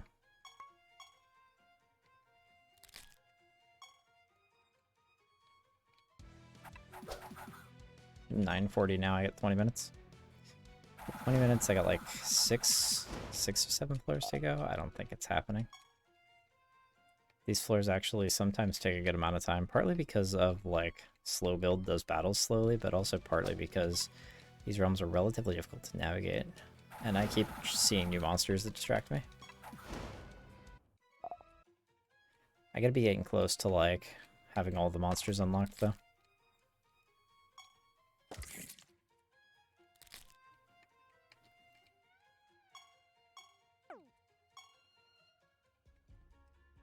No. Yeah, it's little moments like that where I'm pathing around in a goddamn circle trying to, like, pick up a one destructible that's not actually going to yield any reward. Those are the things that make realms feel bad, to be honest. Hey, it's a mimic. Yes, this is good. I'd say the Ashians probably have quite a lot to offer, so at some point I should potentially grind the blood realm there. Meatville, or whatever it's called. Robrog. I knew what that was. Toxic Leech. Is that what it's called?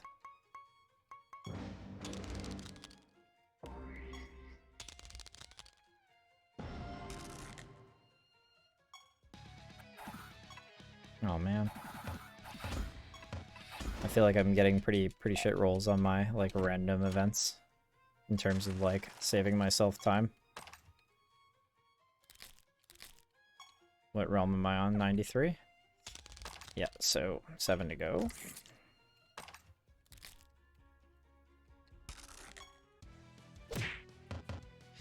Doing all these battles is keeping me, like, properly leveled though. And I feel like allowing myself to get under leveled would be really bad for this build, considering it's all, like, attribute based. It's all stats based, so.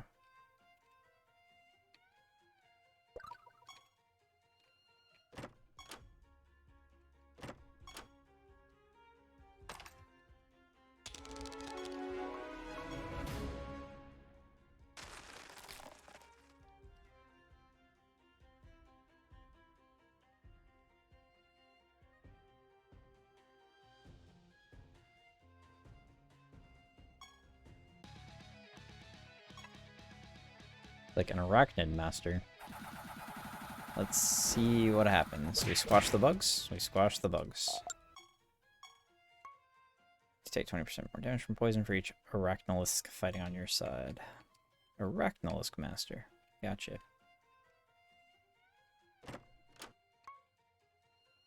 Scourge of Life. Okay.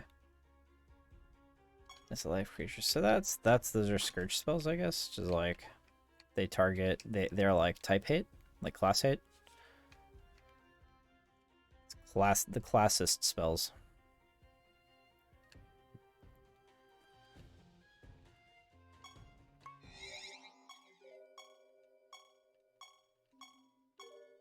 So those were 2 specializations.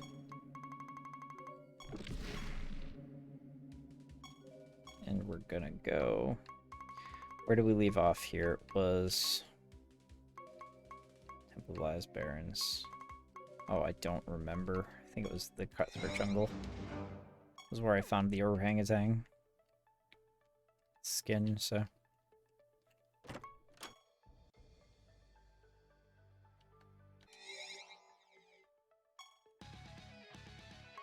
Sun Crusader, what do you do?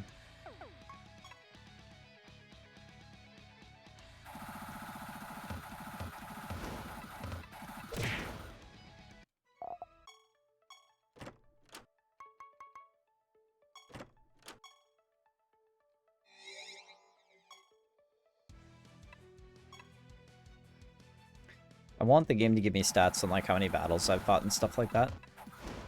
It's gotta do that, right? It's gotta be somewhere. Like, it seems to track almost everything about the player, which is really nice. Honestly, that is a lovely design, but I want to know where to find my crazy player stats. It's like, how many battles have I actually fought here?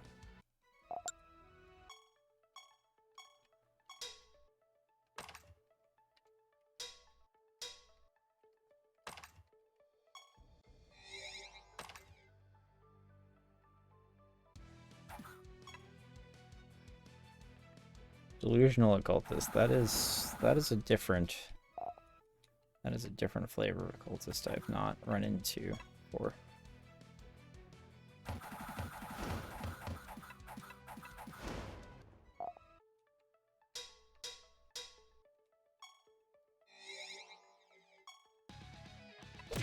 What are you?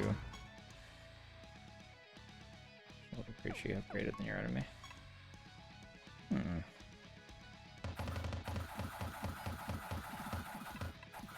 Is that a boss trait? Am I not allowed to have that?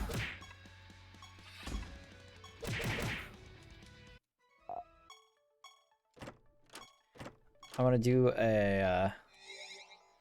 do a build with outnumbered where I actually just have one monster. You're allowed to just have one monster, right? It's got to be possible. Yeah, I know you can do that. You can just deposit stuff off your team. Only have one dude. Probably gain XP at some kind of atrocious rate. I think it splits otherwise.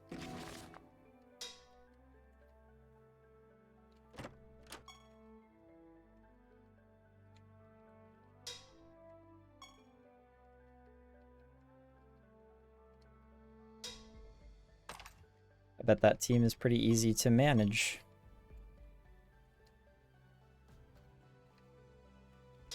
Yeah, I'll try to do that as like my coup de grace on the way out of this game. Just do a one creature team.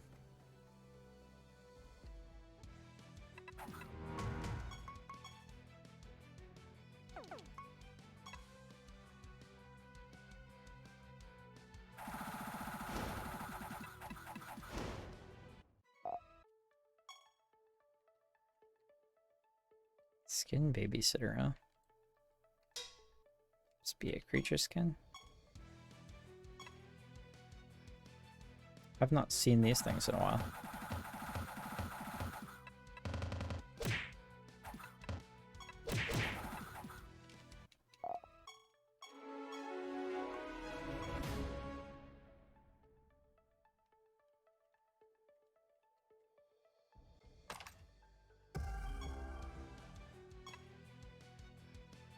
Oh no, it's been 7 minutes. I am on realm 94 though.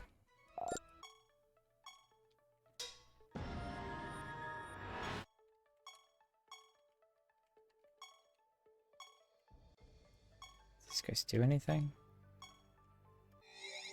Oh no, there's a guy in the bottom left that I didn't talk to. I didn't see him until I was headed out.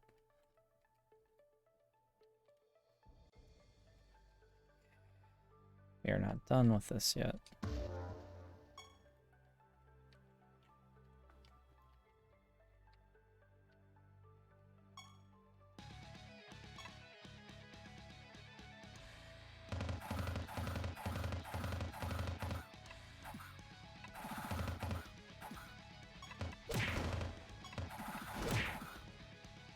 There we go. Sigil the Amaranth. How to start your Amaranth share 50% of the defense with each other. Excellent. This. Is this the last one?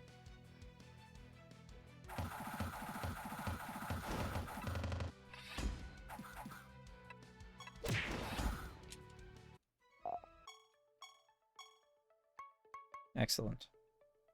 All enemies take a devastating amount of damage. The damage is split amongst all enemies.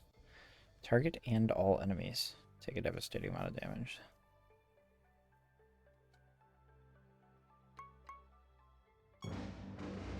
Seems really good though. Like, I don't know why it matters that the damage is split amongst all enemies.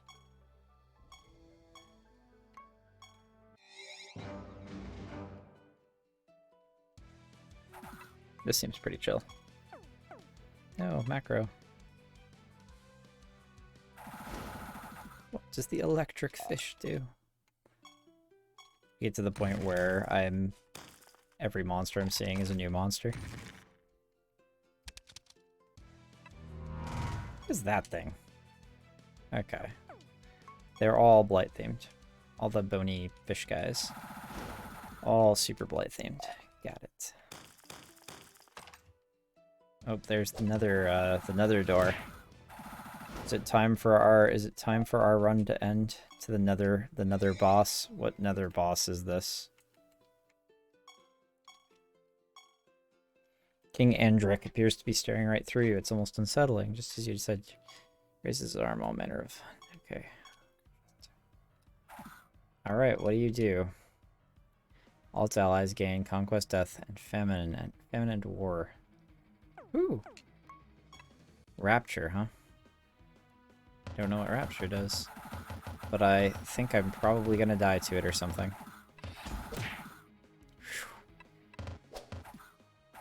You. Corpse Explosion wins again. I don't think I can fight the bosses, despite having the gate keys, so I'm not even gonna try. I started playing Siralim. Hey, Devin, how's it going, man? Excellent. Give us something to talk about for a little while. I'll probably be playing this game for next couple of weeks, anyway. Just chilling out. It's got a ridiculous amount of content, so I may on and off flirt with this game for a long time. I don't know. It depends on how much fun I'm having with it once I get everything kind of unlocked. How are you enjoying it?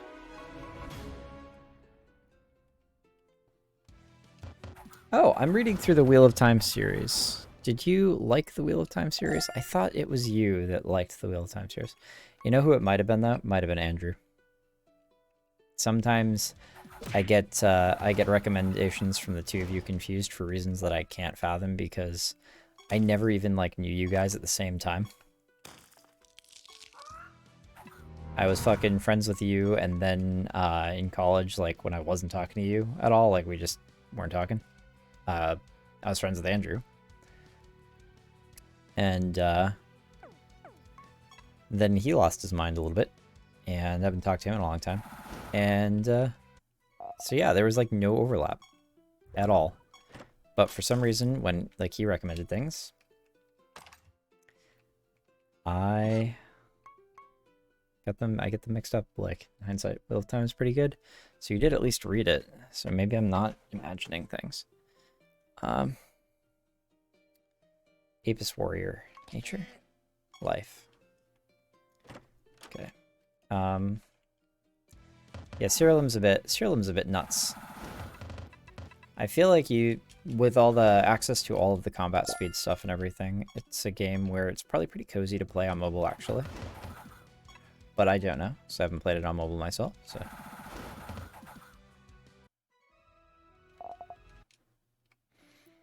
Yeah, I'm on book, 4 or 5 right now. And I read, mostly I read at night. Mostly I read, an hour before bed. Or 2, sometimes. Depending. If I go to bed on time, like a good little boy, take 80% less damage for spells. Wow, that's nice. If I go to bed on time like a good little lad, tonight I should be able to get an hour and a half plus of reading in. But that presumes that I go to bed in 7 minutes.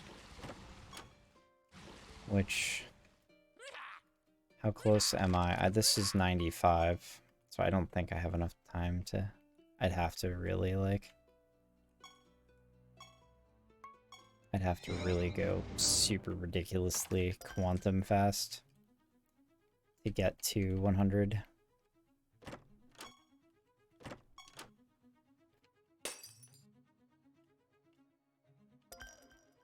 Maybe. Maybe I can get to 100 in fucking 3 minutes. Like a minute a realm. I don't think it's possible. I think the combats take me too long. Even on fastest of fast speeds with holding the macro button.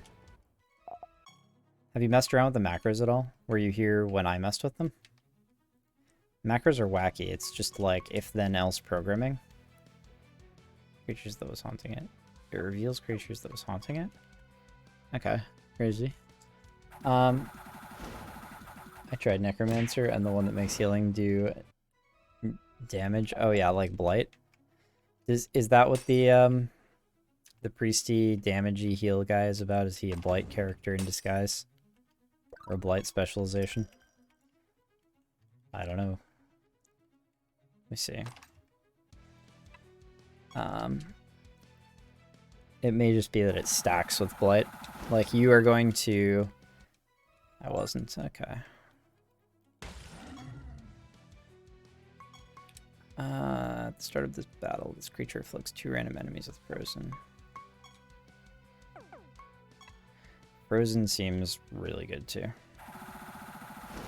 I'm trying to figure out which which weird ass mechanics to lean on to get this build to the next level, because the build is obviously working. And leech and mend count. Yeah, Elizabeth was doing that. So Elizabeth was doing that, but with warder, with like the warder specialty, the one that does all the buffs.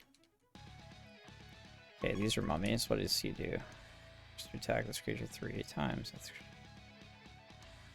His attack still 25% normal damage. Interesting.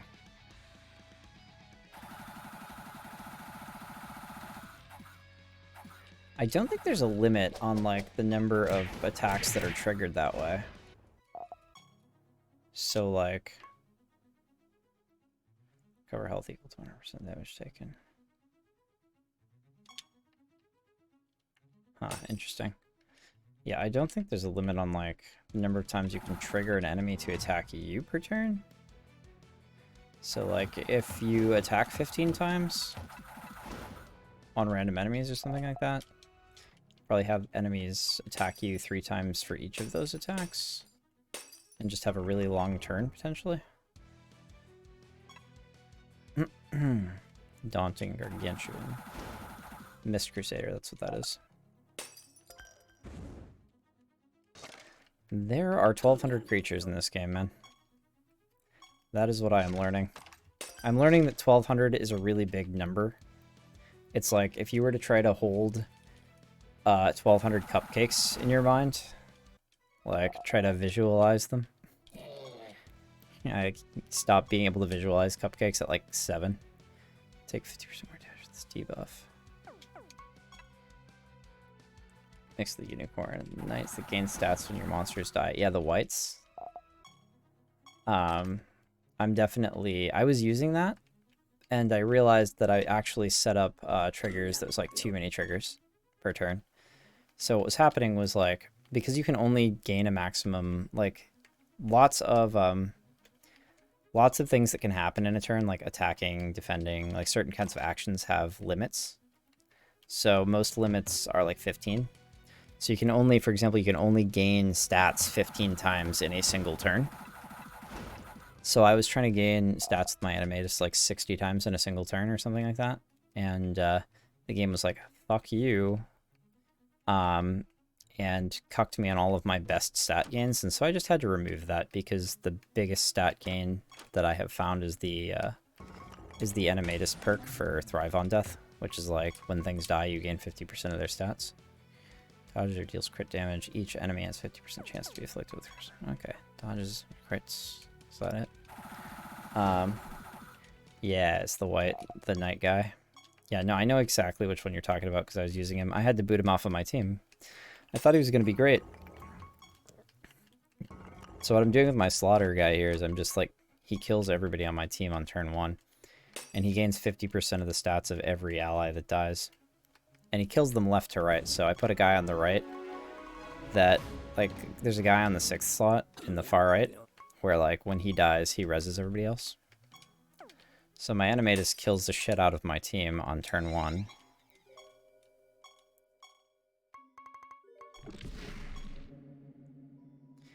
And then,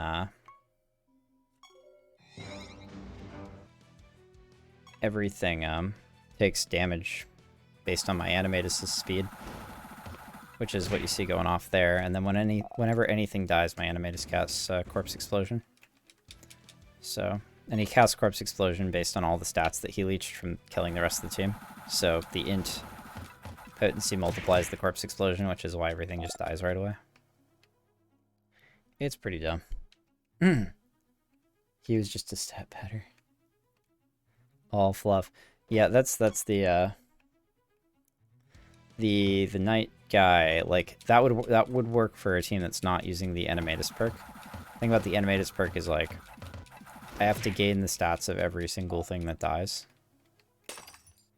already, and so I'm already like, if I slaughter and kill everything on my team, I have so many stats to gain in one turn, like already, that I'm almost at cap. And so if I double that by adding the white, which also causes you to gain stats when your allies die, then I exceed the limit big time. Give stats when, who did you mix your Animatus with? Right now my Animatus is, it fuses at the beginning of the turn with, the guy in the second slot, I believe. So, there's kind of a couple of things that are happening. I can show you real quick. So this guy's got a couple traits. Blessing from below. After this creature gains stats other than maximum health, so all stats but health, enemies lose 25% of that amount of the same stat. So what I've got is my Animatus here due to his perks. And I gotta think about going to bed now because it's 10:01. My Animatus gains a copy of my 5th creature's innate trait and fuses with my 2nd creature. My Animatus fuses with a copy of my 2nd creature in the party and changes its race to that creature's race. So I fuse with this guy, which gains me his 1st trait, which is Blessing from Below. I get this character's trait as well, which is after creatures are resurrected, enemies take damage equal to 50% of this creature's speed. So all the creatures die. I gain 50% of all of their attributes. Enemies lose 25% of the amount of attributes that I gained. And then everything gets rezzed, and when everything rezzes, as it's rezzing, I deal a shit ton of damage to every enemy based on the speed of my Animatus post buffs, which is pretty large. Fairly large amount of speed there. But you cannot fuse your Animatus outside of that perk. That perk is the only way to fuse your Animatus. So like if something survives, very rarely things survive, I could show you basically like the enemies end up with much lower stats than they should have. Sometimes like they end up with their minimum stats, which is like the base stats. You can't lower a creature's stats below its base stats. Like below the base stats of the average 2 creatures or of the creature base. What is this thing? After this creature's killed, it reveals the creatures that was haunting it. I wish that I knew what that means. Haunted Golem. Okay, yeah, so it's holding a creature and it just reveals it afterwards. I wonder if I can use those. Seems pretty good. Anyway. Yeah, so that's what I've got starting. For starters, but I think that there are ways to do this much better. I've got like basically 2 creatures on my team that honestly aren't really doing that much. It's the tree and both of the Ent spirits. The one on the middle left and middle right of my team are really kind of replaceable. Like they're kind of nice to have. They are really not that important to the overall combo. And so when I find something that like really synergizes well with what I'm doing here, I will absolutely be replacing them. Sigil of the Yetis. At the start of battle, enemies are afflicted with frozen if all of your creatures in the party are Yeti. That's awesome. Yeti comp. I'm an orangutan. Maybe Yetis are close enough to monkeys that that's like what you do. I'm on 97. Really want to get to 100.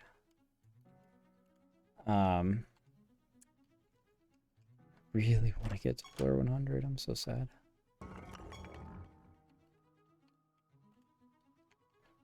Let me see.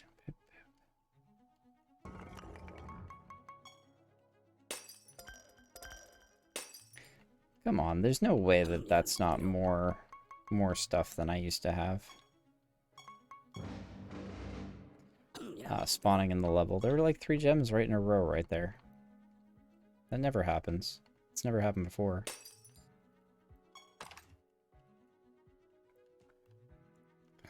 Okay, that was the end of the mission. Oh no, it's baiting me. I don't want to get baited into running around after a bunch of doodads. I'm so close.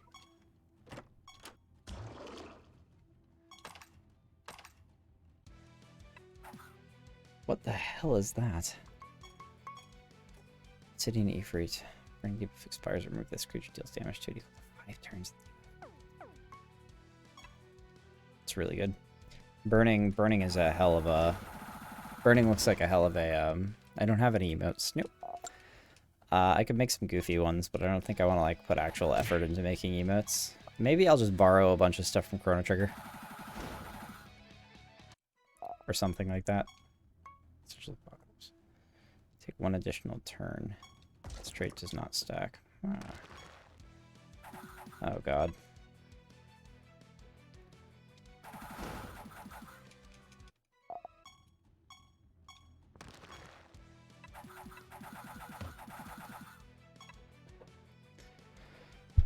Oh, yeah. I'm trying to figure out how to make this comp better. Like, not better, it's got to scale, like, exponentially. It can't just be, like, a little better. When I swap the pieces around in this comp, it's got to be, like, night and day. Like, part of what I can do to figure out how to make this comp better is to make the stats of my creatures better, in general. Like, whatever I can do to make the stats of the creatures better. The relic stuff is really weird. I actually went over all the relic stuff earlier in this video. Although there are some... Oh, look, that's a rare... That's a rare netherstone. That's cool. Rarity 100. So you get like 5 properties on that. Nice. So netherstones are just like... They're like Diablo 2 facets. It's just... Here's something you can socket into your artifact that gives you like completely random stats up to like 6 or 7 stats or something like that. And so you can make really powerful artifacts if you have really rare ass netherstones, but it seems like a hell of a grind to get good netherstones because of how rare they are to begin with and how they are completely fucking random. So it's like getting good netherstones seems like a fucking fiasco.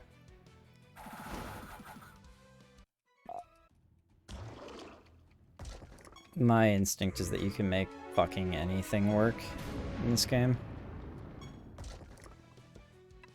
Because the game just gives you so many fucking levers. But the thing is I definitely...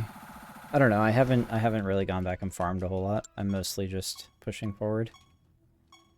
I would like to be at floor 100 to stop this video, but now I'm over time and I'm feeling bad about it.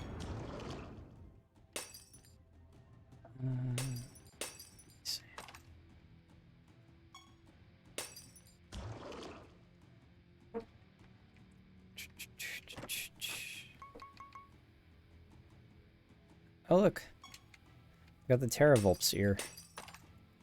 That's a really good trait to have in material form. Great stone, I guess. That's what they're called. Slate of Taunting. Oop.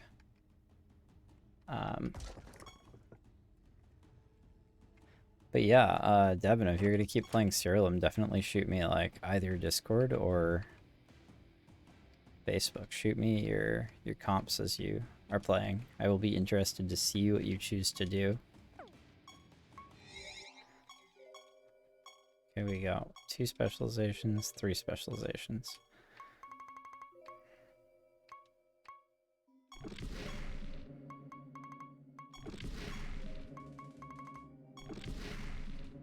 There's 3 more specializations that we're trying to do now. Kingdom of Heretics. Oh no, this is the one where I have to kill everything. Once we beat the nether boss on floor 100, I will be out of here. Floor 99 now. It's 10-10. I'm really not paying attention to anything that I do at this point. Like, I will just straight up skip the whole realm if I complete the mission early and I find the teleporter.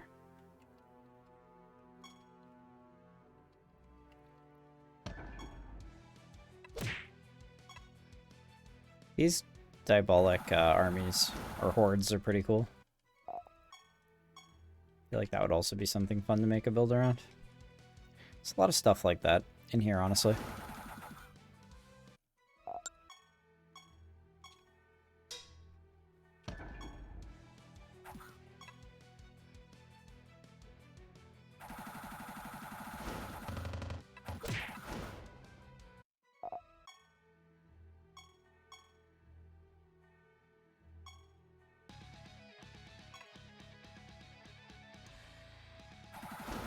Corpse Explosion is a death class spell. There's got to be a way for me to figure out, like, how to cause my... Oh, I got a fox girl costume. That's pretty good. How to cause my Animatus to multicast. 2 traits, extra traits, they can lose access to. Okay, I see. It's gotta be a way for me to figure out how to ensure that my Animatus is like multicasting Corpse Explosion. Gotta be possible. Like all sorts of spell support by class, so because that would be the way to scale next. Like just basically focus on the potency of my Animatus to cast Corpse Explosion, but also I definitely need to make sure that I can trigger like an enemy dying. Rapid Dementia seems to have that kind of covered, honestly. 2 attacks at 200% attack when my Animatus is ludicrously buffed. Okay, so I'm actually done with the Frostbite White, huh? Frostbite White. Kind of fun to say. I am actually... So it happened. I actually found the stuff. Is this a master, though? Is this a white master? It is. I need to kill the white master. Because whites seem like the archetype monster that I'm interested in. So, well, it's here.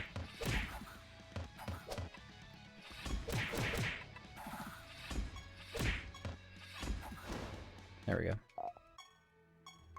Sigil of the White. Your whites always resurrect with 100% health and shelled. See, that's nice. I'm actually just going to... Wait, my goblet is full? Goblet of Trials is full? That's interesting. I didn't think... oh, it must have added... So how much essence do I have, is the question. Wow, that's quite a few.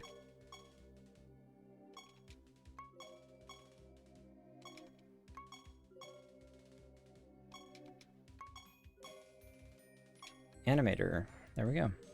It must have added Animator. Overgrown Temple, and this should be it. We're gonna get another boss in here.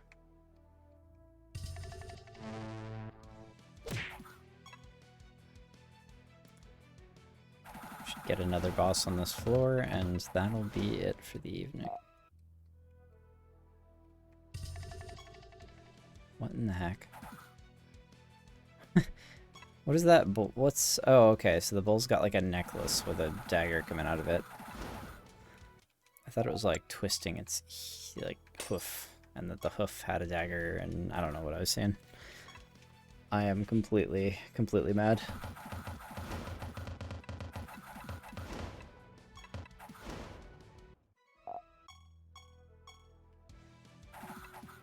So many encounters.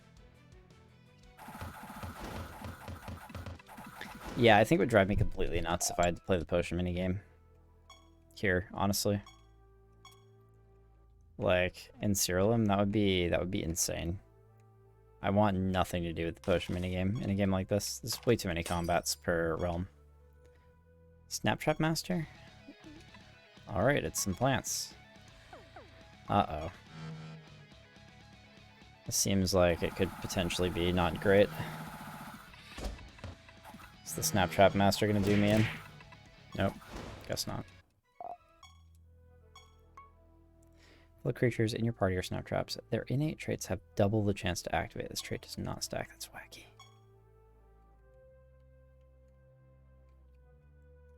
I think it's just like double the chance of your stuff to go off is pretty crazy, in my opinion.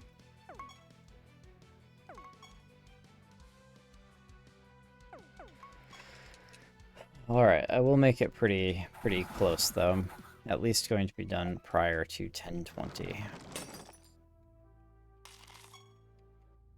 All I gotta do is find another, Oh boy.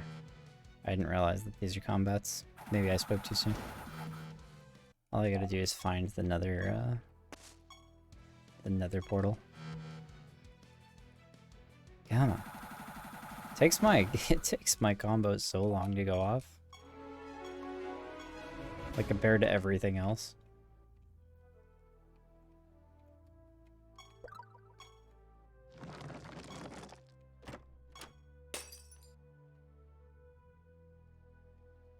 Oh, there it is.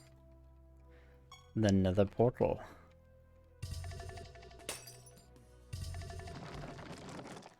I think I want to walk around and get the buffs before I fight the nether boss. They are, apparently some of them are quite scary.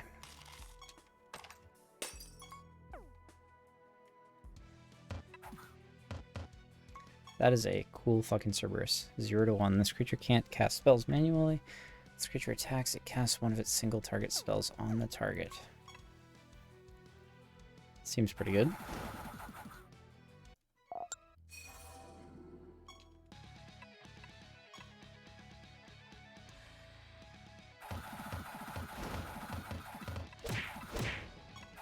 Well, my team is a pushover.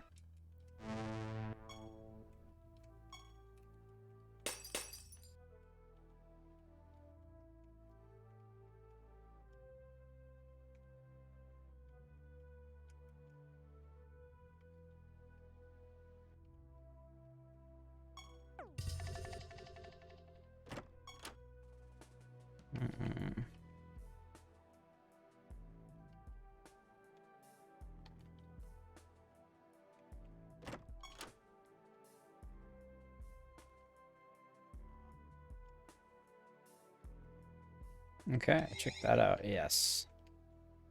Here we go. Okay, what are you? Lloyd.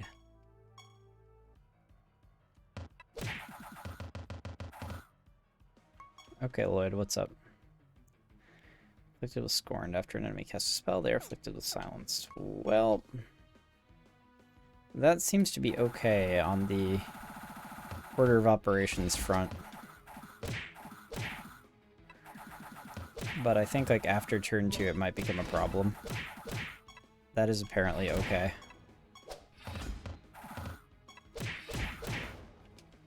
Yeah, we crushed Lloyd. Well, and Gate of the Gods key fragment. So I must have several Gate of the Gods keys at this point.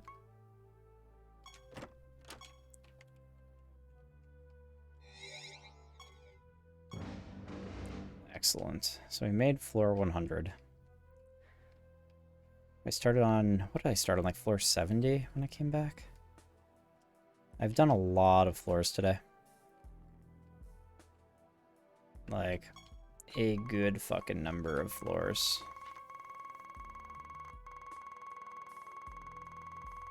Excellent, I'm done with this shit.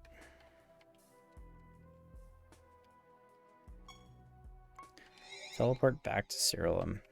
Fucking awesome. Change the clothes that I'm wearing. I've got all sorts of crazy costumes I haven't been paying attention to. Bumblebee toddler, huh? Kitsune. Witch doctor. Some pretty good stuff.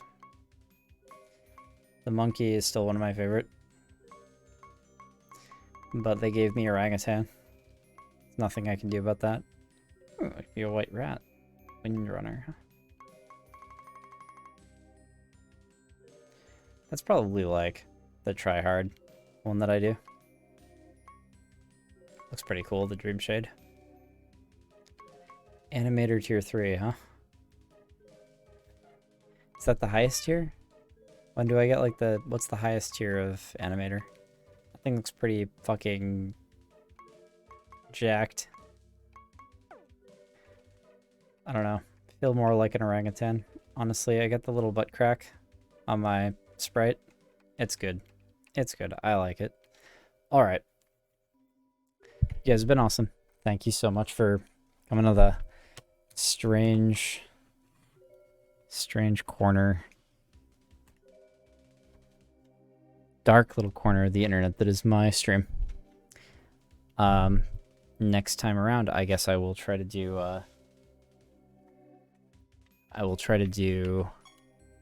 I don't know, actually. I will try to get to the point where I am,